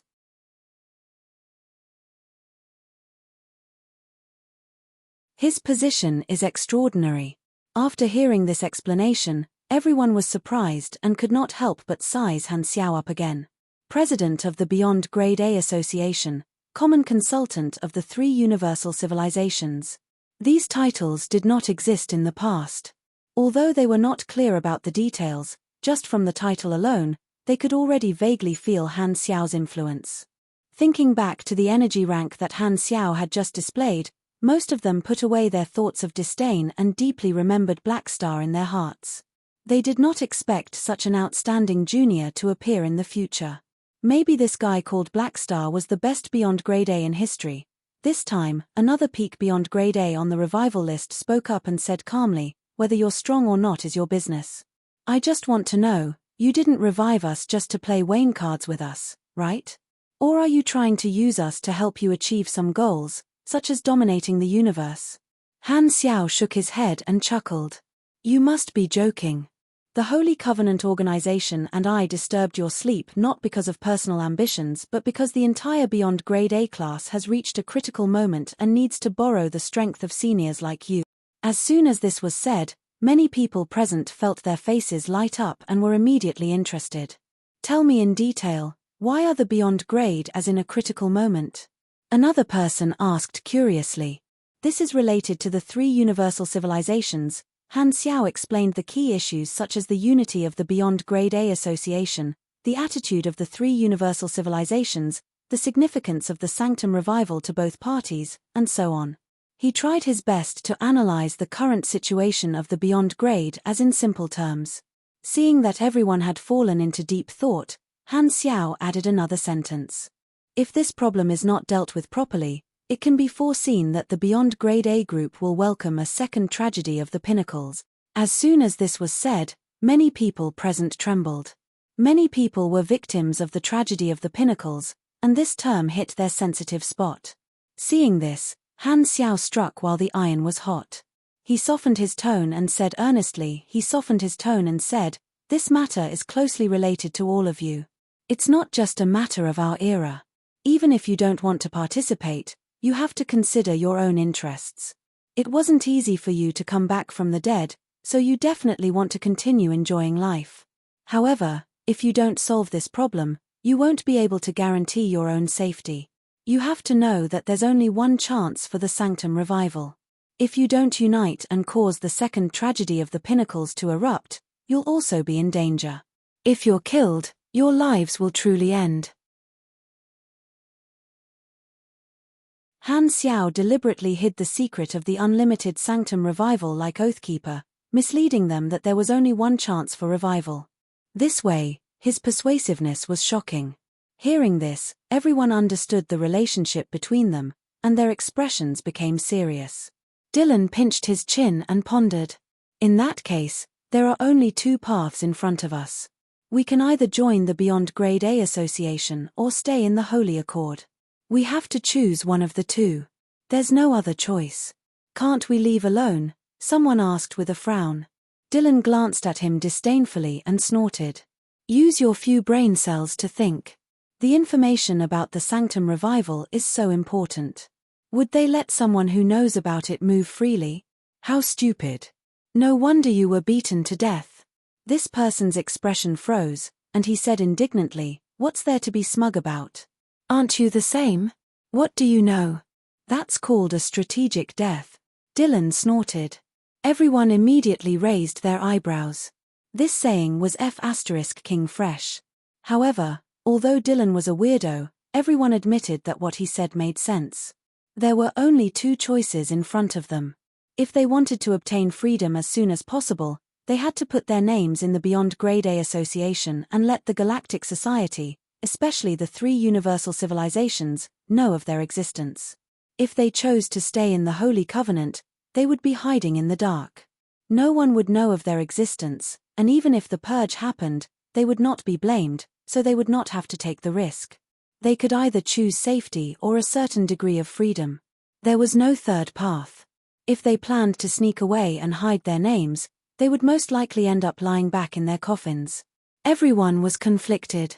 Most people were more inclined to stay in the Holy Covenant. At most, they would not have freedom for a period of time. It was better than losing their second life. If the Beyond Grade A Association succeeded, they would be able to enjoy the fruits of victory together.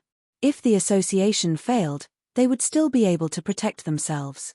Han Xiao saw everyone's hesitation. He knew that his words were effective and was secretly happy. However, at this moment, an untimely voice suddenly sounded from the crowd. Why must we accept such harsh conditions?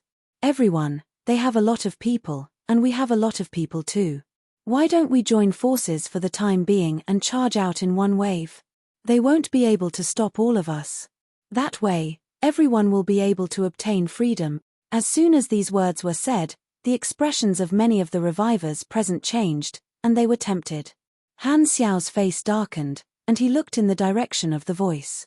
Alright, I thought the problem could be solved so smoothly, but it seems like some people still need to be corrected physically.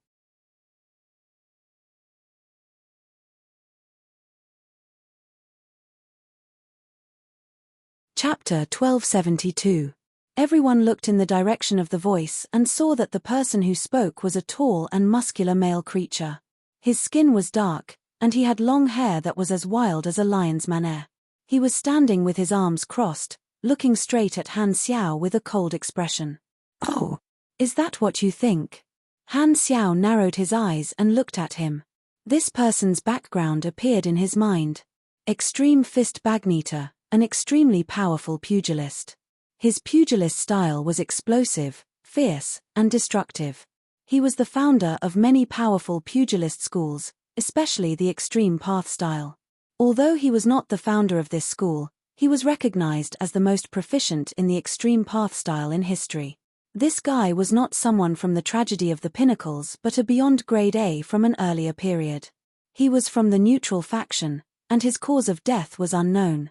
He left his family behind and was also in this batch of revivals. Bagneter was wearing a sleeveless military uniform, and the muscles on his arms were pulsating. He coldly said, "What I hate the most is when people give me multiple choice questions. Whether I help you or not depends on my mood. If you want to force me, there's no need to talk about it. People with personalities usually don't live long." Dylan sneered. Hearing this, everyone could not help but look at him and nod in agreement. Bagneter could not be bothered with him. He looked around at the people around him and said with a deep voice, "We're all beyond grade as. Who's afraid of who? If you have guts, stand beside me." Han Xiao shook his head. He realized that he was actually very calm, as if he had gotten used to it. If there came a day when pugilists were not as stubborn as before, he might find it strange. He turned around and looked at the revivals. "Who else thinks so? You can all stand up." Everyone looked at each other and hesitated for a while. No one responded. Instead, they all backed away and isolated Bagneter. Seeing this, Bagneter frowned and coldly said, "Humph, the beyond grade as of the later generations are getting worse and worse." Dylan smacked his lips and retorted, "Heh, you're instigating us to play with our lives. If we fight, with your strength, there's an 80% chance you'll be able to escape unscathed. You won't be the one sacrificing anyway. If you want people to be cannon fodder, just say it. We're all professionals here. Who are you trying to show off to? Idiot." Bagneter glanced at Dylan and said with disdain. Seeing this, Han Xiao's gaze turned back to Bagneter, and he raised his brows. "It seems like you're the only one left. Do you still want to continue? Since no one dares to cooperate, what else is there to say?" Bagneter snorted and put down his arms that were crossed in front of his chest. Han Xiao couldn't help but laugh. "You know what's good for you, but don't you think you're dreaming? You want to incite the other revivers to riot with just a few words. When you see that things are not going to work, you just give up and pretend that nothing happened. How can there be such a good thing?" Bagneter frowned and tightened his arm muscles. "What do you want?" Han Xiao slowly walked into the group of revivers and approached Bagneter. As he walked, he spoke. As he walked, he said, "We revived all of you for a mission that benefits the entire class, not for charity. I've already explained the situation very clearly just now. We're all comrades on the same battlefield. But even so, we didn't want to use you as cannon fodder. We didn't even force you to take the risk. We gave you the choice to stay in the Holy Covenant and watch us fight. If we win, you can enjoy it together. If we lose, you can continue to hide in the dark and protect yourselves. You can be ungrateful that we gave you a second life, but you didn't hesitate to destroy our overall plan for your personal needs. Of course, you have the freedom to do so, but since you've done so, don't blame us for dealing with you." As soon as he finished speaking, something unexpected happened. Violent energy surged out. Bagneter's fist was burning with dazzling pugilist flames. It drew a meteor-like trajectory and hit Han Xiao's chest heavily. Bang! "You know I'm a pugilist, and you still dare to approach me. You're asking for a beating." Such a thought flashed through Bagneter's mind. He was not going to sit still and wait for his death. Seeing that Han Xiao's words were not right, he decided to strike first. The next moment, the fist energy suddenly exploded. Condensed pugilist flames gushed out from Han Xiao's back and turned into an inverted cone-shaped energy shockwave, blasting a huge hole in the entire room. Boom! Looking from space, a dazzling beam of light suddenly shot out from a certain location in the galactic base, as if there was an internal explosion. In the room, everyone was shocked by Bagnita's decisiveness. They all made their own moves. Some wanted to help, while others wanted to retreat and watch. However, before they could do anything, they saw that Han Xiao, who took a heavy punch, did not even shake his body. As if nothing had happened, he counterattacked in a flash. He grabbed Bagnita's head with both hands, pressed it down, and raised his leg to knee Bagnita with great force. Bang! For a moment, Bagnita could not withstand this explosive force. His head was pressed down and came into close contact with Han Xiao's knee. Blood immediately gushed out of his nose, and his brain was concussed.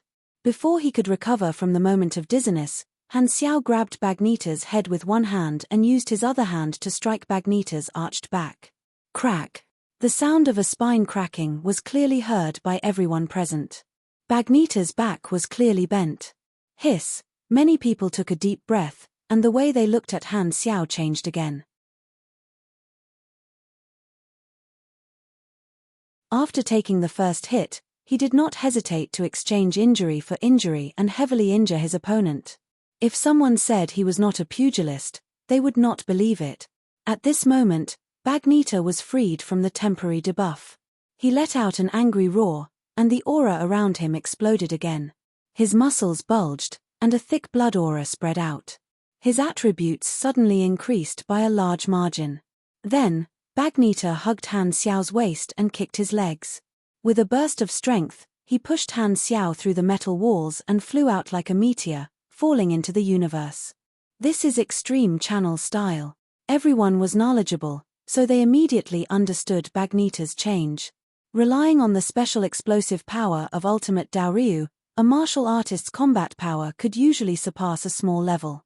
Bagnita's name was very well known. As the master of ultimate Daoryu in history, the effects of ultimate Daoryu were even more shocking. Moreover, under his exclusive modification, the side effects were limited. Bagnita himself had not reached the peak beyond grade A level, but with his powerful explosive power, he was able to compete with peak beyond grade as and earned himself the nickname Extreme Channel Fist. In everyone's eyes, he was very strong. The expressions of the revivers changed. Although they had felt that Han Xiao's energy rank was very shocking, they had not seen Blackstar fight, so they did not have a direct view of it. Now that they had the chance, the revivers did not help or stop him. They all wanted to use this opportunity to observe Blackstar's actual strength. Most beyond grade as were proud people. The revivers present all wanted to see how strong this so-called beyond grade A leader was and how confident he was.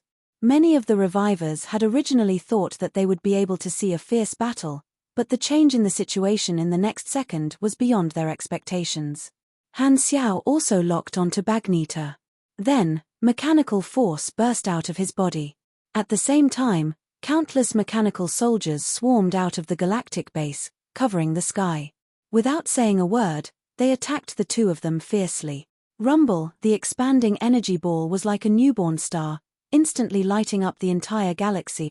The aftermath of the explosion spread out, and the protective shield of the galactic base was activated. The entire base was pushed away, shaking violently.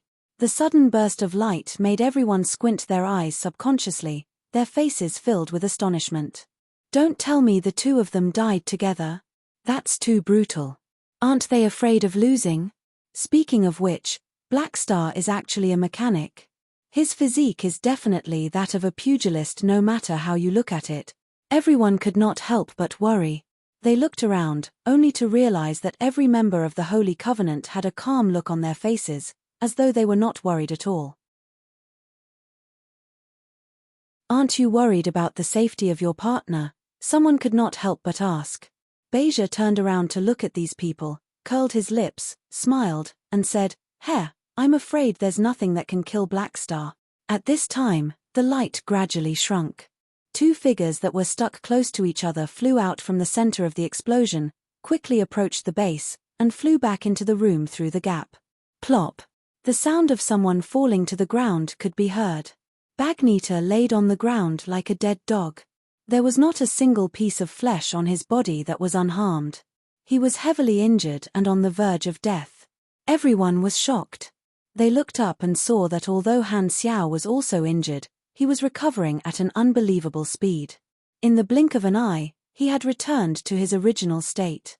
It was him who had brought the dying Bagnita back.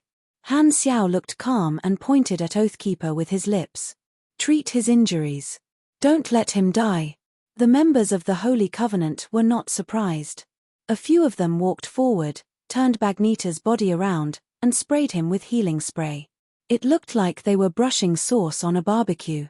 Seeing this, the revivers could not believe their eyes. That's it. From the start to the end of the battle, it had not even been 3 minutes. They had thought that it would be an intense battle, but no one had expected Blackstar to kill Bagnita so easily. This was not some random beyond grade A super but a famous expert in history.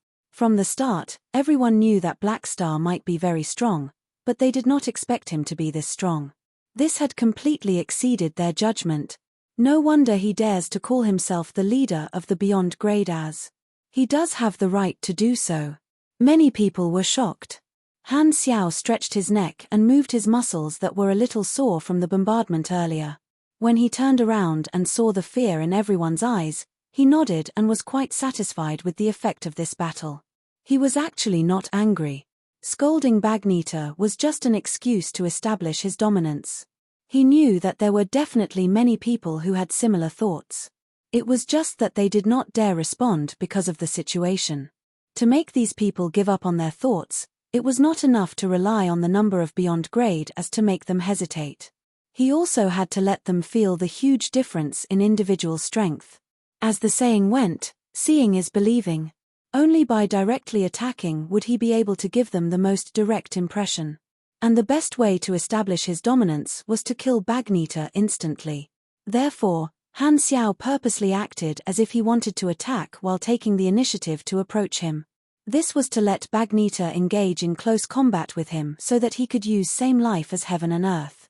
This move was the most efficient way to kill him instantly.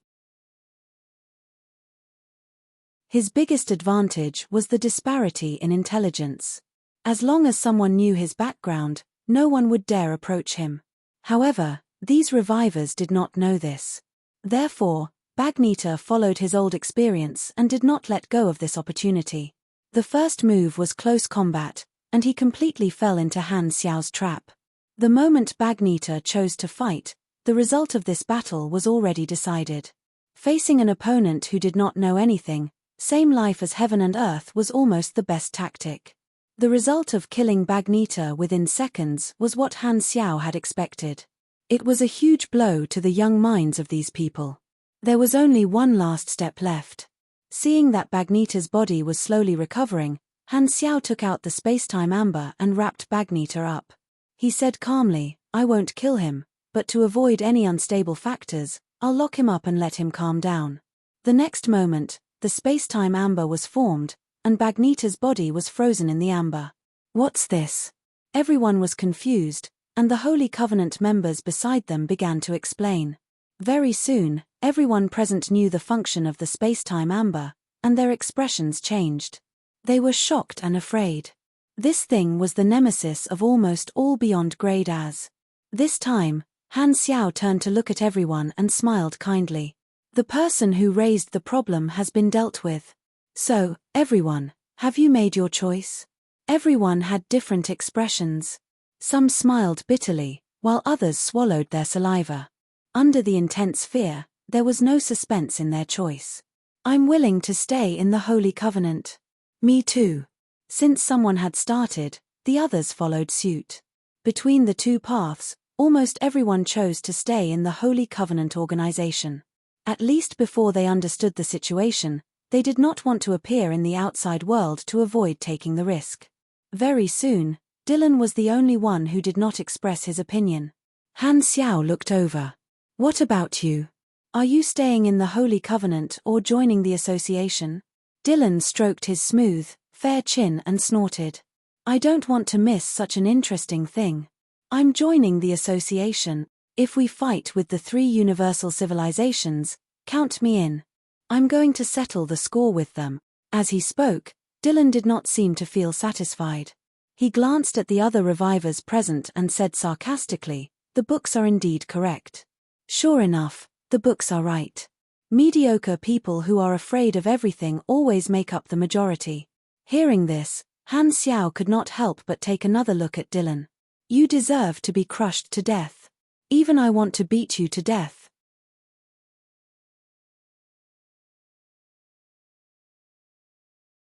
Chapter 1273. After asking around, only a few people in the second batch of revivers chose to join the association. Han Xiao noted down their names, then looked at the Holy Covenant members, nodded, and said, I'll leave it to you. Anyway, you guys have nothing to do. Let's help the newcomers integrate into the era first. You guys should have no problems, right? Don't worry, we're familiar with this field. We're lacking new players. Beja smiled and agreed on behalf of everyone. Oathkeeper nodded subconsciously, but he suddenly realized something. Wait a minute, isn't this my organization? What right do you have to give the orders? Oathkeeper wanted to say something.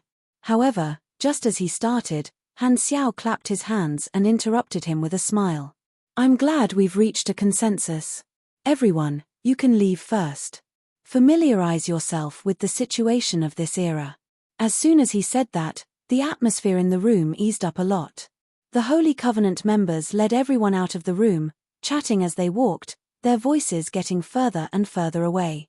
The corners of Oathkeeper's mouth twitched. As the leader of the organization, I'm being ignored just like that. Do I not care about my reputation? At this moment, Han Xiao walked over, patted Oathkeeper's shoulder, and smiled. I'm afraid you'll have to work hard for a while. These revivers are temporarily intimidated by me, but I can't keep an eye on them all the time. Some of them will definitely want to find an opportunity to sneak away.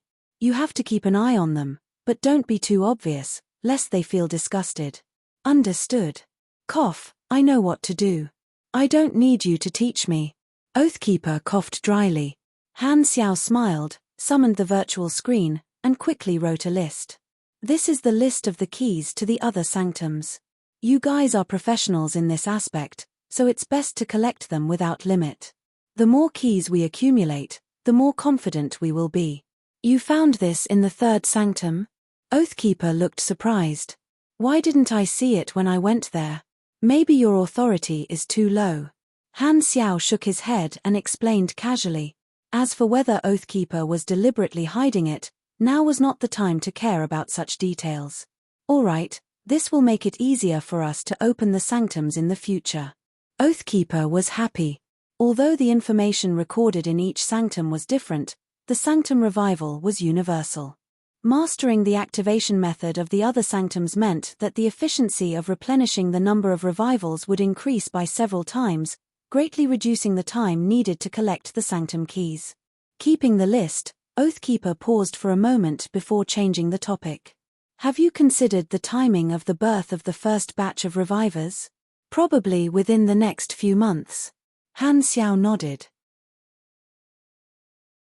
After they appear, the attitude of the 3 universal civilizations will change drastically. Are you okay? Oathkeeper sounded worried. No matter how mentally prepared he was, as the leader of this storm, it was impossible for him not to be worried. This was especially so since this was a fuse event that would definitely cause a drastic change in the structure of the universe. It was the turning point of the fate of the Beyond Grade As, and the impact was far-reaching. It might lead the future of the Galactic Society in an unknown direction, so he could not help but be nervous. I know what to do. This is a step that must be taken. There is no need to be overly cautious. Han Xiao smiled and patted him on the shoulder. Oathkeeper frowned and slowly said, also, we hid the truth of the sanctum revival and made others think that there is only one chance to revive. This way, although the 3 universal civilizations will still be wary, there is a high chance that they will not give up on the idea of a great purge.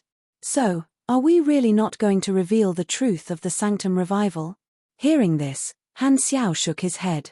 It's fine. We have to hide this trump card for a while. Although revealing it will make the three universal civilizations hesitate, they will also adjust their strategy. It's better to give them the wrong information. After all, unlimited revivals, it's useless to just talk about it. If the purge really happens, it won't be too late to revive then. Not only will it disrupt the strategy of the three universal civilizations, but it will also be a surprise for the dead. Furthermore, fear is the shackle of desire. If we tell the truth to the revivers now, it will not be easy to manage. Won't they take off? Oathkeeper was helpless. It's just that this way, you will bear too much pressure. The revivers were introduced to the association by you, so everyone will think that you have the truth. The three universal civilizations will definitely target you. Can you handle it? It's not a big problem. As long as the association sees the existence of the Sanctum revival, the Beyond Grade as will unite by my side. Coupled with my abilities, forces, and the existence of the underworld, it won't be a problem for me to fight against the three universal civilizations for the time being. There will be room for negotiation.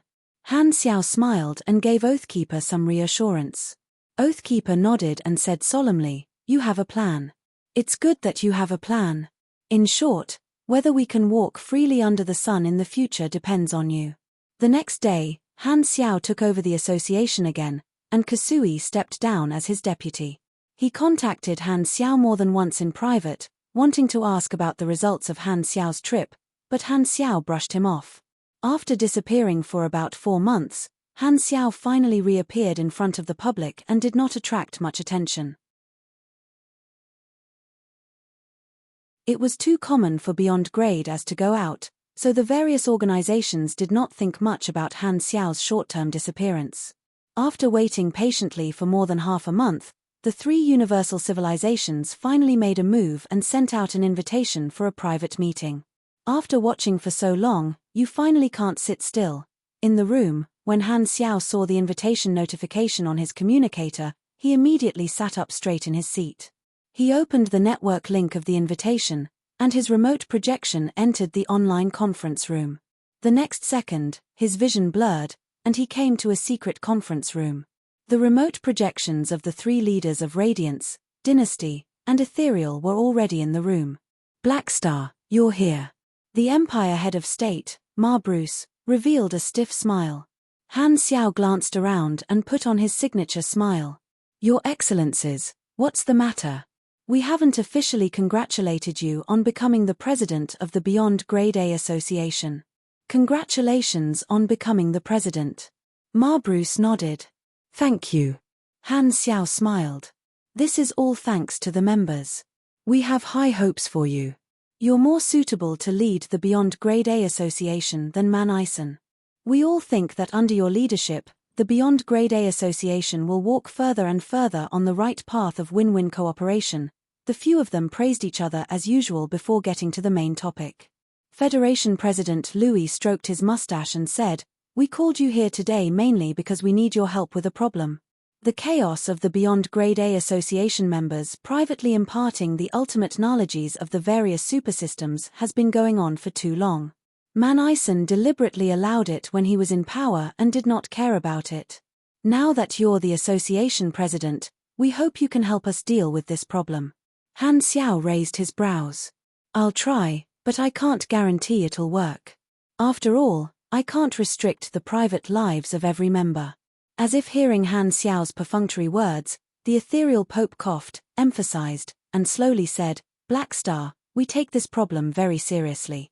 The chaos has been going on for decades, and we can't allow it to continue. There's a limit to our patience, and we hope to see the situation improve soon. I'll try my best." Han Xiao was not angry. He maintained his smile and did not reject him directly. He was not surprised. Because the three universal civilizations had never released the restrictions on ultimate knowledge, the association could only spread it privately. This was an important factor to attract new blood, so Han Xiao naturally would not agree. The three universal civilizations were definitely aware of this, so they deliberately made such a request partly to test his attitude as the new president, and partly to pave the way for the Great Purge.